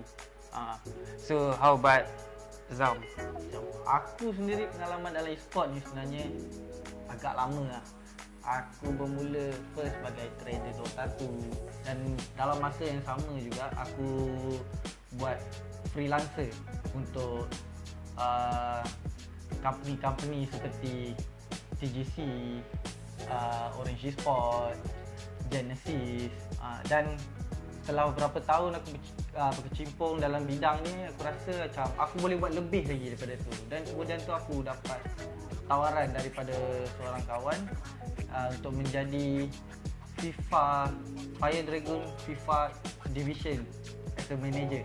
Dan start daripada tu aku merasakan yang aku boleh buat lebih. Oleh itu aku cuba je untuk mencari kembangkan lagi kejayaan aku dalam e-sport ni, di mana aku mendapat tawaran untuk bekerja di Matchroom. Dan daripada situ aku dapat belajar macam mana nak uruskan tournament, macam mana nak anjurkan tournament, macam mana nak handle player-player di Malaysia ni. Dan pada masa yang sama juga, setelah bekerja di situ beberapa tahun, mengambil pengalaman, dan aku mendapat tawaran untuk bekerja di IRL ASIA, di mana aku berada sekarang. IRL ASIA ni dia bukan sekadar e-sport channel. IRL ASIA lebih pada multi-talent channel, mana ada music, talent, ada pengurusan e-sport, ada penganjuran tournament, yang di mana hari-hari ada. Daripada situ aku dapat belajar lagi banyak benda. Okay, why not kita tengok apa lagi yang ada dekat dalam kepala otak Spiderman ni. Okay. Dia macam-macam Spiderman kita hari ni. Second soalan, bagaimana anda boleh join IRL ASIA? Zam boleh jawab dulu. Okey, kalau aku sebab aku dah merasakan aku dah hampir 2 tahun di Matchroom, dan aku rasa aku perlukan pengalaman baru, environment baru. Oleh itu aku cuba untuk mencari pekerjaan baru sementara masih bekerja, dan aku jumpa IRL ASIA dan aku terus jatuh cinta dengan IRL ASIA. Bagaimana pula dengan kau, Fiz? Macam mana kau boleh berminat untuk join IRL ASIA? Saya terjebak dengan IRL ASIA ni melalui Zam lah. Obviously kan, melalui Zam, sebab dia persuade saya untuk masuk dalam IRL ASIA ni sebab dia pernah bekerja dengan saya sebelum ni. And then banyak benda lah saya belajar daripada Nizam ni, daripada management skill, daripada production. So saya rasa saya boleh grow more lah with him. Aku macam kembang pula sekejap. Okay, kita pergi ke yang seterusnya. Apa yang ada dalam dia ni? Spiderman pun ikut SOP. Kita ni macam mana? Macam mana ni? Yang ketiga, alright, kita ada apa nasihat anda, kita punya nasihat bagi yang berminat untuk join IRL ASIA? Apa pendapat kau, Hafiz? Aku rasa lah, siapa yang kat luar sana dia rasa dia ada bakat dalam e-sport ni, tak kira lah daripada apa-apa bidang, management, production or anything else lah. Sebab e-sport ni kita tahu lah, dia makin lama dia akan makin berkembang.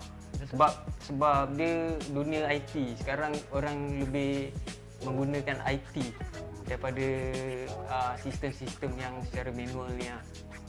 Oleh itu, pada siapa saja yang ingin join IRL ASIA, layari Facebook kami dan kami akan cuba yang terbaik untuk membantu anda terus berkembang di dalam IRL ASIA.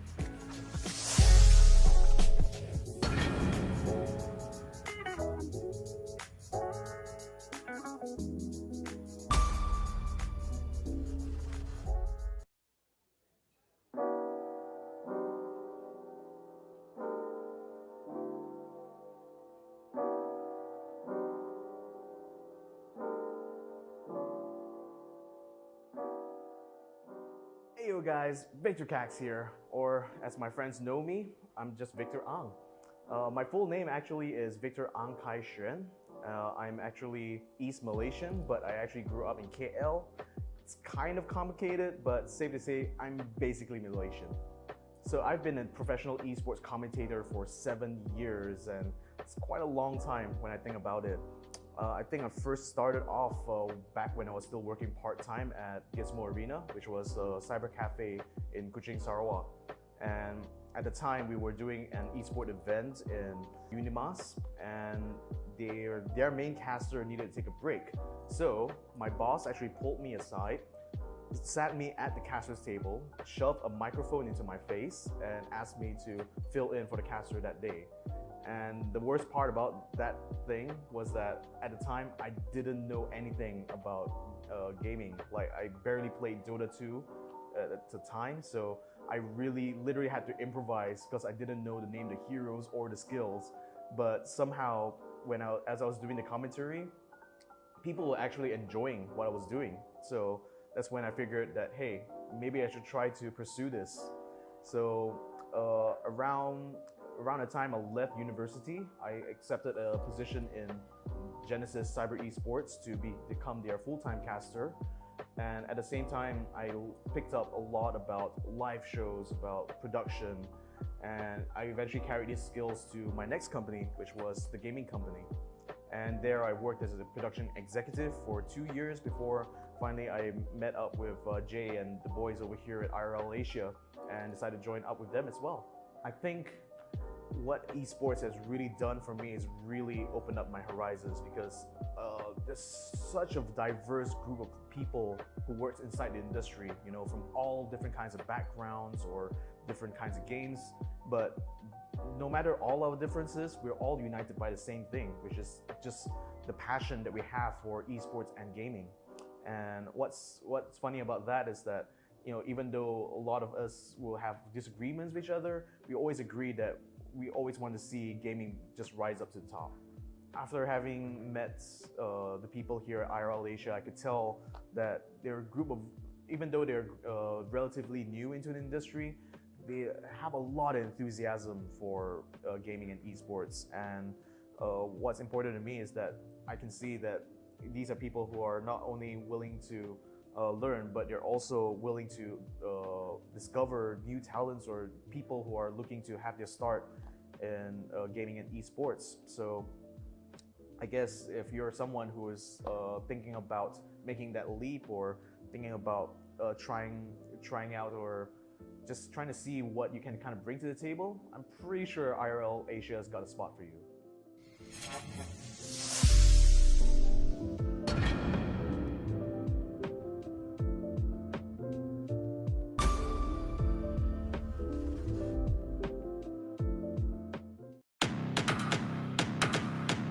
Welcome to Wild Rift.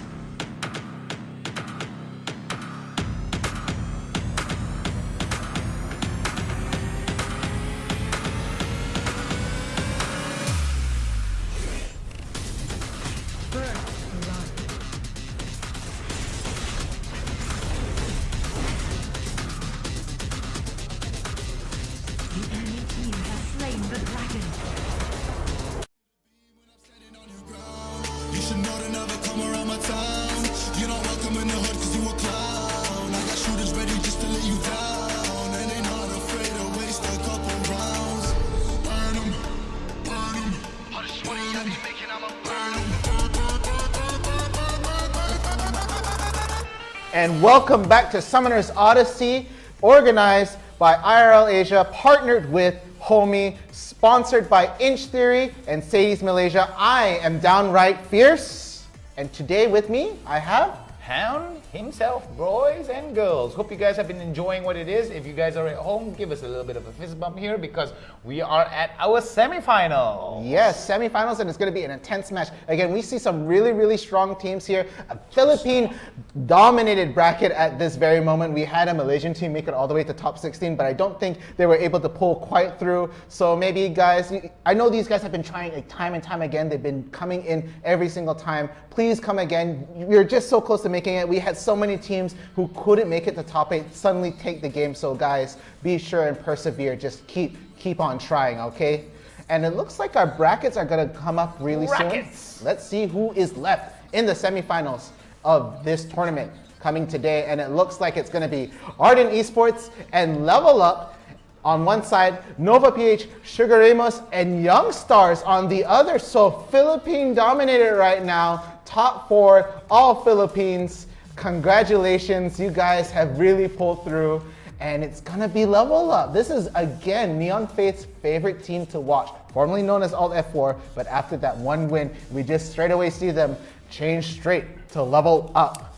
And yeah, so Ardent Esports, we just saw them play earlier. They had a very, very good round. It was pretty close with Oligarchs at the first bit, but they really, really turned it around straight away. So Ardent Esports is going to come out on top versus Oligarchs. And then on the other side, Sugar Ray must have been able to take it all the way to grand finals before, but it's way too early to call it right now. It's only at the semifinals as we see they had to fight. Now, Young Stars on that other side. A very interesting turn of events here for Ardent Esports, but this is going to be a very interesting one. It may not just be a test of skill for Ardent Esports, it may also be a test of stamina and perseverance, because they did have to play 2 games back to back, games number 3 and game number 4. Right now they're going to be going against Level Up, which was previously known as Alt F4, and we will have to wait and find out and see whether or not it is going to be Ardent Esports that goes over towards the finals, or will it be, a Level Up Esports. Both these teams from the Philippines, and we are still wondering whether or not it is going to go 50-50, because judging from what we have seen thus far, games number 1 and 2, the votes have gone a very even split across the board for 50% for both teams. Game number 3 was a bit different. Ardent Esports was able to walk away with a total margin of 63%. Will it still remain true for game number 4? Ardent Esports looked really, really strong despite a very shaky early game stanza, but we do believe that that could just be just a show of force. Let's take a look at the picks and bans. Yes, right here. So again, Ardent Esports a big favorite for a lot of these people in the stream right here, but Level Up, they have really a huge devoted amount of fans coming in from the stream, so who's to say at this very moment? It looks like Ardent is going to get the first ban, and no Seraphine here. They really don't want to deal with that at all, so no Seraphine on the side for Ardent Esports. That's the first ban, but now it's going to be 2 in a row. I think the graphic is correct there, so is this going to be Vi on Ardent side right there? I think they've already discussed this right here. So it's going to be Seraphine and Vi. Again, Level Up does have a strong Vi as well. So their jungler is very, very, very strong. Definitely a targeted ban here. Camille being banned out for the side of Level Up, for the side of Ardent. In response, I do like to see maybe a Ziggs being picked out here, or it's really interesting because we did see Vi being banned out rather consistently.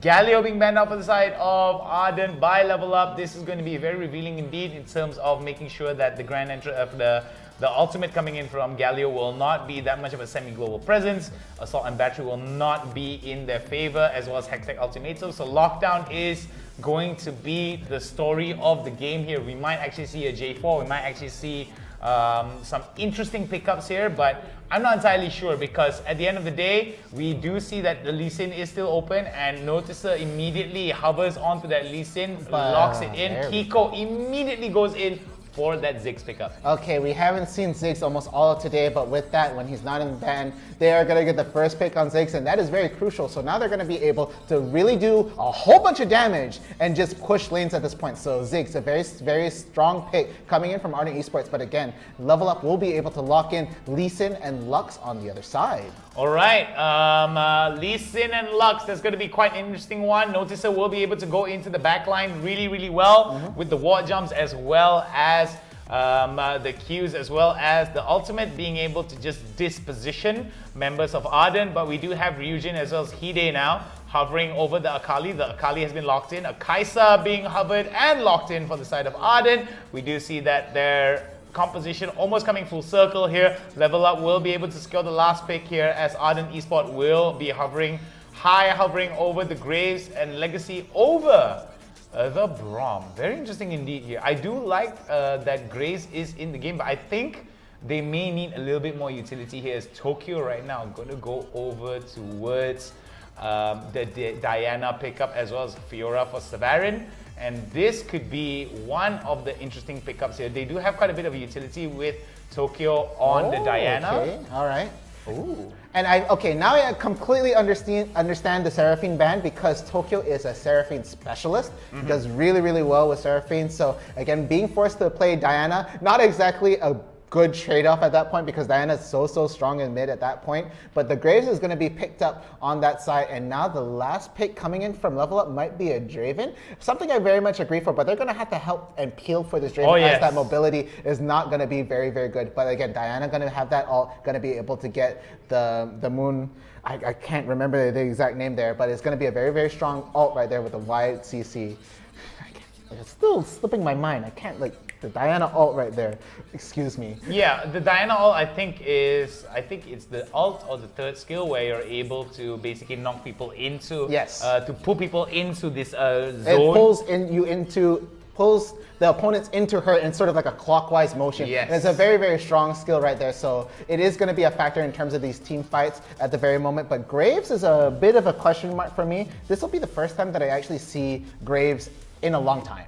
Yeah, and I think the biggest issue that I feel that's missing for the side of Arden is they do have a supplement amount of damage. Excuse me, not a supplement, a very nice and supple amount of damage. Yes. But the amount of utility that comes in with them is really, not to say low, but if they don't get that primary engage and don't and are not able to deal the amount of damage in a short period of time, then they're going to have to fight off a sustained fight whereby level up can actually level up and turn the fight around against them. So that's going to be an issue that I feel is going to be a running theme for game number 4, our semi-finals game, featuring Arden Esports and Level Up. Both of these teams from Philippines. And I know all of you guys, all of you Filipino guys are out there, the lights are going crazy. Somebody call the police because we might witness ourselves a stomp on either side. But we know for a fact that these games are going to be the invasion. Invasion of the hearts into the minds, as we do see Legacy as well. I'm not going to go for Winter's Bite. Trying to go for the concussive blow. Ryujin right now. Oh, Ryujin. Oh, no. What was Ryujin doing? What was he thinking? Okay, the damage is going to be good, but he had to quick draw over the wall. This could be very bad. Ryujin right now picking up a little bit more than he could chew.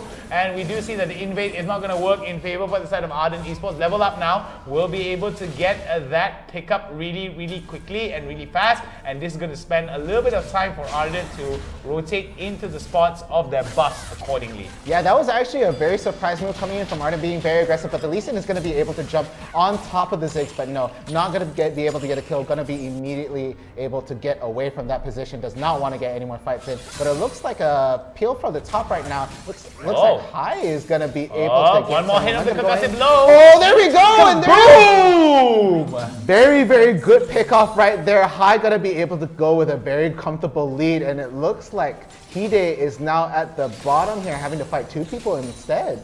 Alright, let's talk a little bit about this very interesting swap here coming in from the side of Arden. Arden right now opted to go for the duo Herald lane, the dual Baron lane, as we do see that they are going to be re-rotating to the mid side. What's really important is Level Up Esports recognizes this. They want to be pushing over to the bot side and make sure that Hide does not have enough breathing room.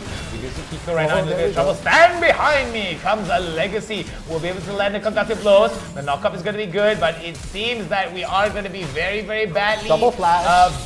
baited into a double kill here, as Noticer will not be able to notice the mispositioning that he goes. But look at that. It seems that members of members of Level Up right now looking to getting in another concussive blows. They're coming in, landing in very nicely indeed. One more hit, but the heal, the heal onto Hide will be able to get the trade. I don't know whether that was worth or not. There it goes. We're going to be seeing Level Up right now, turning it around. Diana coming in onto Ryujin, tries to quick draw over the wall. Ryujin gets away with the staple of health, but it's not going to be enough. 3-0 exchange. Oh no! Oh no! It was so close, but it will be to live to fight another day for the side of Ryujin. Fierce. These guys are in semi-finals, but they're fighting like it's a pub game. I mean, they are just going in and all out. You don't see a lot of fights like this until the objective comes out. So it's been a very refreshing change of pace compared to what we've seen, where we've seen very calculated movement and whatnot, but it's been blow by blow, and it's been an alteration of lanes. Arden definitely knows what's up. They've done their homework to fight all F4. I mean, Level Up. And it's really starting to show right here as they start to dismantle Level Up in terms of this fight. And now it's going to be a 4-man yank at the bottom right here. And it looks like it's going to be a pickoff. Draven's going to go down, and they're going to be happy with that. They're going to just go away. What is happening? What is happening? A massacre, and it is Arden Esports with, as you said, they are playing it like a pub game, but that's the thing. Unpredictability sometimes may cause members that play on the professional level or on the higher tier level to actually, it's very hard to predict sometimes. Oh yeah, and it's clearly working. This looks like it's not a matter of being just simply unpredictable. They've done homework. They knew that the Seraphine ban was a good call to go against all that four, knowing that Tokyo would be forced to play this Diana, and now gonna get caught off position. The concussion gonna go proc, the ult gonna go down, and there we have it. It's just pick off by pick off. Arden dismantling level up right now, and it looks very, very difficult right here. Ulta 4 and level up just struggling to get some breathing room as they're getting picked off one by one every single minute here. 6 kills in 4 minutes. 6 kills, 4 minutes. Not a single objective. Not one. Not a single objective here. 6 kills in favor of 3 kills for the side of Level Up Esports. About 2k goal advantage for the side of Arden, and it seems that it is going to be an advantage that they are going to be working on time and time again against members of Level Up Esports. I do believe that this could be a very interesting one indeed here for Arden, as they're going to be trying to move into a very good spot. Oh, smoke bomb is going to go down from the side of Ryujin, and it seems that it is going to be the Dragon Dance for the Ocean Drake. Yeah, they're going to just do this tango where they poke in, poke out. The Dragon will unfortunately reset, but the damage already coming in from high. All those kills cashing in right now. It's already at half health. I don't think they're going to have enough time to go in. Oh, wait! No, wait, there's the no steal for you. They're going to collapse in. The attempt was a nice one, but unfortunately not going to be enough as they finish up this Dragon. And Arden Esports, now not with just the Dragon buff, they're going to get a kill. And he's just going to just walk off that bind like nothing happened. Ryujin's just so comfortable at this point. I really think Arden right now operating on a very different level indeed here. They are very much aggressive with their rotations, and they want to immediately punish all members of Level Up Esports that try to go. But remember, they are neglecting over to the top side here, as we're going to be seeing a fight erupt over to the top side. Not going to be sure how this is going to be working out for him. Oh my goodness, both are very close indeed. No. Misses out, but ooh! The 5-knife shuffle on to the Fiora over to the top side here, as a Nokrala will be down to the count. Yeah, again, Hide very, very knowledgeable on Fiora right there. So brave, went in for the flash and just finished the job right there. Hide securing the kill over Fiora. Fiora so dominant in the top lane. Definitely a bullier, but Akali no slouch as well. Always banned in games. So very, very well played here. And it looks like Rift Herald will be coming up right now. But will they go for it? The lanes are kind of pushed in at mid, and it looks like they're just going for a 2-man push down here just to try to get some wave advantage. Wow, it seems at 6 minutes already, we do see a 5-kill advantage for the side of Arden right now. Not a very good start for the side of Level Up. Level Up right now may be biding their time, but it seems that it's not going to be enough. Very good. There goes the Void Seeker right into the Glacial Fissure. Icathian Rain, and boom, Shakalaka. Killing spree going over towards high, and it is going to be another referral here. They won't be able to contest this, as we do see that more and more pressure is going to be building up for the side of Level Up Esports. Another one goes down right into the ultimate. Boom, Shakalaka. Oh my goodness, Tokyo missed out on that. Concussive Blow is going to land. There goes another one. Icathian Rain is ready. Look at the amount of damage is going to go over towards Tokyo. Tokyo may be bombed out of this here, but oh my goodness. Beautifully done. The deeps is good, and boom, unstoppable. Final spot misses by an inch. Oh my goodness. It's just one fight after another on multiple fronts. During that whole fight, it was just Ryujin slowly eating away at this Rift Herald. And now that Rift Herald is going to be so important, because as soon as they're going to get a bit of a push, or the team is grouping up in another lane, they're going to be able to just straight away drop their Rift Herald, and they're going to force them off position. This is looking very, very bad for Level Up. Someone did their homework, and it's showing they are acing the exam that is the semifinals right now versus Level Up. Oh my goodness. All these fights are just one after another, and Legacy with really good space. Oh, never mind. I take my words back.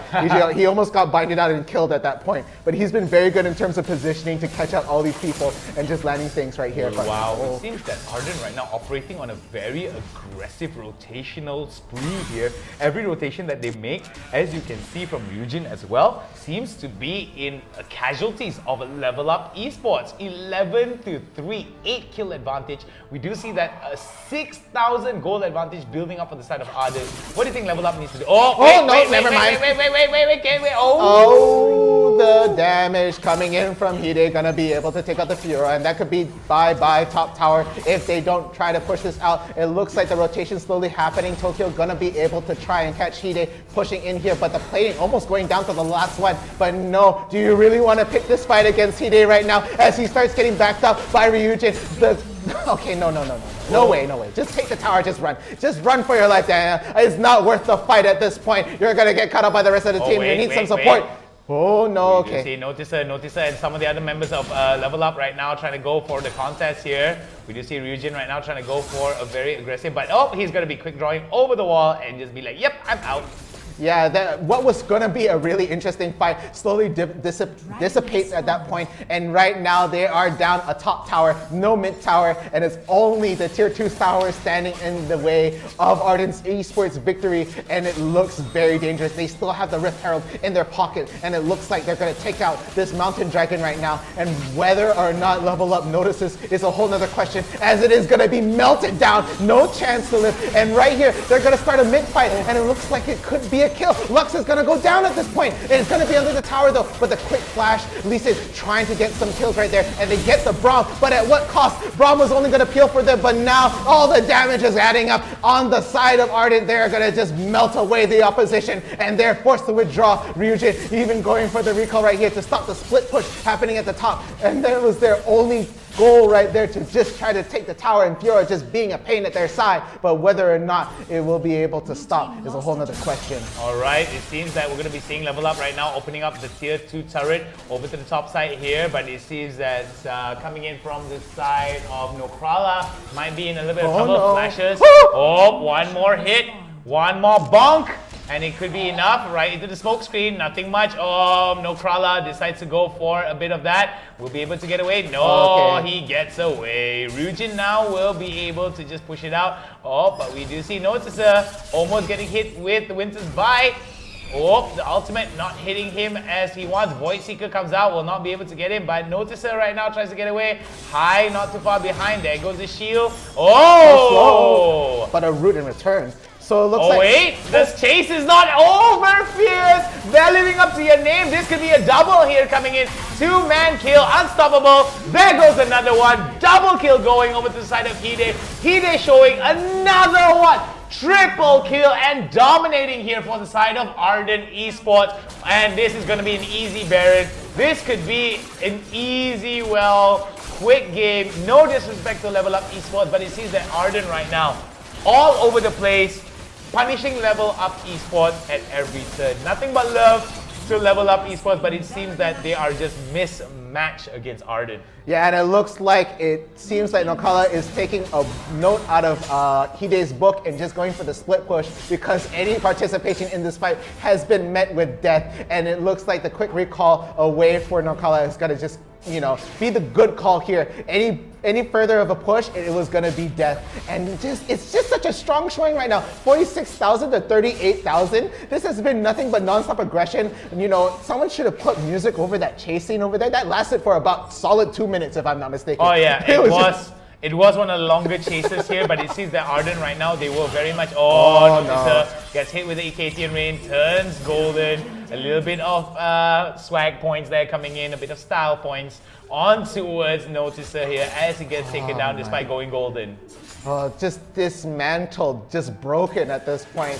It definitely seems Ardent has their number right now, and they are struggling to even breathe. And look at this, another fight happening out at mid, and the great heal coming in from Legacy, stopping the Lux from being able to get any damage into Ryujin right here. And they're going to be able to take this mid tower almost uncontested as Fiora struggles to try to keep Hide out from the top, and another split push down at bottom. It is slowly falling apart. No inhibitor tower at the bottom. Look how far Legacy's going. Calm down. You're gonna hit him with the Nexus. No, they're gonna go straight for the mid tower. It is going down one by one. Disassemblement, dismantling. There's nothing left for Level Up to do at this point. It really looks like game over. The remnants of the Baron buff gonna be there. The alt landing from Tokyo, but that doesn't mean anything. There is no damage to be found. Level Up.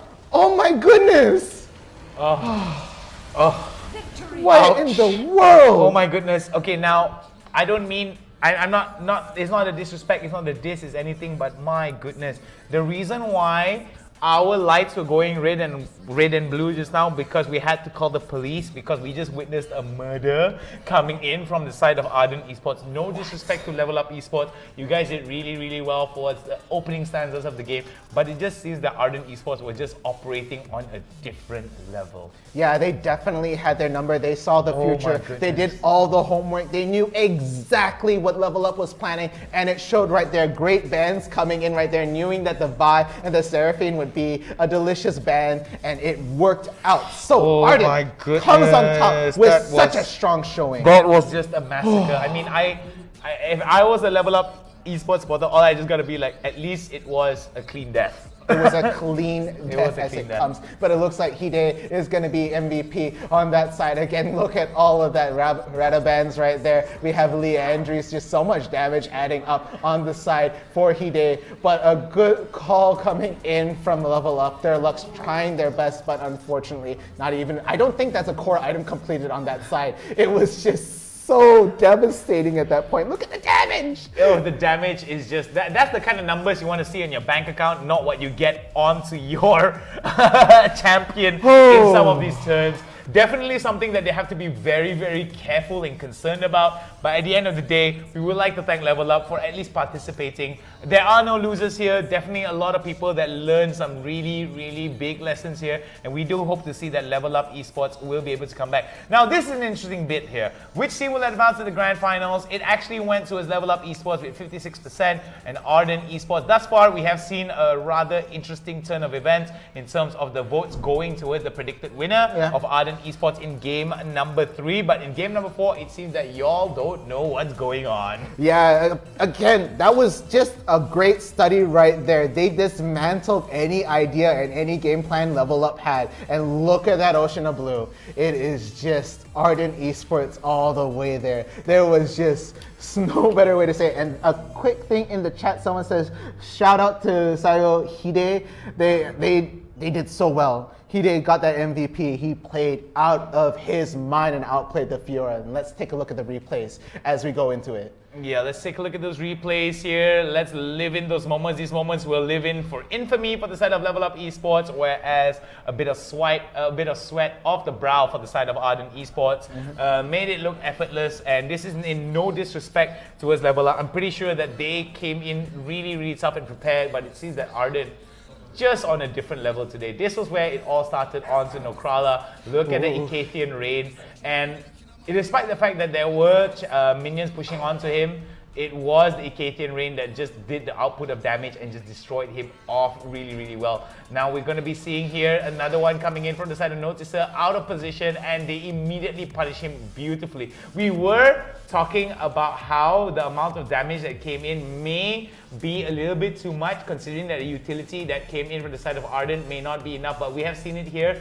They don't need the utility. They don't, but okay, this dive was very much of a question right here, because this was not a good trade at this point. Down goes the tower, Hide to the tower, and they're gonna just be able to clean up. Ryujin barely escaping, having to just quick roll over that wall, and it was just not looking too good. Again, this was very even. The bind also very scary. It looked like they could have been a follow-up had the Lee Sin been in a better position, but no. At this point, it was just pick off after pick off after pick off as Ardent Esports just started dominating this game early on and straight away into the late game, with leaving no room for Level Up to win at this point. Even right here, it was 6-3, and this was the first objective to go down. It was just this dragon.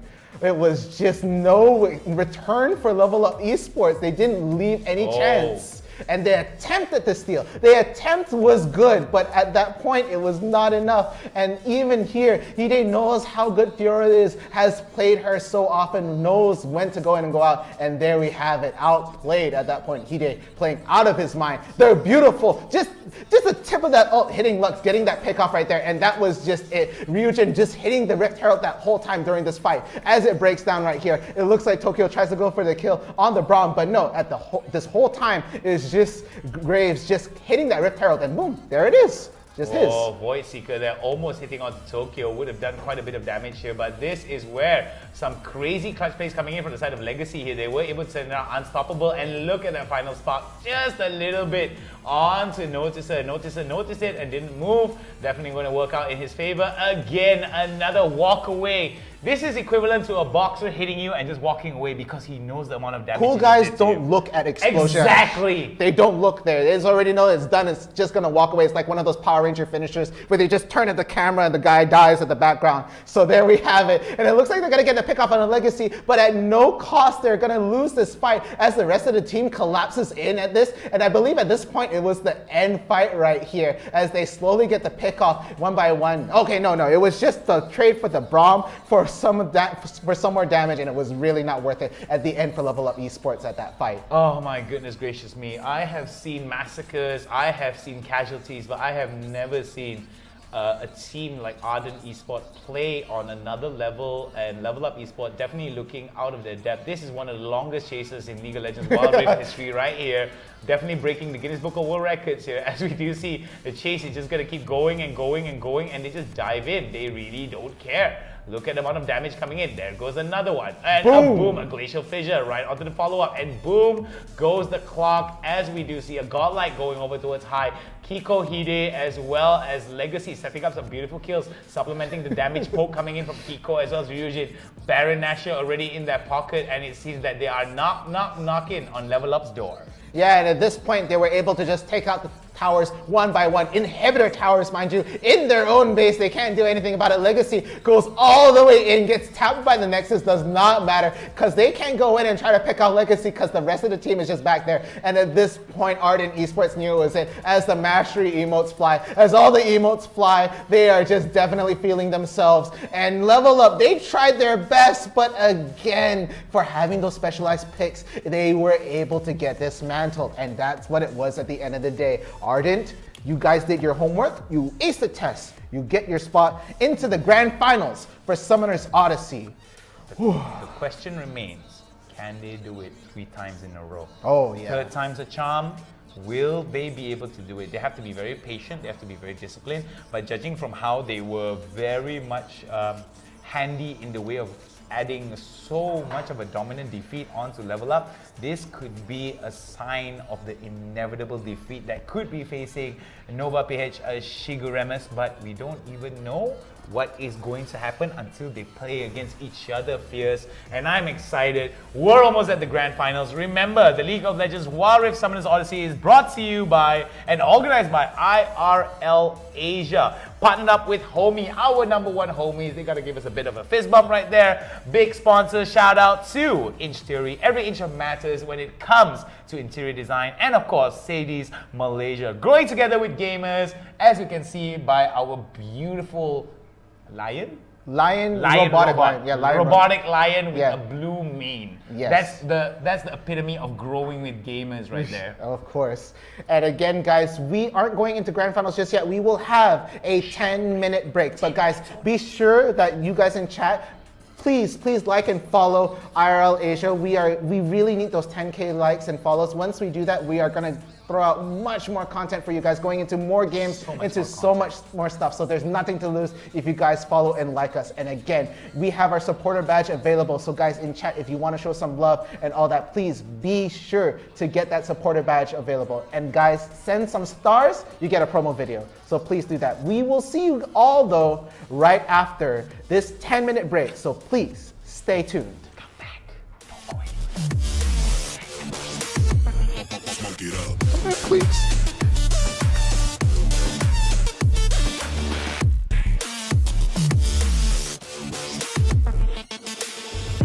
Burn 'em. Whopping niggas bucket, I'ma serve 'em. Spinning on a block with a mop, I disturb 'em. I never killed a nigga, but I'm ready to spit a hollow right on a person. And the curse I'm about to...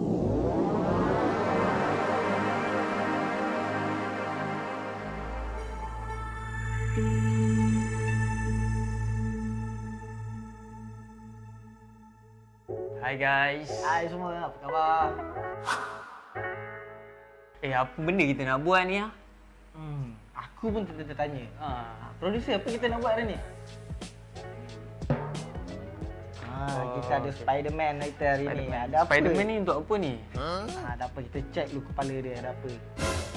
Ni ada lah ni, producer nak kita buat benda bukan-bukan. Surprise ni. Ada soalan ke? Soalan yang producer kita minta kita jawab hari ni adalah bagaimana anda bermula menceburi bidang e-sport. Peace, macam mana kau bermula dengan bidang e-sport ni? Bidang e-sport ni secara tak langsung aku masuk dalam bidang e-sport ni. Masa tu aku still kerja as a sales assistant dekat Orange Sport. And then one day tu my friend ada seorang kawan saya which is Zava kan. Obviously memang Zava. Dia ajak aku, time tu dia dapat job and then he need more people to work with him time tu kita orang handle qualifier untuk Galaxy Battle untuk 2 hari. So that time aku macam rasa aku best juga ni kerja dalam e-sport ni, sebab kau boleh buat apa benda yang kau suka dalam masa yang sama kau earn money. So how about Zam? Aku sendiri pengalaman dalam e-sport ni sebenarnya agak lama lah. Aku bermula first sebagai trader Dota 2 dan dalam masa yang sama juga aku buat freelancer untuk company-company seperti TGC, Orange Sport, Genesis, dan setelah beberapa tahun aku berkecimpung dalam bidang ni, aku rasa macam aku boleh buat lebih lagi daripada tu. Dan kemudian tu aku dapat tawaran daripada seorang kawan untuk menjadi Fire Dragon FIFA Division as a manager. Dan start daripada tu aku merasakan yang aku boleh buat lebih. Oleh itu aku cuba je untuk mencari kembangkan lagi kejayaan aku dalam e-sport ni, di mana aku mendapat tawaran untuk bekerja di Matchroom. Dan daripada situ aku dapat belajar macam mana nak uruskan tournament, macam mana nak anjurkan tournament, macam mana nak handle player-player di Malaysia ni. Dan pada masa yang sama juga, setelah bekerja di situ beberapa tahun, mengambil pengalaman, dan aku mendapat tawaran untuk bekerja di IRL ASIA, di mana aku berada sekarang. IRL ASIA ni dia bukan sekadar e-sport channel. IRL ASIA lebih pada multi-tainment channel, mana ada music, talent, ada pengurusan e-sport, ada penganjuran tournament yang di mana hari-hari ada. Daripada situ aku dapat belajar lagi banyak benda. Okay, why not kita tengok apa lagi yang ada dekat dalam kepala otak Spiderman ni. Okay. Dia macam-macam Spiderman kita hari ni. Second soalan, bagaimana anda boleh join IRL ASIA? Zam boleh jawab dulu. Okey, kalau aku sebab aku dah merasakan aku dah hampir 2 tahun di Matchroom, dan aku rasa aku perlukan pengalaman baru, environment baru. Oleh itu aku cuba untuk mencari pekerjaan baru sementara masih bekerja, dan aku jumpa IRL ASIA dan aku terus jatuh cinta dengan IRL ASIA. Bagaimana pula dengan kau, Fiz? Macam mana kau boleh berminat untuk join IRL ASIA? Saya terjebak dengan IRL ASIA ni melalui Zam lah. Obviously melalui Zam, sebab dia persuade saya untuk masuk dalam IRL ASIA ni sebab dia pernah bekerja dengan saya sebelum ni. And then banyak benda lah saya belajar daripada Nizam ni, daripada management skill, daripada production. So saya rasa saya boleh grow more with him. Aku macam kembang pula sekejap. Kita pergi ke yang seterusnya.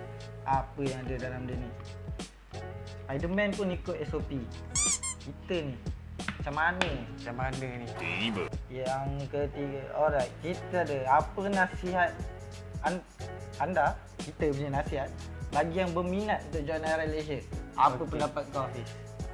Aku rasa lah, siapa yang kat luar sana dia rasa dia ada bakat dalam e-sport ni, tak kira lah daripada apa-apa bidang, management, production or anything else lah. Sebab e-sport ni kita tahu lah, dia makin lama dia akan makin berkembang.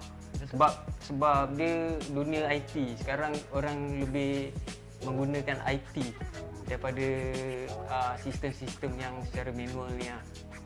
Oleh itu, pada siapa saja yang ingin join IRL ASIA, layari Facebook kami dan kami akan cuba yang terbaik untuk membantu anda terus berkembang di dalam IRL ASIA.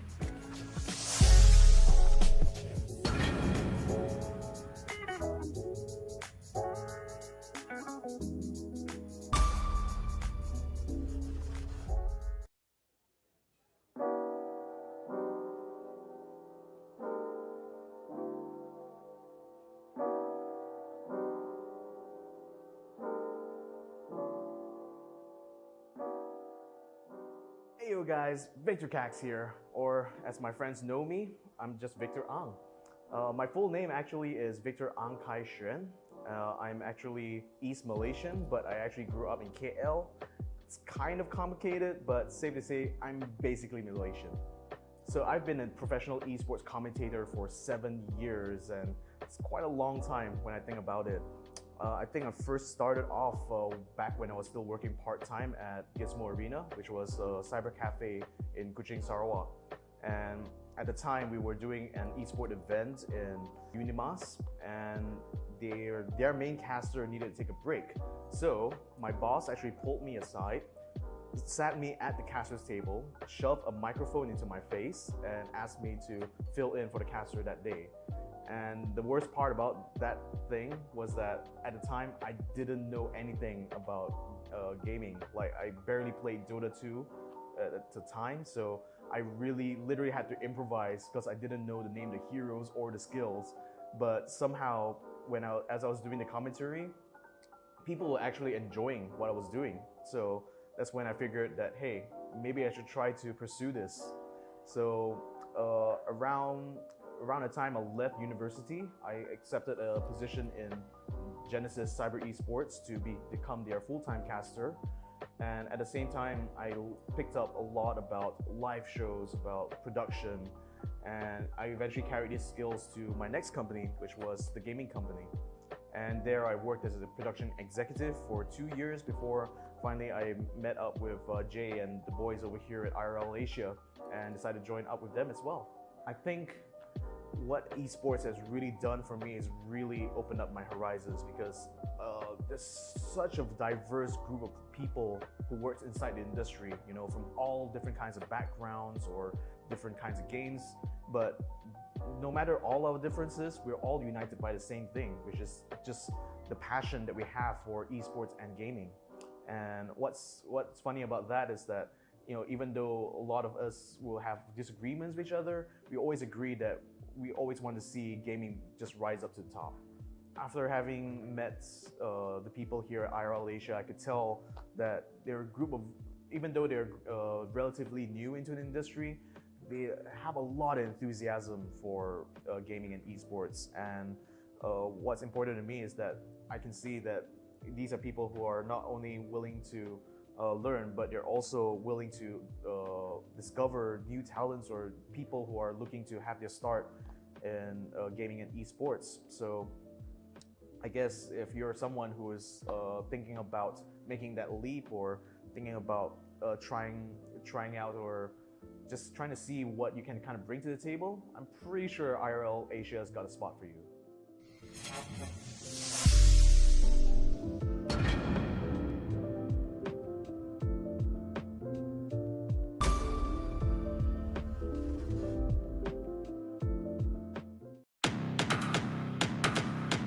Welcome to Wild Rift.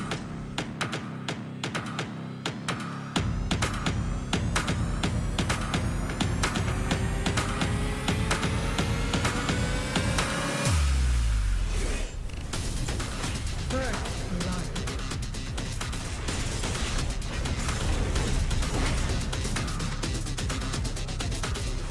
The enemy team has slain the dragon.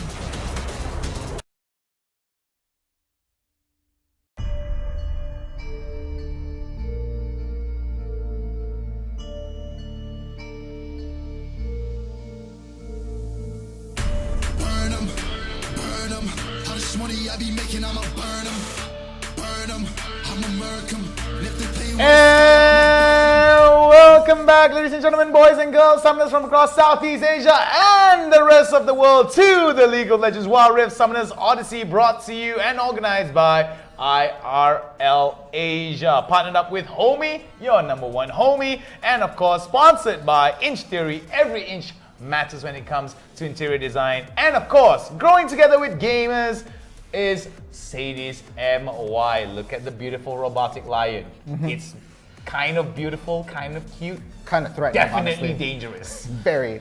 And I am downright fierce. Of course, Hound, thank you for that beautiful intro. But before we get into any more brackets or anything like that, I have a quick shout out. Again, Ardent Kiko, happy birthday. We didn't realize it's your birthday today. That was happy birthday. Happy birthday to you. Happy birthday to you. Happy birthday to Kiko. Happy birthday to you. May you get all the kill steals and never the deaths. All right, so again, this is grand finals right now. All of these teams have done so well, but at the end of the day, only one shall remain. And now it has come down to Arden Esports and Nova PH Sugar Remus. Sugar Remus.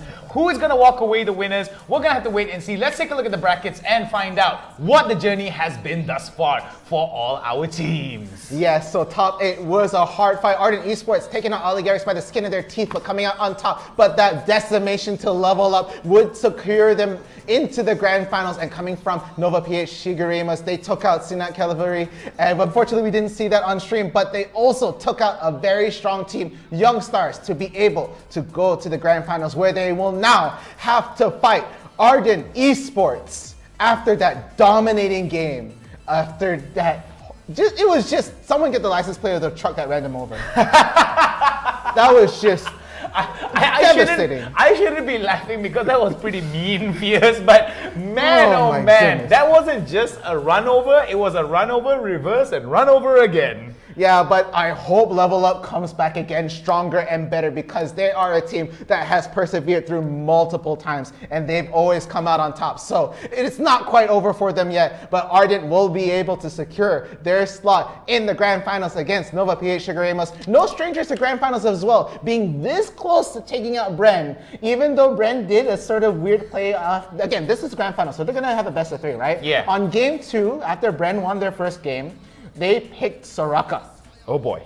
You already know, oh boy. Oh boy. And Shigeremas, they had to say, we're not going to have any of that, please stop. They took the second game, but then Bren came back and swooped in and took the third game. So, they're no strangers to being part of grand finals. You know, best of 3, both teams have time to adapt now, but whether we'll see Ardent Esports slowly try to take the pace of this or just go again at breakneck speed and go for the speed run as they did earlier, we have yet to see. And now, guys, the poll is at the bottom right now. So if you guys want to vote for whoever gets into this, please vote at the bottom. Picks and bans. Yes. Right now. Let's go. Let's go. Let's see. We're not going to waste any more time, guys, because we are pretty excited. Vi being banned out on the first rotation, coming in from the side of Arden, which I think has been a running theme for them. They don't like the assault and battery and right into the punches, and they don't want to be punched and being asked questions while being punched. So they want to take out a Vi, who is, in my opinion, Piltover's most dangerous puncher. Oh yes, for sure, and one of my favorite characters to play, but unfortunately, that also means Galio's going to be banned in Shigerema's side, so they don't want to have that ult being present, that global ult being very, very scary, of course, but that just leaves one more ban, and it's going to be the Ziggs. There goes the wave clear, there goes the damage coming in for this game, but who is the final ban coming in from Ardent Esports? Who is it? Is it gonna be another meta pick, or gonna be something special for Shigeremas? No, it's gonna be Akali. Okay, Akali has been very, very much, how to say? No, not to say banned, but mostly on, I think it was Hide, right? Yes. Yeah, Hide has been rather threatening with the Akali, and what I think is really interesting is the fact that there is going to be a targeted ban, because it is one of Hide's strongest picks, and I think it's definitely going to be targeted towards the Nova PH Shigeremas mid laner. Lee Sin Seraphine being picked out here in response of Camille first pick for the side of Arden. I'm really, really looking forward to seeing how this is going to be turning out. Blue side for the side of Arden, red side for the side of Nova. Nova right now looking to hovering onto the man with the best mustache in League of Legends, onto the Braum. Glacial Fissure definitely going to be a determining factor here. A lot of CC that can be stacked on them with not only the Lee Sin but the Seraphine Charm as well as the Glacial Fissure. We do see a hover over the Fiora and a lock-in of the Gragas. This is going to be very interesting indeed. Fiora does pose a very interesting split push capability here. Really interested to see where Gragas is going to go, most likely in the mid lane or maybe in support. Like you said, flex pick all around. Yes, again, I would actually buy Braum branded mustache wax. because that is a magnificent mustache. Man wants to know how he gets his mustache so perfect and so aerodynamic. Because if I could grow a mustache like that, I would get all the jobs for sure. Yeah, that is only the mustache of champions here. Exactly. And right here we have on the other side for Ardent Esports, they are hovering over the Lux, but no, it could be a Janna right there. Another decent pick coming, but High will definitely lock in the Kaisa, and it is going to be Janna. And the last pick gonna be Garen. All right, Garen poses quite a bit of an interesting outlier here, mainly because of the amount of tankiness that he has, a lot of tenacity. He will be able to just come in and run at you, Demacia! And of course try to execute you as soon as you get to very, very much low HP. What's really interesting also is the fact that Garen does have a very, very strong regeneration passive, which I think is so annoying at top lane. When you use it properly and you're able to sustain out the fights, you don't have to ever go back to lane. Nope. And before we get into it, I think they're just gonna, the picks are just starting to finish it out. So it looks like Lionel Ong is just going, please shout me out, Idola, Hound, and Fierce, please, please. My birthday today, it's your birthday too. It's your birthday too. Happiest birthday to you, Lionel. We want to be singing some songs to you. However, we don't want to get into the way of the game. Much action is lined up for you. So consider this a birthday gift to you. Enjoy the game and make sure you follow up the spin to win on the Garen, because nothing says happy birthday than the Garen spinning at you at full force and full damage. Check every brush for there might be a Garen. I think that was one of the first rules I've ever playing League. I honestly came from Dota, so like when they were just saying, oh, don't face check the bush, there will always be a Garen inside, and that scared me. So. Oh, of course. I mean, we've all had that, how to say, very interesting jump scare dynamics. It's the siren, ladies and gentlemen. Blue and red lights are gonna go, and we're gonna be starting the game off. Game number 1 of a potential best of 3. Will it go to 3 games, or will Arden say, we don't need 3 games, we'll finish you in 2? Yeah, but it looks like it's going to be a blue steal coming in from the Sugarama side. Yeah, Lee Sin is going to be able to steal this blue with not much competition. They don't see what's happening right here. And a really quick rotation going through mid. Are they going to try to get for the pick here? And look, it's actually... Over to the bot side though. Ooh, we're going to be seeing another steal. We're going to be seeing another steal here, and I do think that this is going to be very good for Oren. Oren is right now going to go for it. They might actually contest it, but look at the amount of damage that's coming in. Oh no! Just as the sound say, oh no! Oh no! Oh no! Sugar Amos right now getting that first blood. A double kill going over towards the side of Oren. Oren right now definitely enjoying a double kill so early into the game. Where's CD's health?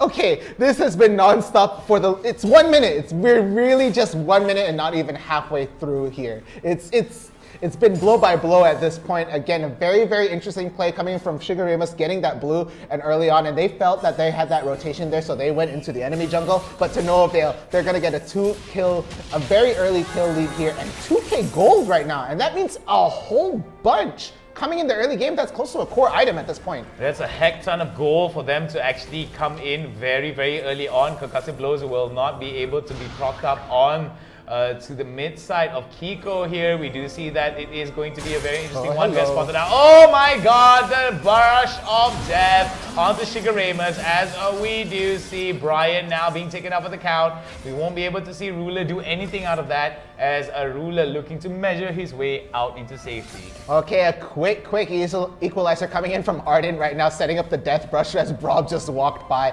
Unfortunately, he has no mobility, not going to even be able to get close to the Xayah to peel to her. But yeah, that is going to be a very clean pick. But Xayah looks like she wants to eat Legacy right here, a bit too overextended. No, there's going to be 3 of them as they slowly walk by. Do they know what's happening? Are they just going to sit behind tower? No, it looks like Lee Sin is going to just try to get these crabs. Why did I say crabs right here? Hold on, they're going to get the rocks, but no, they're going to get picked out. Looks like the Lee Sin is going to go and die here. Wait, Oren gets away! Ruler now getting as much... The explosive cast onto him, and it seems that it's going to be equalizer here for the side of Arden. We have seen time and time again that Arden right now does have a bit of struggle for the early games, but it seems that it's business as usual for Arden as they play from behind and equalize the game slowly but surely. Yeah, that was nothing but net shot halfway from the river straight into the face of the Lee Sin. He was not able to see it, ironically, so there was the kill right there. Okay, don't hurt me. Oh, the spin. Hide trying to get away. Vitals now being propped up from the side of NM's NM Shiger, but it's not going to be enough for the side of Shigeramus right now. Definitely enjoying the top side control that they're going to be establishing Legacy as well as High. What's really important here for the side of Arden is the fact that Legacy does have the Howling Gale as well as the ultimate. So if they decide to jump in on to Arden from the side of Shigeramus, they will be able to negate it, but at the same time as well, it does take a bit of a channel from the side of Janna to be able to channel their ultimate out. So it is going to be a matter of timing. Over to the mid side, over to the Drake pit here. We're going to be seeing a bit of an exchange here. Everyone is going to be fighting out for that. Beautiful stuns there coming in. A bit of damage there being taken up from the side of Ryujin. Has to push him away. Infernal Drake now in play for the side of Shigeramus, as all these teams right now are going to be jostling for position and looking towards getting that first Drake. Yeah, and Garen being so annoying at the top lane, keeping that lane pushed in, and it's just been a very hard struggle for Hide to actually get some blast hits there just to be able to get that gold. But no, it's going to be very, very tough. And looks like they might not even go for the Infernal Jerk yet until they get a pick off right here from either side. So they are just poking right now at the bot lane as Mid tries to just peek and see if anybody is trying to go for the dragon. Lee Sin gonna go straight away for the wolves, just trying to get some of the extra gold. It is only 4 minutes into this game. Okay, it's close to 5, and it looks like a small rotation coming in from Garen since he's shoved the lane all the way in. He is going to slowly go to the mid and just check out what's going on, but no, he's going to just walk back top. Never mind, but Fiora recalls it is going to just generally be a reset lane up at top as the group slowly goes down towards mid near the river to group up. But no, a Hextech ultimated onto the Seraphine. Looks like this could be the pick they need. A little bit down, and they get the flash in, but no, to no avail. It was just the Gragas to do cleanup, and that's the one pick they need. But will it be enough for them to actually get into the Dragon Pay? No, they're going to get the tornado onto Lee Sin, and they're going to go slowly in. Braum trying to peel for him, but no, he has to back off as well, taking up too much damage. And Xayah just at the sidelines trying to find a way to get in, but no, now we're nowhere close to be able to pick a fight, and they have to withdraw. Everybody recalling right now, everybody resetting, trying to get some items so that they can go, so that they are able and well equipped for this next fight. Brian is definitely pretty low here as Ruler right now trying to get as much priority as he can. Very good stun there as he throws out those feathers and tries to recall them back. Void Seeker will be able to hit Ruler now. He's got to be careful. Howling Gale goes up towards the river brush here. Ward's going to be dropped down for the side of Shigeramus. They do have quite a bit of information here as we do see Oren right now jostling for this position. Oh, Shigeramus comes in. Beautiful Howling Gale there to stop Brian coming in. The ultimate is going to be good. The flash is going to come from the side of Legacy. 2 more hits going to put him in danger there. Oren immediately jumps onto his teammate here. Beautiful Howling Gale. There goes another one from the side of High here as Arden right now turned the fight around. 2-for-0 exchange. Excuse me. 1-for-0 exchange here as Ryujin right now gets dangerously low, but this could be an opportunity for Shigeramus to go for the Infernal. Yeah, again, they have one guy down, but again, cooldown timer, the death timer on Ryan is not going to be long enough for them to be able to get a huge disadvantage here. So they're going to feel confident and they're going to take the dragon, but they are primed for the steal right now. The great tornado, the steal has been attempted, but no, it looks like Shigeramus is going to be able to take that dragon and secure it. But will they be able to get a kill? They do. Garen being able to get 1 kill down, and Hide will fall, unfortunately. Hide down for the count, purchased himself a longsword there, giving him a little bit more damage. I do like what I'm seeing there. We do see a blasting one being picked up inside of Kiko. Let's take a look at itemization here to see what is in store for the early few minutes here, 7 minutes in. We do see some core items there being brought up. We do see there might be a Blade of Rune King. We do see Grievous Wounds there being picked up as well for the average blade. Oh, beautifully done there, coming in from Shigeramus. Another objective, another very hard-fought objective. They're going to go down at the price of 1 as Daniel is going to be taken out for the count. Brian, has been taken out for the count as we do see that it is going to be his door left up in the Baron pit. Yeah, with the small rest in peace sign over there, I love it. But Arden Esports is in the lead only in kills, but they are dead even in gold. And I feel in terms of objective, that Infernal Drake right in Shigeramus's pocket is a big thing that will be a very important factor later on. So they have to be very careful on these fights. If they don't focus down on the damage dealers fast enough, they will fall apart. So the thing is that Brian's positioning is very important. Him falling down too early could mean the rest of the team fight will collapse. So he can't afford to be picked out at this point, and it has to be a very careful game of cat and mouse as he tries to peel for his teammates. Yep, this is going to be a very interesting one indeed here, as we're going to be seeing. Oh wait, Ruler! Ruler has it caught up. There goes the Feather Storm. There will not be able to get hit. Luckily enough, was able to be untargetable for that few seconds and will be able to walk away safe and sound. Oren right now, he's trying to force this out. We do see Arden right now is slowly building up a bit of a goal lead here. Nothing too much. About 400, 500 goal lead in favor of Arden. Arden right now slowly building up whatever advantages that they can. But over to the bot side here, we're going to be seeing Hextech Ultimatum on to the Garen, but Garen goes down for the count here as the Grand Challenge will be able to take him out and give a bit of sustain. Over to the bot side here for Hide.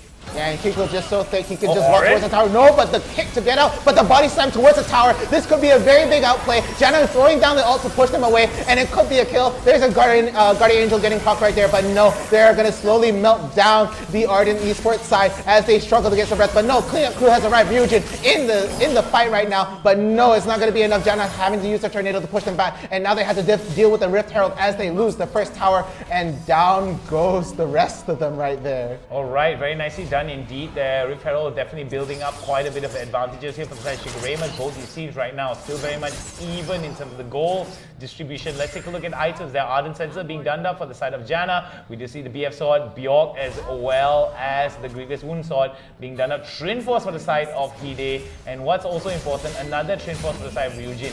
We also see a lot of AP penetration there with Leandries, which I think is going to be a very strong one as well. Over to the top side here, we do see Ryujin right now decides to just get out of dodge. Yeah, he does not want to try to fight right there. He knows that he's going to be caught out and alone. Most of the people are grouping down at mid. Maybe they're contemplating doing the Baron really soon since it's up and ready right now. But no, very minimal vision at the point right here. It looks like Ardent is going to sniff them out, trying to rotate and get the Scuttler right here. But I'm not too sure whether they are going to start this Baron. But they're going to spot the ward, and they're going to realize they've been spotted. They're definitely going to have to retreat at this very point as they... Okay, no, they're going to put more wards there. They want the vision in there. They want to be able to catch out this fight, but no. Hide doing his special thing, split pushing right there and using the ult, but no, not going to get a kill and forcing them back.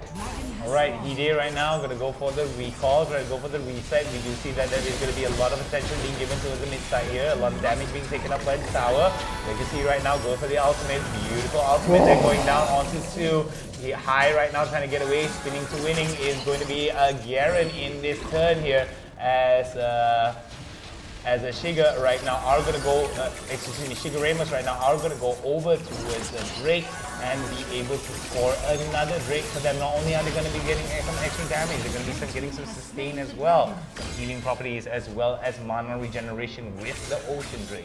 Yeah, and that's going to be a very, very good thing coming, especially with I believe the Seraphim. That's just going to be helping them out a lot. So now they're just annoying and tanky at this point. They're not going to be able to pick them off as easily as before right here. Legacy got caught off a bit earlier in that fight, and it was unfortunate, but not the biggest kill right there on the side for Shigeremas. As we see, Ardent Esports is still on a nice lead of 2k gold over Shigeremas and a kill lead over in that point. But it is still pretty much dead even as we see 2 objectives being taken up by Shigeremas. Baron Pit is still up there, by the way, but whether we will see them fight for it is a whole nother question. It may just be too early. It's not so much as a deciding factor if they get it right now and push really hard, but it is something that both teams have to watch out for if each one of them tries it.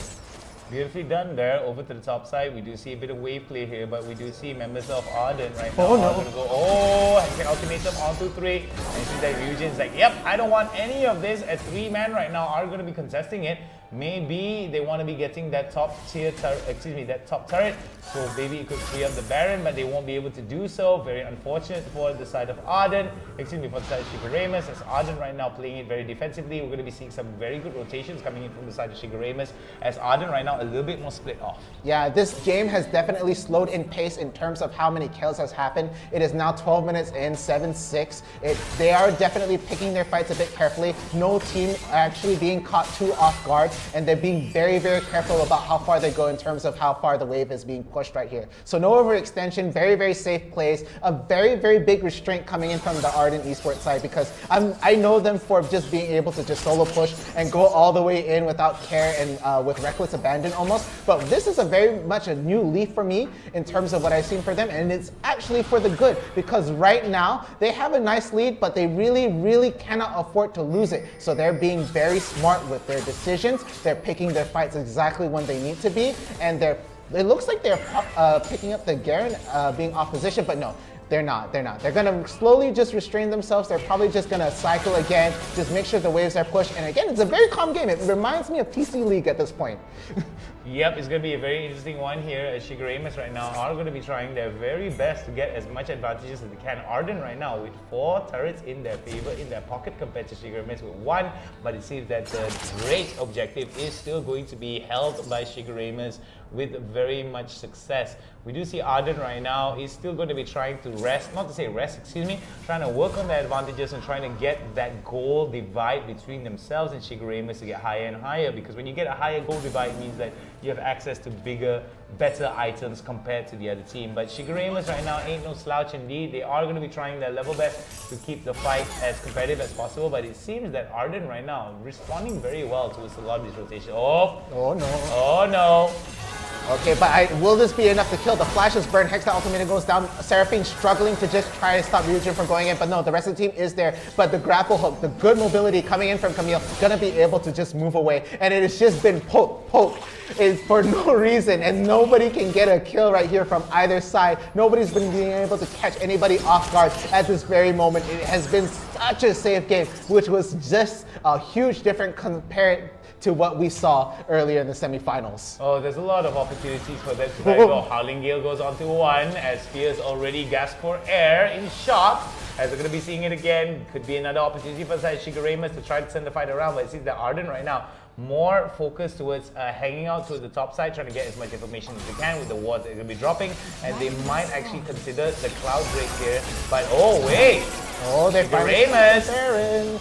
Oh, what a great Hextech Ultimatum in the middle of it. We do see a very interesting fight. Knockup's going to be good with the Howling Gale, but it's not going to be enough here as we're going to be seeing High right now in the middle of the fight. They're going to be trying to go for Caustic Plasma now is going to go down. Very beautiful heal there coming in from the side of from the side of Legacy. Hide has been taken off on the card. Ryujin right now getting very dangerously low indeed, as Legacy right now is going to give a lot of help. Blue team is, Arden is going to get the double, as we're going to be maybe seeing another one here coming in from the side of High. High doing a lot of damage indeed, but it's going to be careful that he doesn't get caught out. Oh no! Oh no! Oh no! But luckily enough, it is going to be Ryujin that comes in. Ryujin will be able to come in and get the kill. There goes another Hextech Ultimatum onto the Garen. Nova right now in a lot of trouble. One more tactical precision protocol is going to stake him out. Tactical sweep and boom shakalaka. The Rampage goes over towards the side of Ryujin and is going to open up the Baron for them. Okay, that was the explosive fight they needed. Again, Shigeremus thought there was going to be enough time, enough of breathing time to be able to start this Baron, but they weren't able to seal off that fight that happened and broke down. They were so close to taking it. The really good CC landings on either side of teams, but it was just not enough damage coming in from the side of Shigeremus, and they weren't able to secure kills. Lee Sin forced to run towards the enemy base, getting picked up by the Gragas at that endpoint right there, and Camille just cleaning up at that Garen. And now they're gonna have a Baron buff push, which means these towers aren't gonna stand much longer. But no, it looks like he might get jumped, getting popped on top of Lee Sin, but she will not be able to stand. She uses a flash, but no, she has to move away. There's not gonna be, okay. She lives, but barely, okay. And the Cloud Dragon is gonna go straight to Arden Esports. Again, that solo push coming in from Hide, the Hide special, especially with Fiora, is gonna help them secure that objective since the full team's focus was on Hide at that point. Look to see Hide's Fiora being banned out, or at least picked out in the next rotation here, as we're gonna be seeing this is a potential best of 3, best of what? Excuse me, the first game seems to be working in favor of Arden Esports. If they keep this up, this could be one score for them. 6 turrets in favor of 2 Drakes in favor of Shigeremus, but it seems that the big divide is going to go. Oh wait, we do see the Hextech Ultimatum going down. There's a lot of damage going to go over towards him. There goes the double onto it, but oh my goodness, look at the amount of damage that's being taken up from the side of Legacy and High. Their main damage dealers are going to be out of the game here, as they are very much wisely so decide to bug out of this, as Hide right now more concerned with pushing out that top lane, as well as another push over to the bot side here. Beautifully done with the Acacian Rain. Rampage is going to go over towards the side of Kiko. Kiko right now tries to go back into the fight as well. Another revive there coming in from the side of Ryujin. Ryujin right now out of the game, gets hit with a concussive blow. Will not be able to get forced out of that, as we do see that the turrets right now are slowly being whittled away by the side of Ardent Esports. Very well disciplined indeed, as they're going to be pushing on 3 fronts. Yeah, and right now that top inhibitor is done. Hide doing his job right there, and everything is collapsed. All that's left is the Nexus right now. I think Hide does not have the Baron buff anymore. That's gone out of the picture, but who needs it right now, as it's just the Nexus. Oh, wait. We're going to be seeing a very interesting one here. There goes the Grand Challenge down and out, as the duelist is definitely going to try to work her way into a Hide right now, showing the capabilities of the duel. Will be able to go for it. There goes game number 1 for the side of Ardent Esports. Magnificently done. Very, very patient, restrained play coming in from Ardent Esports. A very big contrast to what we saw happening early in the semifinals. They will be able to take the first game of the grand finals, but guys, it's going to be a best of 3. So at this point, there is still some chance that Sugar Ramos can take this back. But will we see it? I'm not too sure. That was a very, very good play coming in from Ardent Esports side. Well, Ryujin definitely was very interesting indeed. We did see quite a bit from Hide as well. Let's take a look at the replays. Excuse me, let's take a look at the post-game stats here, as we're going to be taking a look at the itemization here. Very beautifully done indeed. Mortal Reminder being done. We do see a Trin Force as well as a Bjork from the side of Hide, definitely giving him a lot more sustain, as well as a lot more in terms of the sustainability and damage that he does over a long period of time. Kiko as well, not only with the Morello, as well as the Leandri, as well as Rabadon, doesn't even have boots on him for... he doesn't need to run. He doesn't need to run. That's definitely going to be something that's going to be working in his favor here. We do see that coming in from the side of Legacy. We do see that Ardent Sensor definitely working on favor, but high right there. No wonder he does so much crackling damage here, because not only does he have the IE, he has the Bjork, and he was most probably going to be building up into some more crit, as well as some more damage that could come with a Mortal Reminder. He even had the Zhonya's as well, but it is going to be a Ryujin with the most amount of kill participation, as well as MVP. Rada there with the SVP. 13. He was there for every single fight, compared to Hide, who's only been there 3.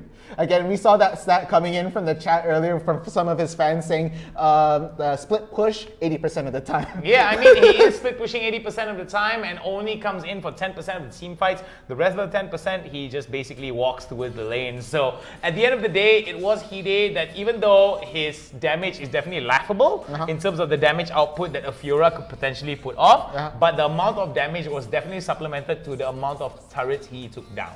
And look at Kiko's damage. No slouch as well, outdoing High in terms of damage, 20k right there. Again, we saw some beautiful caskets, some beautiful, beautiful play coming in Kiko. That happy birthday song definitely cheered him up. That was that was the actual out-of-game buff that did it there. So guys, that if you need to know, that's the secret right here. That's the gameplay right there. There's definitely the gameplay that's going to be working out wonders for them. Remember, ladies and gentlemen, League of Legends Warriors Summons Odyssey, organized by IRL Asia. And wow, it seems that everyone on the comment section are starting to understand that Ardent Esports will most likely walk away the champions here. 100% vote in favor of Ardent Esports. For those of you who are in the big for the stats, here is the total farm for both Ardent Esports as well as Nova PH Shigeremus, as well as the total experience. Look at that, about 70,000 difference in terms of total XP that has been gathered across the board between Ardent Esports as well as Nova PH Shigeremus. Yeah, during that whole beginning part of the game, even though it's quite dead, it was just teetering left and right. It was so close. We were expecting a big objective play. They were probably going to go maybe for a Baron or anything like that, but they hesitated for so long. But then Shigeremus tried to pull the trigger on it, but it was to no avail. Let's take a look at the replay. Let's see what I'm talking about right here as we get into this replay right now. Again, early in the game, 4-2 right for Ardent Esports. They try to get this Infernal Dragon, but no, it's not going to happen right here. I think we're going to be cycling through a little bit right here. And again, this is the early plays right here, 0-0 at this point. This, I think, was up to Shigeremus's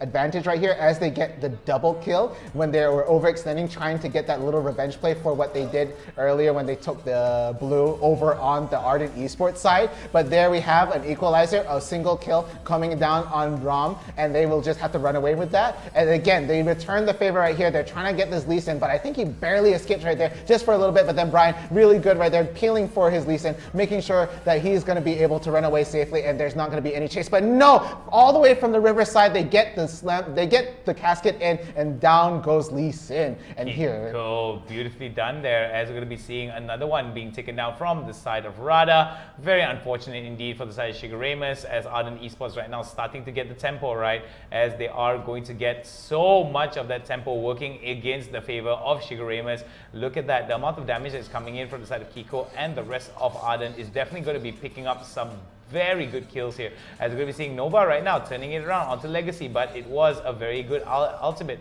that was able to stop him in his tracks. But look at that, Void Seeker comes in, and despite the fact that he was able to get out, they were able to get at least one onto Brian, as they're going to be following up even more. Not going to be able to get any more from that. This is going to be the Drake here again, the second attempt to the first Drake, as both these guys are going to fight out. There goes Explosive Cast, there goes the Hextech Ultimatum, excuse me, not Hextech Ultimatum. That was going to be a very interesting fight here, as Ryujin gets very dangerously low indeed, as members of Shigeremus were able to secure the first objective of the game, which is the Infernal Drake, and then it's going to be Rift Herald that goes over to Shigeremus as well. Yeah, and at this point, I felt like Shigeremus had a demanding lead in terms of just simply objectives. I believe they took 2 dragons before even Ardent Esports could take one. And here we have Hyde going all the Hide going all the way in just to finish off that kill at the bottom tower right here. And again, they really tried to kill Kiko right here. They did everything. They went for the kick, but no, the body slam will pull in. And there we have the Janna ult trying to peel away for Kiko right there. They're gonna be able to prop the GA right now, but Kiko will fall. Hyde does fall. Legacy unable to run away at this point, but no, cleanup crew, Ryujin just trying to get the kills in there, but no, I think he burns the Zhonya's and just walks away. He's not going to get any more than that, but that was the best equalizer that they could have hoped for in that fight, seeing how well Camille was able to clean up at this point. And at this, it was just all momentum at this point. It was all momentum for the side of Ardent, as we do see the shift in power is definitely going to be tried to be wrestled away from members of Ardent by Shigeremus, but it seems that Ardent was very much disciplined in terms of how they were approaching a lot of these fights. They knew when to back off, they knew when to mitigate their losses, and tried to nip their losses in the bud. Oh, but here it is. Oh my goodness, here we go. We're going to be seeing a lot of fights here coming in, and it was all for the Baron indeed. Some beautiful Howling Gales that are coming in to interrupt some of these fights. Hide was definitely going to be the first focus in this fight. Oren right now getting interrupted. GA is going to come down. He is too low. He is going to be out of the fight for too long, but look at that high. Very unfortunate. Was able to get the Icathian Rain, but it went over to the Gromp indeed. Double kill going over towards Kiko here, as we're going to be seeing High right now trying to focus up the finish onto Shiger. Over towards the top side here, very beautifully done indeed, as the Caustic Plasma is going to follow up, as Ryujin right now will be able to come in, Hextech Ultimatum, and he closes out the final kill. 4 for nothing. A clean ace across the board from the side of Shigeremus, despite not losing a single team. Ardent was still they were very confident in terms of they were pulling the trigger here, and despite that, they could have reset it and just feel a little bit more comfortable, but they knew there was not going to be any contention, and even if they lost one toward the Baron for an execute, they will still be able to get it over to the bot side. We're going to be seeing another fight. Yeah, and then at this point, at this fight, it was just really a show of force right here, because they could only just barely attack the Camille right here, and again, they were trying to focus on the Janna in the backline, very low on health, but they were just suffocating, because at this whole point, Hide was at the top, slowly picking away this top tower inhibitor, and it went down. And then at this point, they were just struggling to try and keep their towers up, but to no avail. They were even trying to get their best picks right here, but no, all they could do was just proc the GA on Ryujin, and unfortunately, top tower already down, and they went for the split push at bottom. Then it was mid. Then there was nothing between them and the Nexus except the members of Shigeremus, and it was just not enough. At this point, they didn't even need to fight the team members right here. It was just all the damage, trying to just focus down onto this Nexus right here. We do see the ult coming in from Hide. This was just a show of force basically. This basically meant that they had to go back here. And look at that. Hide is just doing all the damage to the Nexus, and it didn't matter. They weren't able to kill him fast enough. And there was the game. Ardent Esports coming on top on game 1. But there's more. And there's more, potentially a best of 3, but if Arden keeps up the way that they've been playing against Nova PH Shigeremus, and Nova PH Shigeremus does not make the necessary adjustments, it could prove rather detrimental towards Shigeremus and their ability to try to take away this game. And I don't know about you guys, but I think it's time for it to take a short little break because we still got... No, we're gonna go straight into we're gonna go, wow! Those grand finals, we go one in after another. One in after another, let's go right into it then, because we're not going to be wasting any more time. Yeah, the people want more games, and they're already seeing Ardent win. This 100% lead earlier on was incredible, but Shigeremus, they decided to be on the blue side here. So again, you were very familiar with this format. I'm sorry, I feel like you've been a little bit baited right there. I was. I kind of got bamboozled right there. I mean, it is my first day casting with IRL Asia. It's definitely a wonderful honor to be here, to be casting for a very passionate Filipino crowd, to see so many people just show so much support for these players. I mean, we can't spell fun without you. I always say that, you know, and this is the fact right there. If it's not for you guys, and special thank you for each and every one of you guys who tuned in from start to finish. Yeah, and it looks like Ardent's gonna go for the same ban here. They don't like the Ziggs, they don't like Vi. There's something about Vi they don't like, and I can understand. As a Vi player, I understand. Camille and Fiora, they're 2 top lane bans that are going to be coming out, so this is going to be very interesting indeed. They don't want to allow Ryujin to be able to take it. Gragas is still open up. Lee Sin is open up. We do see an Akali as well that's going to be opened up as well. That could go towards Hide, so that's going to be a bit of a miscalculation that could come in from the side of Ardent Esports, but only with 2 bans on each side. How many can you ban out? Exactly, but also Hide can also play Darius. I forgot to mention that. Yeah! So if Shigeremus decides to go for the first pick to go for that, I believe Akali, because that's always a thing. If the first pick is out there, they usually try to go for the Akali first. That's usually the in-meta thing here. So if the Akali goes, that's no problem. Hide is very comfortable playing around with Darius. So again, Nova PH Shigeremus decided to go to the blue because they were losers. They were, in the first game at least, that's not a very nice word to say, honestly. But they did lose that first game, unfortunately, deciding to go to blue, getting the first ban here. But the first pick could be a very important one, and it is gonna be the Gragas. Alright, so we're going to be seeing this here. I do believe that this does give a lot of opportunity for Shigeremus to actually get in their very strongest pickups. I do like the fact that they are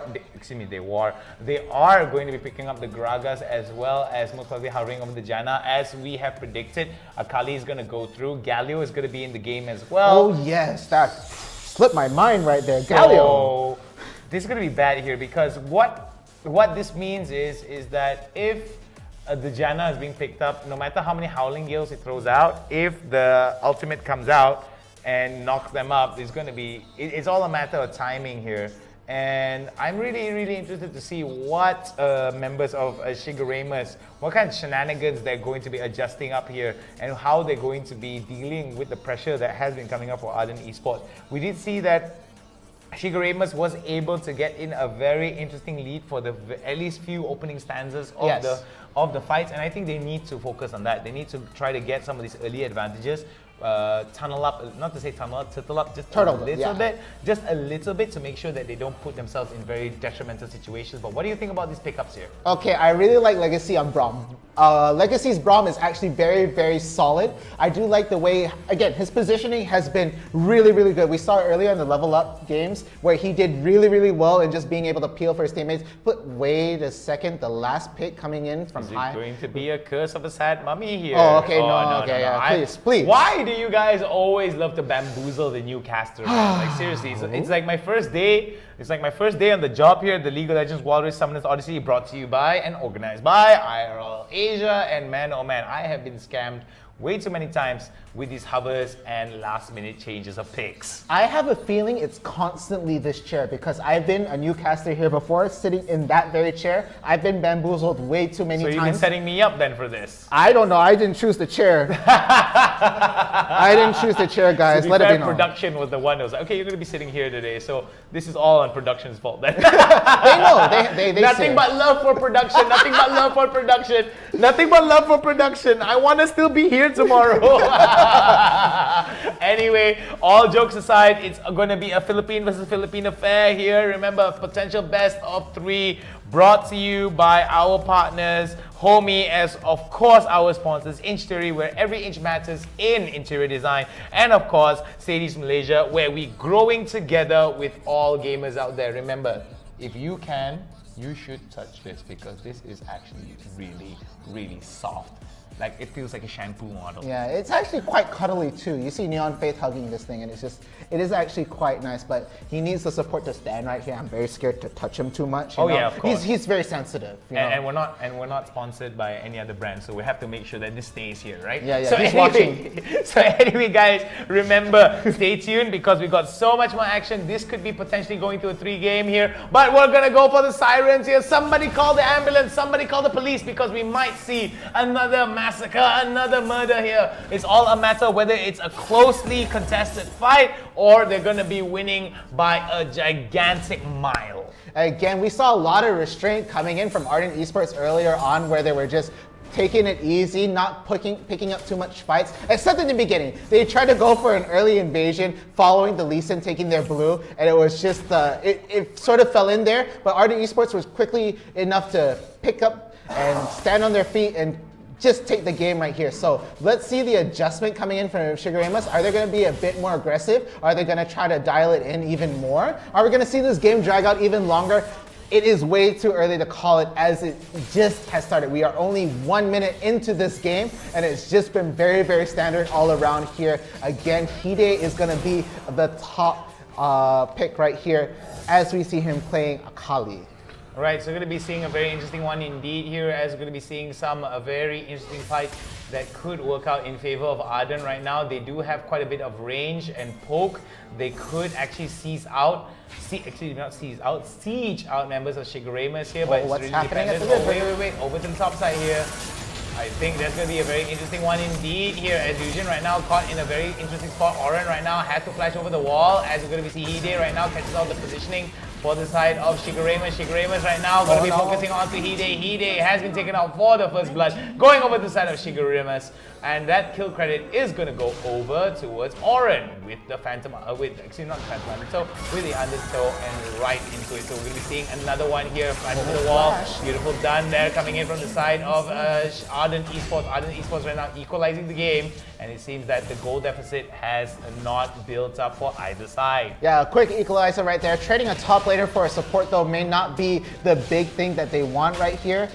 So it looks like it's still quite even, but again, all of these gold leads are not going to be huge at the moment. It's going to take a lot more for the game to shift to decide who the winners are at this point, and there's going to be a lot of objectives to take for it to happen, and it's just going to be a trade here, a blow by blow, as Arden and Shigeremas get into this right here. It looks like Legacy's taking a bit more damage than I'm comfortable with at this point, as the other side is nice and healthy. Again, High is still feeling good at this point, which is good. A quick True Shot Barrage is going to go down, maybe just to get a little poke damage into the Kaisa, but no, it's still not enough for it to be a good fight here. It's still poking from either side.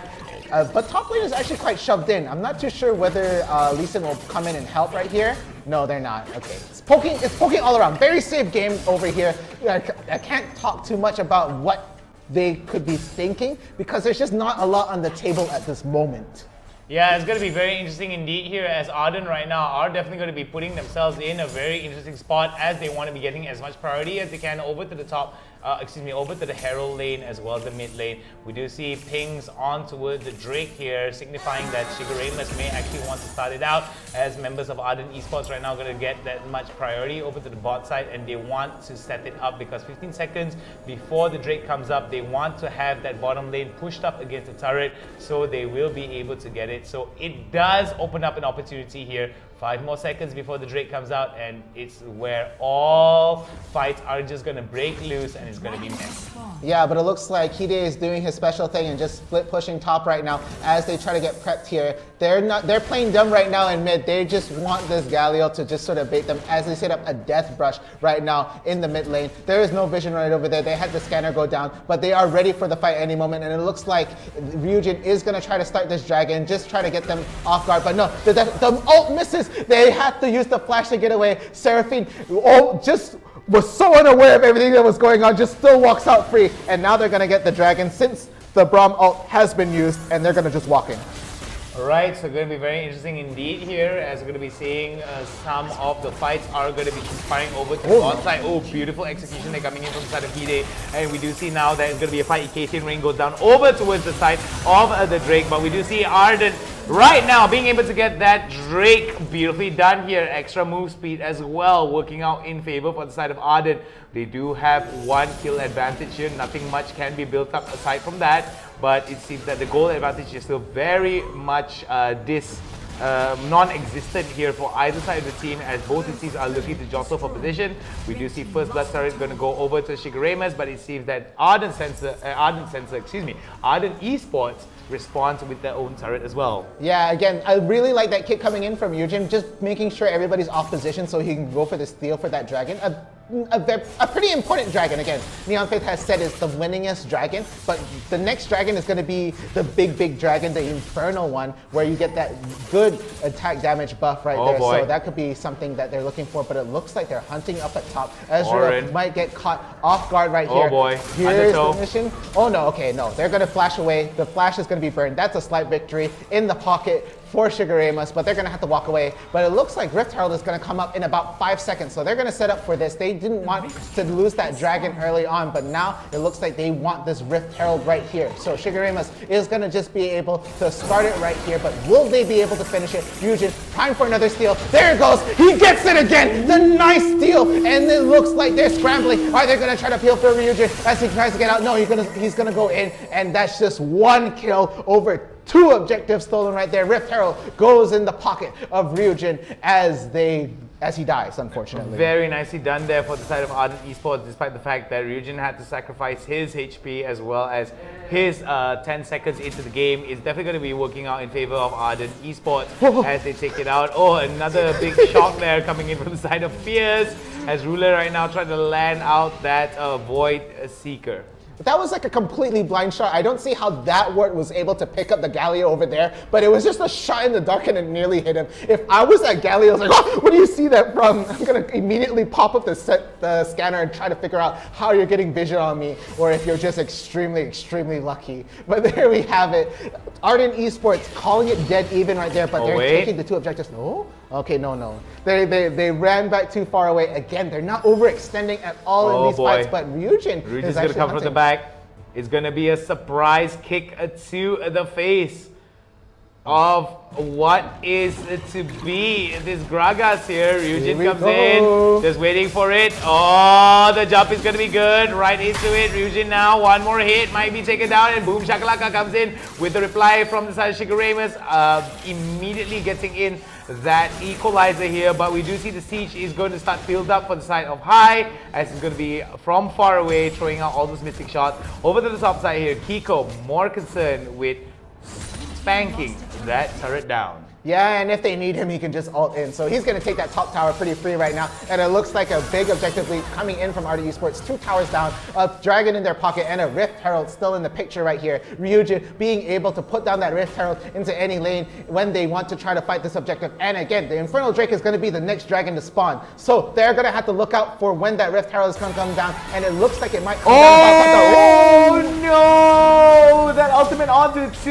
Shigeremas were able to turn it around, as we do see the Grandlanders coming in from the side of Kiko. Will not be able to knock out anybody, as we do see a little bit of an interesting turn of events here. Could Hide turn around and make it an equalizer? No, he will not. He will decide to go back against it. Beautiful turn and beautiful kick there, but it seems that Shigerema is looking towards punishing that bite off when they could not chew it. Oh, a killing spree, a double going over. The sustain is too high, and boom, shakalaka goes another one. Killing spree going over towards the side of Ruler. This is going to be the first Drake of the game, and it seems that the hopes of Shigerema is coming in and pushing this game into a game number 3 may come to realization. Yeah, but they did take that Cloud Dragon early on with a steal, but that Infernal Drake will go completely unattested. Too many deaths right there will mean that there is no chance to fight that one out. The next one will be a Mountain Dragon. The Baron gonna be coming up in about 40 seconds from now. So the next couple of fights will have to be a huge restraint right here, as we see that they can't fight this at this immediate moment. It is going to be 32,000 on the side of Shigerema's Ardent Esports with 31,000. A small gold lead, but at any point in time it could turn. So fights still had to be picked very carefully, and then now it's going to be 25 seconds till Baron pops up on the side here, and it looks like Ardent Esports is going to try to get some vision on there, and Rift Herald is going to come down from the top lane, as we see Hide pushing this lane in, just making sure that the Rift Herald can just walk in unobstructed right there, and he's just making his way slowly down. I'm sorry, lore-wise, Shelly is a girl. It slipped my mind, honestly speaking, right there. And okay, no, they're not gonna try to get vision onto the Baron pit right now. They're just trying to, they're trying to get this kill over on the Gragas right here. But they're grouping up right now. Hide will be able to catch the flank before it happens. And right there, Legacy being able to peel for Hide in case they get the jump on him. But again, a lot of restraint from both sides of the team. But no, looks like Ryujin might get caught out. He has to walk away right here. And okay, this is just the blue standing over there. I was wondering why it gets pulled away. But it looks like the pickoff on Legacy will be huge. Oh, Olaf running in. No way to stopping him. Blue resets right there. Are they really going to fight for this blue? No, they're not. But okay, Hide doing the special. He's looking to take out this mid turret right now. Hide just doing Hide things. Oren doing Olaf things, running at you at full speed and just taking all of your damage and slowly going from empty HP to full HP with the amount of sustain that he gets. We do see Shigeremas right now, excuse me, we do see Shigeremas right now with a considerable amount of lead here and 2,000 gold advantage, but nothing too much that Ardent Esports can't salvage themselves from. We do see that Ardent Esports still has the turret advantage. Oh boy, Hide has been taken down and went kaboom in the early exchange. Look at that in the middle of the fight. There is going to be Oren doing Olaf things. But we do see that it is going to be Kiko that ults out of there and will decide to get away from it and decide to just, okay, you know what, you can take that turret, bro. We're not going to dispute that. But this could be an opportunity for the side of Ardent to try to punish them if they get a little bit too overzealous. But you see that Shigeremas right now, learning from their mistakes in game number 1, decide to recall back and focus on the discipline advance that they're trying to work on. Yeah, again, these two teams right now, there's a huge kill lead coming inside from Shigeremas, but look at the gold lead. Not as big as you would expect with the 6 kill advantage for sure. They are definitely doing their macro really well here on the side of Ardent Esports. And again, we see Hide slowly pushing out the bot tower this time. The Rift Herald not going to be able to go all the way down and even take a lot of damage off of that turret right here. But it looks like they're getting primed to take this Baron, actually. So as we see, Shigeremas trying to set it up, but no, they're gonna try to catch the Galio off guard right here, and down he goes. But no, the healing right here, they're gonna be able to get the charm, but he's not gonna be able to live. True Shot Barrage coming in right there, not gonna be enough. Oh no, they're falling apart one by one, and no, not even Hide could help out as he gets pushed away high, barely being able to put enough damage to take them out. But no, looks like Hide is not done yet. Low on health though. Are they gonna be able to finish off the job? No. Oh, the ignite. Almost. Okay, no, not quite enough. pixels away from death. He's going to be able to eat up and walk away from that fight healthy. But that was a trade if ever. And still, look how even it is in that trade. They're basically toe-to-toe at this point. Even though they both have dragons on each side, Infernal on Shigurema's, a Cloud on there. And what are we seeing at this very moment? What's interesting to note is that despite the fact that there is a big deficit in terms of kills, Ardent Esports still maintaining a 1 turret lead advantage. We see teleport now coming down. There goes the 2-shot barrage. This could be an interesting one here. It's going to be Shigurema that steals it away from the side of Ardent. This could be very bad here for the side of Ardent if they get a little bit too overzealous. There goes Hide. What is Hide doing? This isn't Hide that we knew from game number 1. Yeah, he was really trying to help out with that dragon, but unfortunately, again, stolen on that side. Mountain Dragon will then go to Shigurema's, and it looks like they want to push over to this Baron Pit, knowing that they can't fight. But is Ryujin gonna get caught out in the Wolf Pit right there? No, they are gonna get this Baron almost scot-free. Where is the steal gonna come in? Is it gonna happen? Oh! What? Oh my goodness! Arden just stole it! This could be the biggest bamboozle here in the grand finals. Arden just stole it. I don't know about you. Mom, get the camera. Kiko, you sly devil. Yeah, the birthday buff working really well there. Now birthday buff on top of Baron buff. Kiko is unbeatable now. It's just too much. I didn't... Are you kidding me? With Okay, just that Fierce sliver of health? is already losing all form of grasp of the English language right now because there was just so much happening in so little time. Okay, what happened? Very simple. Kiko came in, stole it, and was like, yep, I'm out. It goes in, oh, I'm flying away, grand entrance back home, I win guys, I got this. But no, it's still not enough to win as they still have to fight this out. The damage going on top of High. Olaf having to run away though. Oh, no, the charm. And Ryujin falling. GA is gonna proc. Will they be able to take this though? Galio at the backline not gonna be able to do enough, but the split push coming in from Hide, will that be enough? But no, it looks like he might get caught out right here, but Legacy coming in the peel. No, the power damage right there. He's gonna be able to survive with his skin at his teeth, and he's gonna have to eat the fruit. No, he's gonna go back because they are pushing down this mid tower. They're going for a base race right here, and as we see it right now, Kiko has to go on top. The Baron buff gonna be able to help him to teleport, but that mid tower will not stand, and all they have left for mid is the inhibitors. All that left at top though, they still have the tier 3 one actually still standing, but like barely any health on it. Holy cow, take a bow. Coming in for the side of Arden, it seems that they were able to turn it around. However, remember, ladies and gents, it's all a matter of whether or not Arden will be able to use this.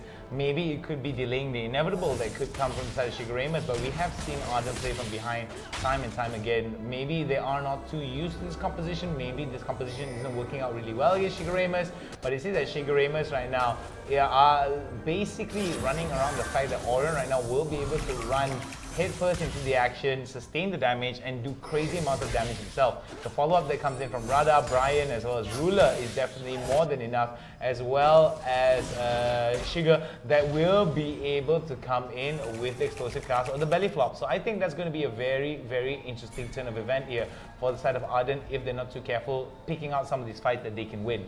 Yeah, I really like the side of Arden when they're trying to force these one-on-one fights instead of fighting the big team fight, but no, Olaf is going to just try to run in, try to stop this Galio coming in, but no, not enough damage to get a kill right here. True Strike Barrage is going to go down, and look at that. You want to fight the mid? No, Hide is doing his own thing, baby. Down goes the top tower. All that's left is your inhibitor. Now what do you want to do? You want to go back? You want to fight? No, they're just going to slowly push this Arden, forced to pull them back. Arden is doing a very wise job here. They're going to try to get as much pressure as they can over to the mid side, as they want to try to delay as much of the push as they can, because Hide is going to be pushing out over to the top side. It is going to be slowly bleeding out onto them. The next Baron, the next Drake is going to be the determining factor here for the side of Arden going up against Shigurema's. Who gets the dragon? The Drake? No, the Drake. The Baron could actually open up a big opportunity to turn the game around. Yeah, that split push coming from Hide with the Baron buff means that much more. And it looks like they're going to get the jump on him right here. Gragas forced to use the flash, has to use the casting to push them off position right here. And they're going to retreat knowing that they got the summoner skills. But no, it looks like they're going to start another fight here. High getting caught off guard. Galio forced to run away, has to use all his skills to run. The flash coming out from High, not going to be able to eat the fruit. They're gonna get But two wait, important but wait, sauce. but wait, What is it? look over here though. Oh, We're gonna Hide! be seeing another turret being taken down here from the side region as well as Hide. Hide, excuse me. They were very, very aware of what was happening. They wanted to mitigate their losses, so they wanted to open up the top side here. This could be an opportunity. Could he make it Not again? another steal. If they do another steal right now, it's going to be insane, but they're going to be spotting out Ryujin. They have to know that he's there. No, the Sonic Wave does not land on the Baron, so he's going to have to retreat. It's going to be at half health. Are they going to do enough damage to be able to kill this off before Ryujin gets in? Here it comes. 2,000. 1,000. Oh! So close yet so far. It is going to go over to the Shiguramas. Shiguramas right now definitely want to be backing up as much as they can. Try to negate the push that's coming in from the side of Hide. Unstoppable is going to go over towards the side of Shiguramas for Rada. Very nicely done indeed. And it seems that it's going to be the Drake that is going to be next on the menu for the side of Ardent. Shiguramas right now very much urgent in their step. They have a lot of agency, actually not agency, urgency in their step to make sure that they secure this Drake, and they want to close out this game. They don't want to stall it out as much as they can, giving opportunity for Ardent to take advantage. Yeah, but look at how fast they're melting down the other dragon. They're not going to be able to interfere at all. And right now, they have to deal with not only a Baron buff team, but that perma buff coming from an Elder Dragon means so much more sustain coming from the side of Shiguramas, and it's just going to be even that tougher to fight. At this point, these split pushes are the key to winning this, and there's no top inhibitor turret. So if they try to push all the way down at top and take the Nexus, that could be it. But right now, breathing down their neck is Shiguramas right at their mid, and look at that. Olaf is going to be able to take the bottom tower, and it looks like they're going to fight. This is game over. This is GG here coming in from the side of members of Shiguramas here, as Ardent Esports are going to be closed out. High goes golden, but it's not going to be enough here. Another turret gets taken down for the count. We do see the True Shot Barrage come down. There goes another turret in their favor. This is going to be 1-for-1. We're going to go into game number 3. Yeah, at this point it's going to be, I don't even think they can defend it from all those Baron buff minions. No, it just melts right there. Shiguramas taking it right there. We are going to be going into game 3 in this best of 3. Shiguramas taking it again. Now it's 1-1. Man, oh boy. Just when I thought that everyone on the comment section decided to make some proper, accurate predictions, they decided to bamboozle us. Yet again. Is this the caster's curse? Because I feel like this is always the case when it comes to best of 3s and best of 5s. You never get to see it go 2-0. You always see it go 2-1 regardless of how much they studied each other, how much they prepared for each other. It just goes to show that the Filipino teams are very much closely competitive with one another. The last few drafts are going to determine it. Let's take a look at the post-game stats here. Okay, again, we see Olaf, Nova, Oren doing so much work right there, getting the MVP. He was just such a force to be reckoned with. Being able to just run it down and forcing Ardent to just run away. Whether that's going to be the ban coming in from Ardent's side the next time is going to be the question here. But again, Ryujin, two beautiful steals right there. And Kiko getting a steal for himself, you know. But he's going to get the MVP on that side. Ryujin doing as best as he could, but to no avail. He will not be able to take the second game. So look at the damage coming in from Olaf. Not only is he the sponge to soak up the damage, he is the damage dealer himself. 25,000 damage coming in from Olaf right there. And even High could not contest that at that point. Yep, that could not be contested indeed, as we're going to be taking some look at all these numbers here. Numbers are what definitely paint a clearer picture of what was happening here. Oren definitely the highest in terms of the damage dealing here. Rada as well as Ruler were able to supplement a lot of damage. Brian as well as Shigur were definitely in a very, very interesting spot to allow for some utility to peel off for Ruler, Rada, and Oren. I mean, it goes without saying, he just runs into the fight and everyone just gets out. Yeah, just imagine you could just run through everything and just like, you can't stop this, I'm gonna kill each and every one of you. And he did it right there. It looked, again, Ardent looked like they had a small lead midway into the game past the 5-minute mark, but no, Shiguramas was able to take it and just keep that lead and stranglehold it all the way down into the 19th minute of the game. So guys, we are not taking a break. We are gonna go one after the other. We're not. Just like the DJ Khaled song, it's another one. Okay, so we're gonna take some time to read some of the comments. So from Lionel, hi Hound, can say my name. My name. I just said it for you. Thank you very much. So anyway, Hound and Mr. Dr. Fierce, who do you think is going to win? It's hard to say. It's hard to say. I was lining up for Ardent Esports, but Shigeremus definitely surprises in game number 2. I don't think we're gonna speculate anymore. We're gonna answer your questions with picks and bans. Not sorry. Match replays.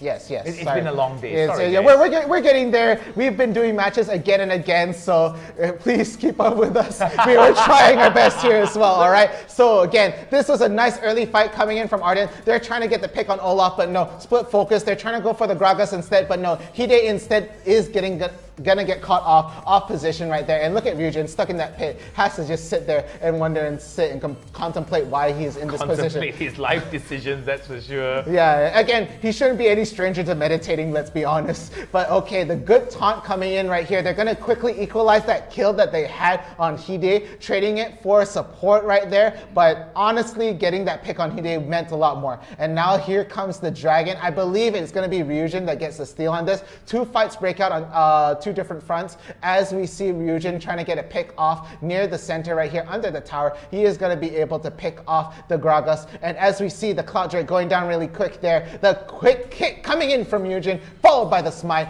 ends that dragon right there as they get the first dragon, first steal, the Cloud Dragon going to them. And again, this Rift Herald, a beautiful steal as well. They get the follow-up from the True Strike Barrage, but I think Ryujin dies here. I think there's no chance. Yeah, he goes down. He knows that he can't run away anymore. He tries to go back in, but to no avail. He will go down here. And again, Ryujin has been so good, so strong with his Lee Sin. Again, a lot of these Philippine teams really dominant with the Lee Sin here. That's why you see sometimes they just straight away ban him at this moment. And here we have the tower jack going in for this guy right here, for the big Gragas down here. Hide gets a quick shuriken, goes for the follow-up right there, quickly tries to melt him down, but the turret damage going in for Ryujin. The quick hit from Olaf, gonna be able to take that right there, and they try to get the follow-up there.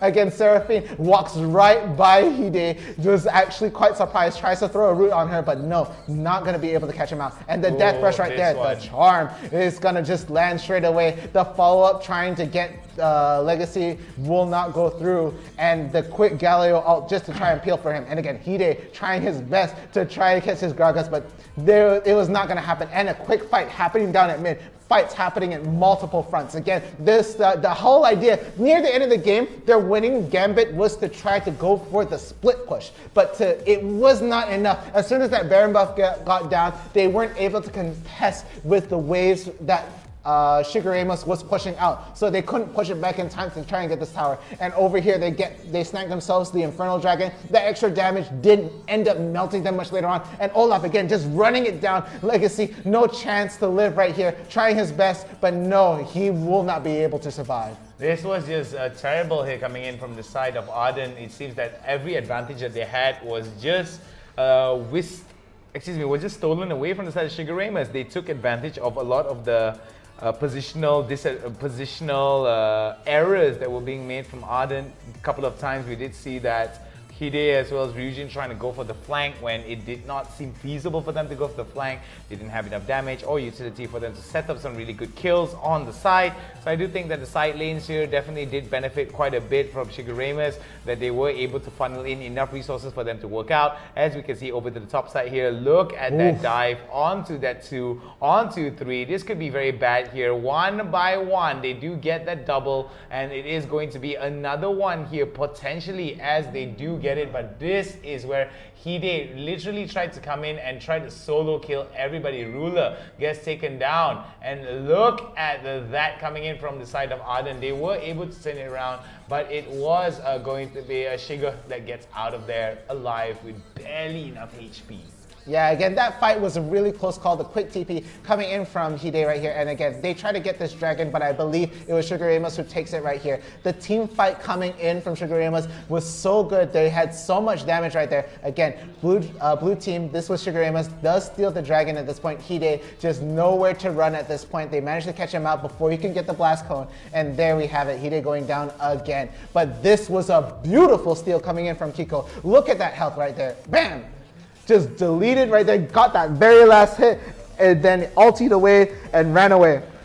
That was good enough. And with that, they were able to push so hard in much further into the team. They managed to get the top inhibitor turret at that point high, barely being able to run away, but no, the charm is gonna land. Ryujin is gonna get the GA proc, and now there's no chance of escaping. You have 3 people on top of you with no full health, and just like that, they were able to equalize that steal that happened earlier, and it was just slowly slipping away from them inch by inch. But Hide, again, so good, outplayed right there, running away from that with just a sliver of health as well. A big shout out to Legacy. They're coming in with the stand behind me to make sure that he does get a little bit more of that defensive stats for him to survive that for him to survive that last onslaught. If not, it would have been a different story altogether. We do see that this was the final attempt coming in from the side of Ardent to try to turn their fortunes around, but it seems that Shigeremus were very much adamant at trying to end this game at the 17 to 20 minute mark, as we do see that Nova right now very much looking to secure their spots here as they take down one after the other. Hide as well as Ryujin were able to take down that top turret, but I think that was as far as they could go. Yeah, that was the best that they could do right there. That's the furthest they went in terms of objectives. But like Ryujin tried so hard for the steal. Again, the Sonic Wave was only able to hit one of the members of Shigeremus, not being able to hit the Baron, and there he hit. He tried his best, but no, he's gonna get blasted down right there for even the attempt. And at this point, they could not fight anymore. There was just not enough damage coming in from the side of Ardent Esports as they were slowly able to walk it down, and then slowly but surely, all these minions of the Baron buff just melted away the Nexus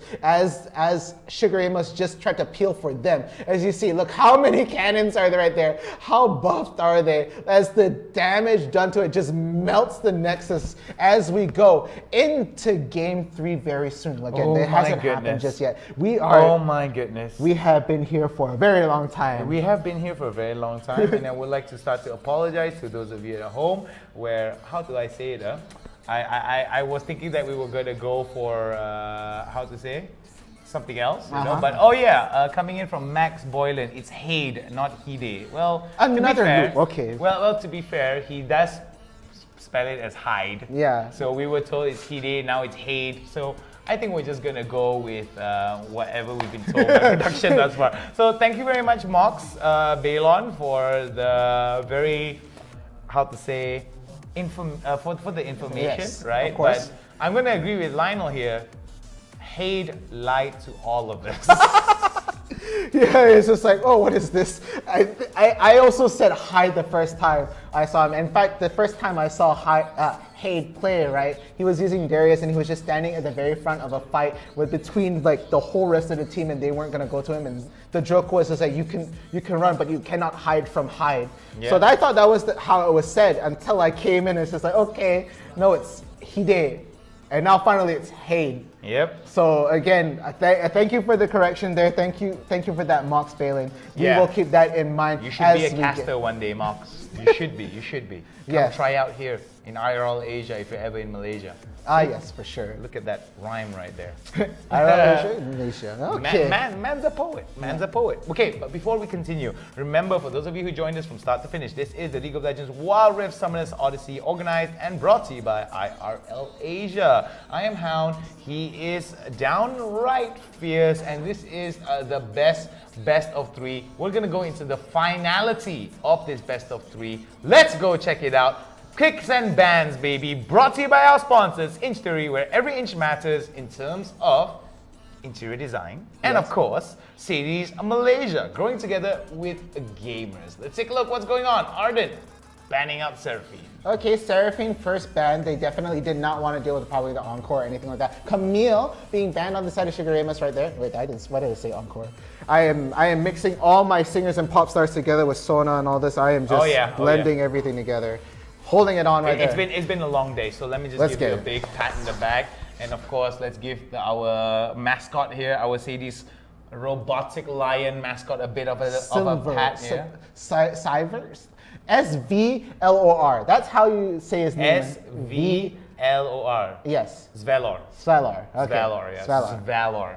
We're just gonna call him Lion then. So anyway, all jokes aside here, Seraphine and Olaf being banned out, so I think Ardent recognizes the amount of pressure that Olaf can actually bring into the game. Yes. So they want to ban it out. So looking at Shigeremus, they reply with the Ziggs as well as the Camille pickup. Ardent High immediately locks in the Kaisa. Oren as well as Brian going to be locking in the Gragas as well. The Janna, I think this is pretty good. Gragas actually will be able to dissipate the fight really, really well with the explosive cast, and Janna as well with the ultimate, and Howling Gale will be able to do some really good peels here if High decides to come in with the ultimate or even with trying to close the distance. But we do see that Vi is open, Ryujin now. Hovering over the Vi. Let's go Vi. Let's go Vi. Yeah. All right. You're happy for that because I'm pretty sure you were a Vi main, right? Yes, You're a Vi main, right? I love Vi. I like seeing her play. And again, I really like this comp that Legacy has right here. So again, it's going to be the Vi ultimate followed up by the Galio. And it is just so painful to watch because Vi can get right into the center of the fight. And that's exactly where you want the Galio ult to land. So it has been a very, very good combination right here. But Orianna. Orianna. I really like an Orianna. Orianna you put the orb onto Gragas, onto Akali, you'll be able to do the shockwave in, and if you get a shockwave onto 2 on 3, not only do you do a crazy amount of utility, you do a heck ton of damage, the kind of damage that will hurt you until tomorrow. Oh yeah, we've seen 4-man shockwaves here, we've seen 5-man shockwaves here, so I am very familiar with that orb. Again, a very, very scary thing to deal with, and it looks like Hade will be picking Fiora again. If you guys correct me again and say that it's a different thing, I'm gonna lose my mind right now. It's all a scam. It's all a scam. It's all a lie. You can't spell believe without the word lie. Think about that. Oh my. Yep. He's like downright fierce is just downright mind blown. Like if you guys see the meme, like at the end, you know, it's like the mind expansion. That's fierce right now. Oh my. But it looks like it is going to be a Xayah pick on the last side for Shigeremus. Again, I really like the comps from either side. It is going to be a lot appealing, I think, for the side. Because the Janna, you still have the Janna, and then Gragas can also throw a defensive casket if he wants to. That's the thing. And it's still a factor that you have to think about. Yeah, well, not Janna, Gragas. Gragas, yeah. Yeah, Gragas, Yeah.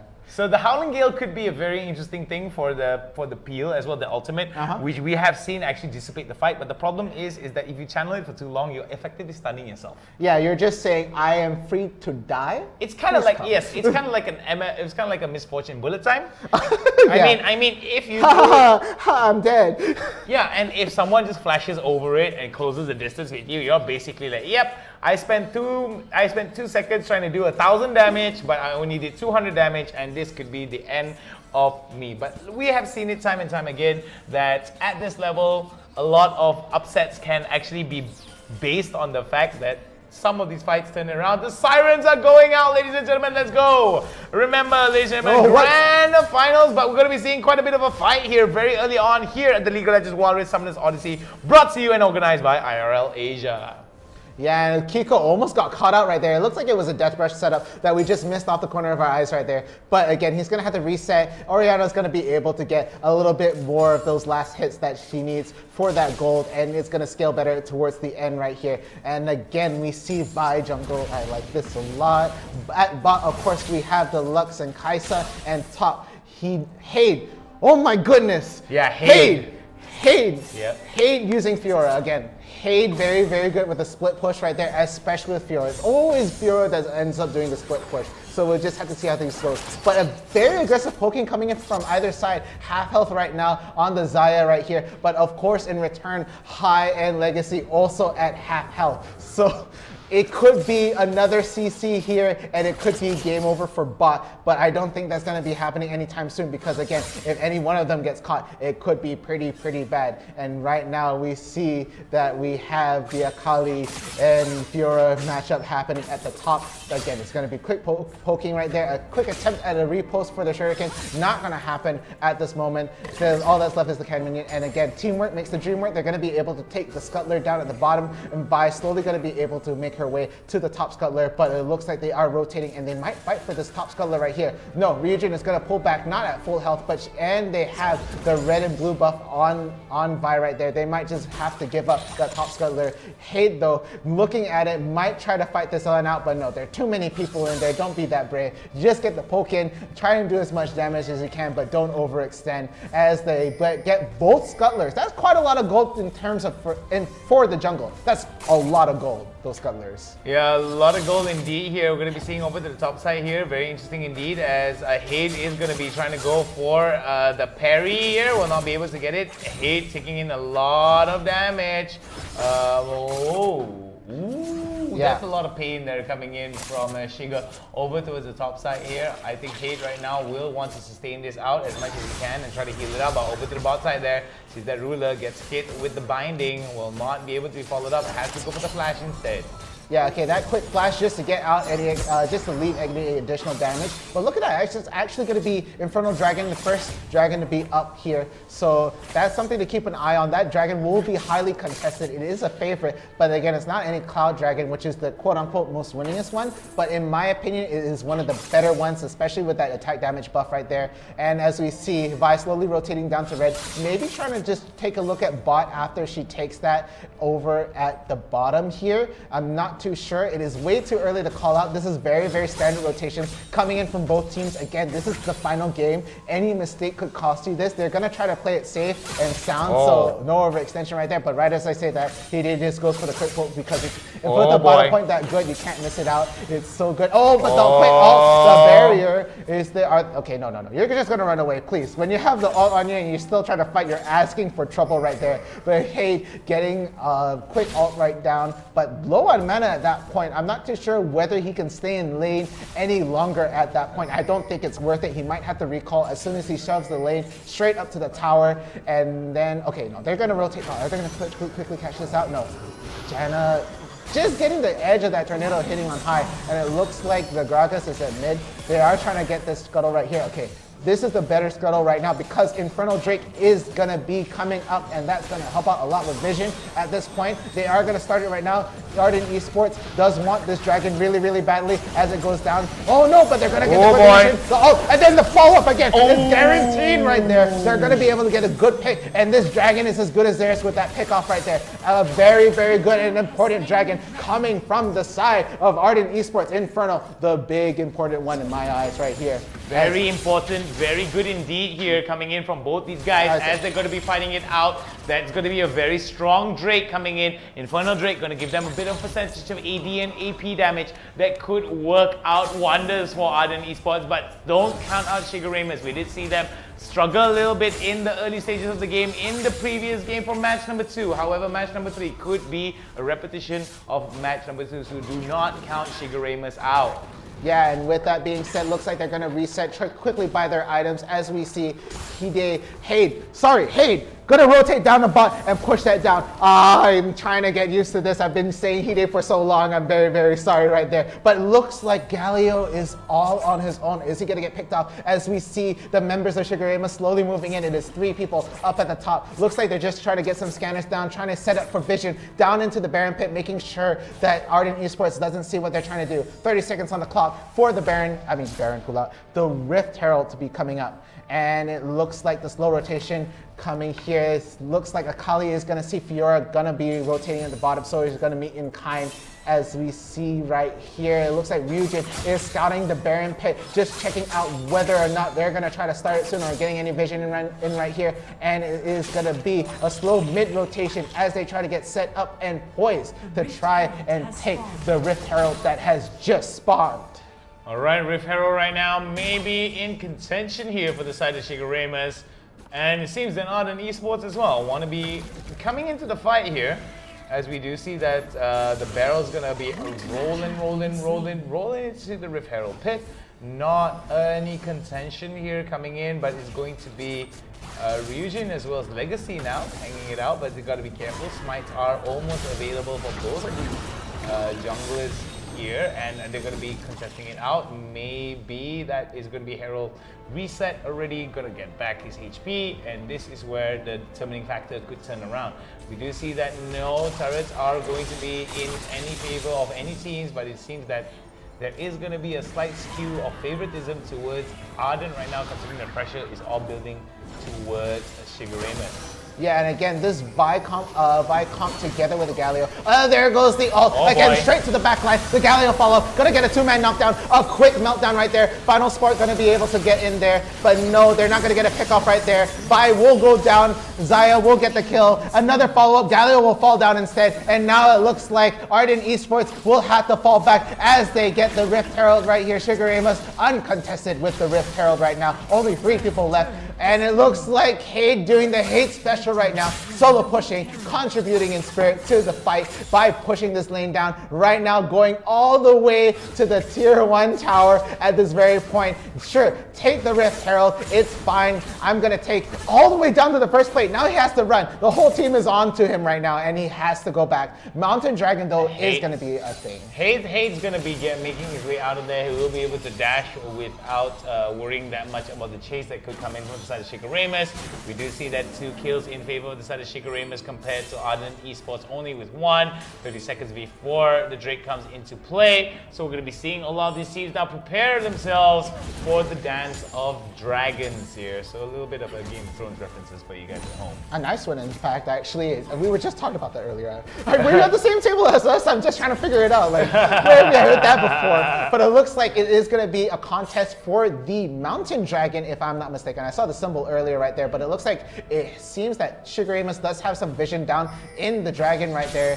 But again, the Scuttler is going to be on the side of Ardent Esports, but it looks like it might be a skirmish down in the mid right here. Oh, Gragas tries to go for the belly slam right there. Not going to be able to get anything. And the ult, I believe, is still down for the Galio.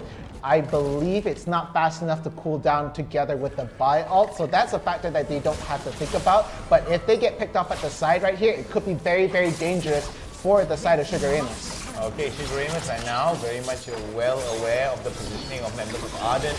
Oh, here comes Eugene. Eugene now trying his best, but almost gets caught out.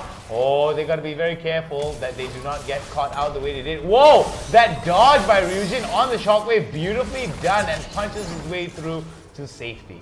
And look at Hade, he's doing his thing at top. There goes the first tower down at top, and he's still pushing it, even though the rest of the team is on behind him. Please move away, Hade. Please run away. No, he's still trying to get this tower down. Please, Jenna using the ult to save a tower. He has to run, flashing out. He's getting out. He's getting out. There's no way he's getting out. He might get out. He might get out. Are you kidding me? Coming out. Oh, could be an opportunity. What do you mean? They're going to be going for it. Oh, goodness gracious me. The great escape. No Steve McQueen for you, Mr. Hade. But man, oh man, that tower was worth. Not only did they get 1 tower at top, they also got the mid-tier 2 turret, the mid-tier 1 turret. Tier 2 right now is going to be opening up onto the top side. Tier 3 onto the Nexus towers as well. For the top side, going to be slowly exposed. Mid side, bot side, we're going to still see the tier 2 turrets in play. Yeah, and look at that gold lead right now. Ardent Esports down in kills, but 35,000 over 31,000.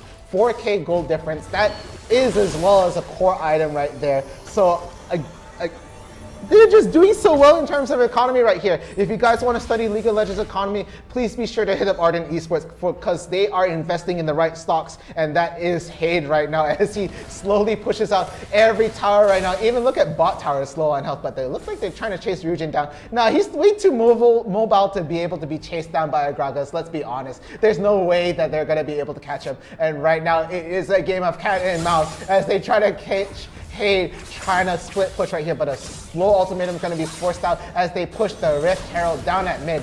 And as we see here, Shelly coming in from the side without having to fight any minions. They're going to have to fight this out. Not enough damage going on this Gragas. This Gragas will be able to stand. Down goes the mid turret so fast right there. They're going to have to deal with the Shelly right here. But looks like they feel that they know Hade is going to go for the split push. Akali returning in kind, standing in the lane, waiting for Hade to come down. And again, it's a very safe game. There's not a lot of poking going around right now. Only 5 kills have gone down in 11 minutes. Wow, oh wow. I mean, in 11 minutes, that's actually a very poor, elimination rate per minute actually. For Wild Rift. For Wild Rift, for right? Wild Rift. Specifically for Wild Rift, you know? I mean, it just goes to show, it's not a dig at any of these teams because when you see low number of kills means that the fights, the game may be very macro focused, as we can see from Arden. Arden right now, despite the fact that they're down by 3, they are still ahead by about 3,000 gold in their favor and 4 turrets in their favor, compared to Shigeremus, who only has about 1 turret in their favor and 1 Drake. So each of them already have some really strong objectives, but it seems that Arden right now more concerned with just opening up the entire map for themselves to allow more mobility and freedom. Yeah, again, they're not really picking up for this big team fights. Again, this is going to leave a lot of time for that Vi and Galileo comp to sort of cool down. They're going to be able to get their help. But it looks like Hade sees that what's going down into the... Oh no, but he's going to get picked up by the scanner. He has to run away at this point. Does not want to fight the Gragas at full health. The whole team is now at top. Are they going to recall? The dragon is also going to come out in about 25 seconds. And it looks like with all that time bought, right there, they're going to be able to get the Scuttler down near their dragon pit right there, as we see Cloud Dragon going to be the next dragon to spawn on this side of the river right here. Okay, Arden right now, Shigeremus right now going to go for a lot of these pings over towards the Drake side. We do see that Hade right now is going to be pushing over to the top side. They're going to try to stay as, away from the vision as possible, because we do see that over to the top side as well, it is going to be Shiga that is going to be holding on against Hade, excuse me. So this is going to be a bit of a problem here for the side of Shigeremus as well as Arden, because they do want to basically pull the trigger on this Drake, try to get that objective. However, we do see that, this could be a huge problem here. Yeah, it looks like they're forcing a 4v4 right now, because Akali wants to make sure that Hade can't push right here. And the dragon is ready, but the good follow-up from Vi. The Galileo will go down, the knockup goes down. Blue team will be able to take the dragon, so that's another dragon in the pocket of Arden Esports. The quick damage turnaround right there. The great engagement coming in from Arden Esports. The damage coming in right now. Hade coming in, going to be able to get a kill. No, he is at the back line though. Are they going to be able to just focus down on him? No, he's going to be able to get a kill right there. One for one. 1 for 1. They're going to be able to take their Kali down, and they're forced to retreat right there. A great engage coming from the side of Arden Esports, being able to secure the Cloud Dragon and equalize the kills really quick. They're even going to steal the blue. Why not? Yeah, I mean, might as well get themselves. Don't look a gift horse in the mouth in question. So you want to be able to get as much as you can here, as high as well as Legacy now. Very much concerned with pushing out that mid side. Top side is slowly slowly bleeding out. And this could be a signifier of a more macro-intensive game coming in from the side of Arden. But we do see that Shigeremus as well slowly closing out the gap between themselves. Again, they have a very good team fight here. Again, we saw the damage equalize almost between Shigeremus and Arden Esports. The gap in money is not big enough for them to have to be able to scale that hard. And it looks like the polls just came in. A lot of people are cheering on Arden Esports. 83% of you guys feel like they will be the champions tonight, and Shigeremus only at 17%. But this is just the poll so far. We are still maybe just halfway into this game, and it is a very slow, very calculated game right now as they try to slowly push their way in. And again, Hade solo pushing, but again, Kali's just watching Hade's every single little movement, just making sure that they're not going to split push without their consent right there. What's interesting to note here coming in from the side of Arden is the fact that when they are in this position, they do have quite a bit of objectives in their control, as well as the amount of goal advantages in their pocket. So I do think that coming in from the side of Arden, they are on the right path, but they've got to pick some of these fights and try to get members of Shigeremus with the hand in the cookie jar, so to speak, and try to basically,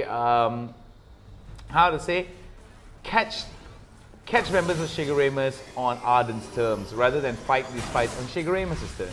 Yeah, again, but these fights have been so spaced out that ults all have been able to cool down. So again, that Vi Galileo comp, that follow-up, because you don't have to worry about so much damage, because the passive is going to build up on the Vi for the follow-up with the Q and the ult. It is going to be a whole bunch of damage, and even in Vi picks the center of the fight, the knockups that are coming in from the Galileo ult is so big. They are really scared to pick this fight as long as those two are up. So if they get a solo pick off of any one of those, it could be the game changer that Shigeremus needs. But until that happens, it doesn't look like there's going to be a lot of fights. Again, Hade is just slowly going to push his way around the bot lane, trying to get a solo push, but no, it looks like Ryujin might get caught out right here. No, not going to be enough. They have, both teams are way too tanky to do anything substantial to each other to get a pick, and it's just a war of attrition right now as we play a macro-intensive game. This looks like a game of Monopoly, to be honest. It is a game of Monopoly, and the monocle is definitely missing from the Monopoly man's face, but he still has the twirliest of mustaches here.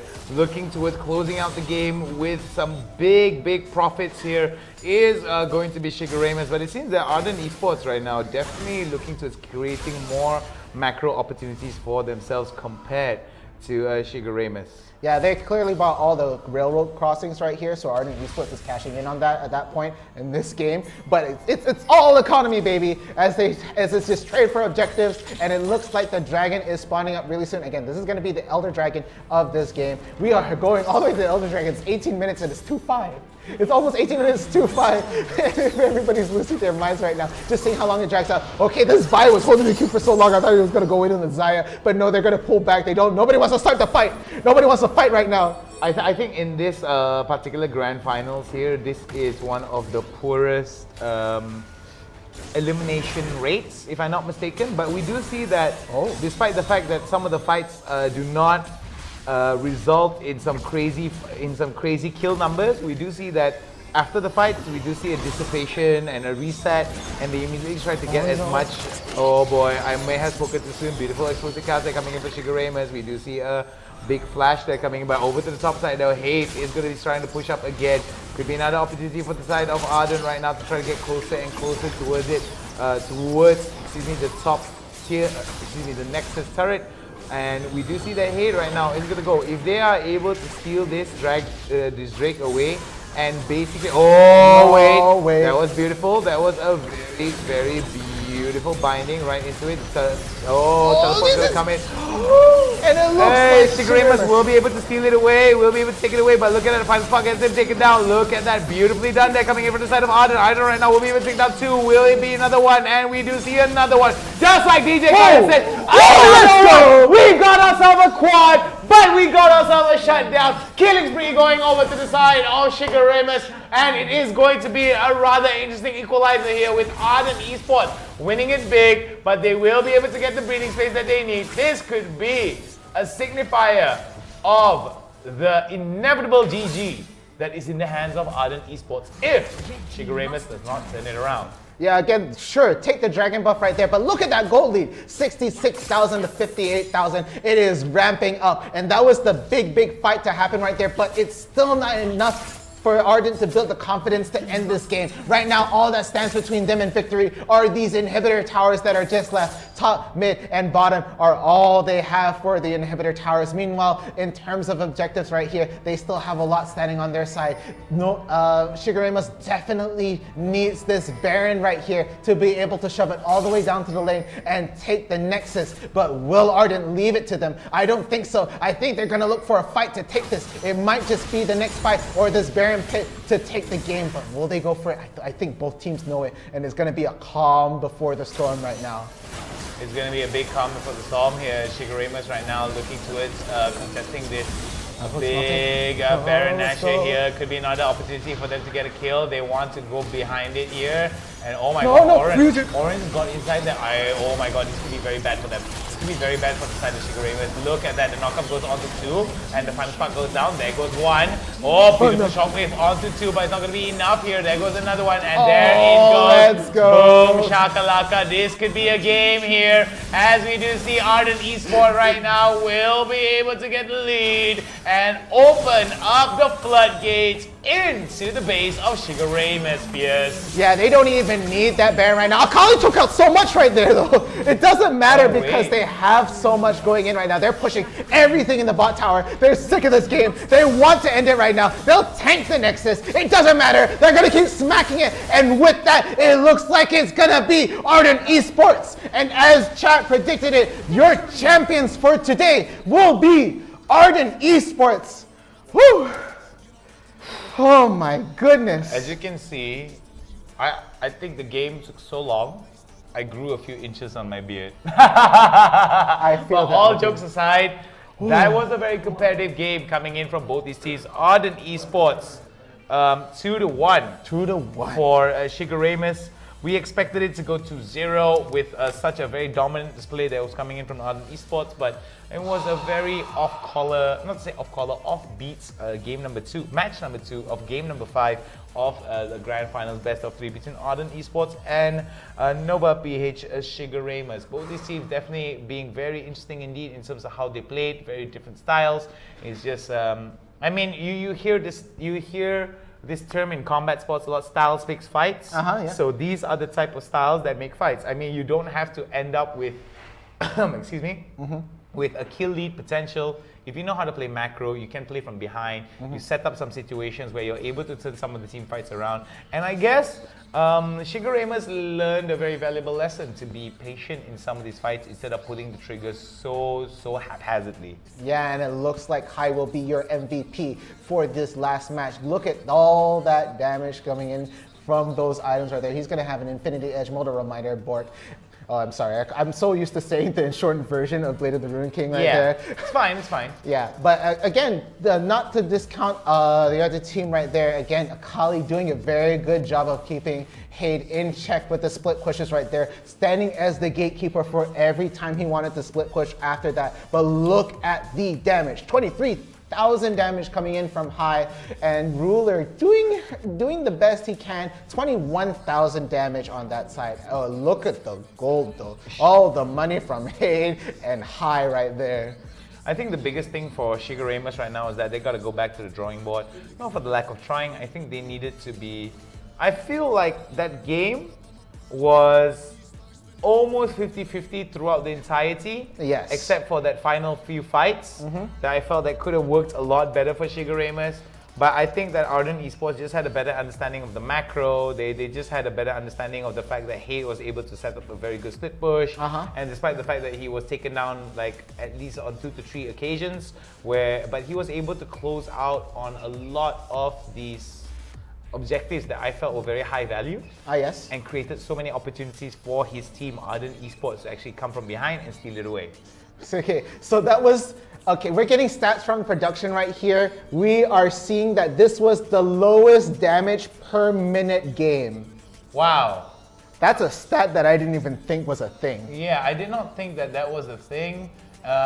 Remember, for those of you guys who don't know, it's a big happy birthday for our Ardent Esports player Kiko. So happy birthday to you. Don't know what birthday it is for you, as in like how old are you or anything like that. And everything, right? But here's the prize money that will be coming to you very soon. You're going to be able to swim in that first place cash money that will be coming in. But guys, this isn't just one day. We do this every single day. Every day?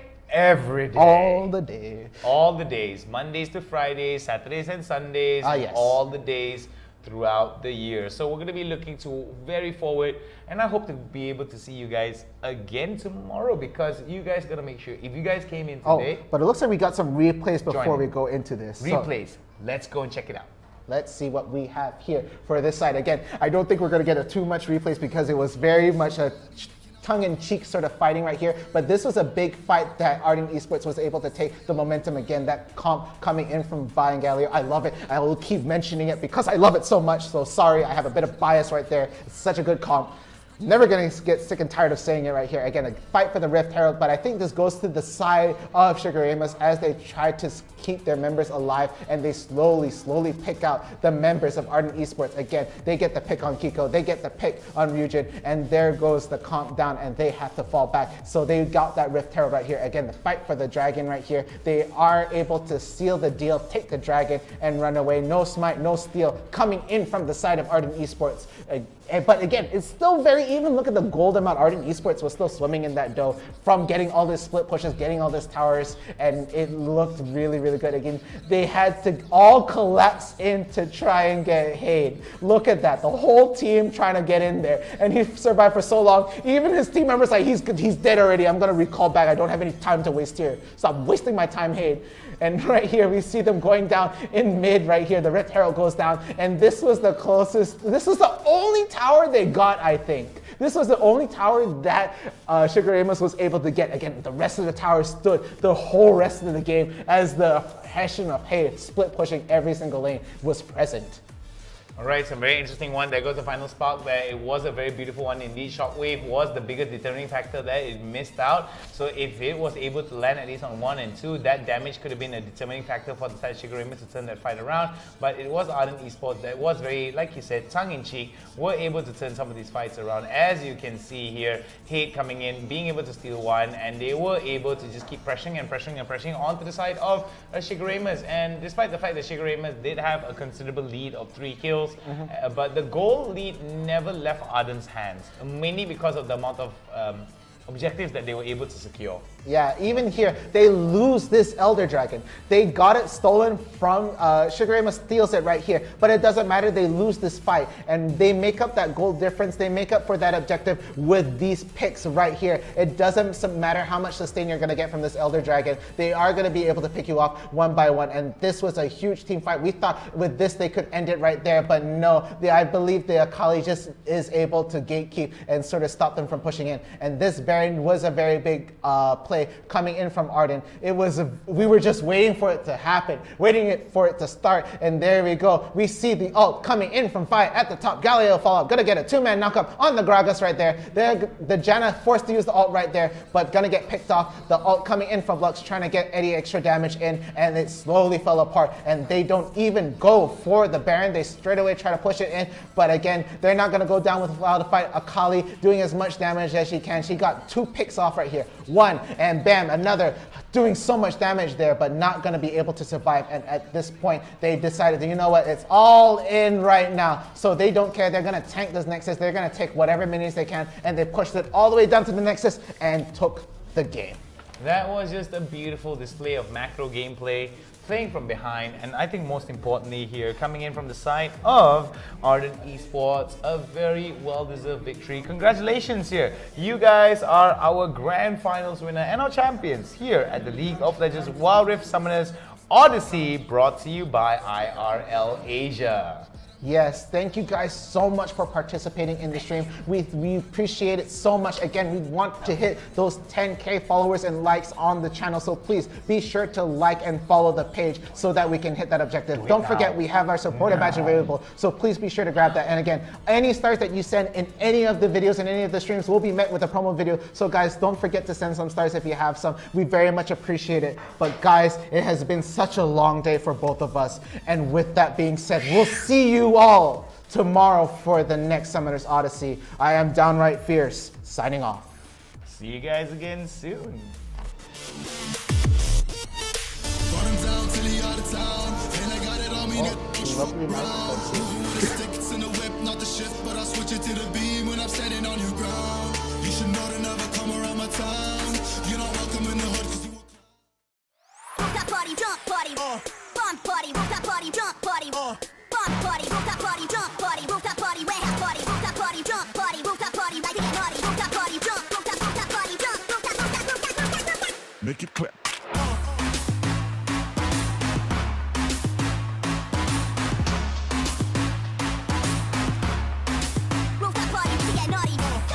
Ladies and gentlemen, welcome to IRL Asia's YouTube channel. I'm Young Faith, and today we'll be taking a look at Summoners Odyssey's plays for the week.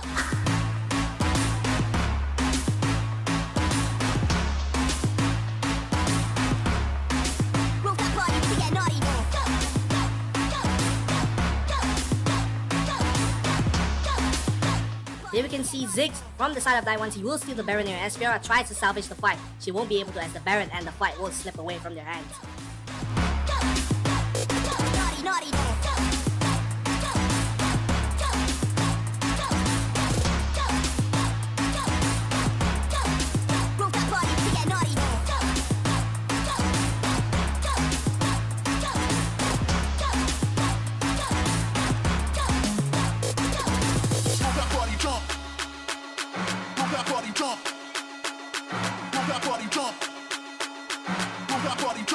That was some fantastic plays this week for Summoners Odyssey. Remember to subscribe and like our YouTube and Facebook page for IRL Asia. This is Young Faith signing out, and I'll see you in the next video. Make it clap.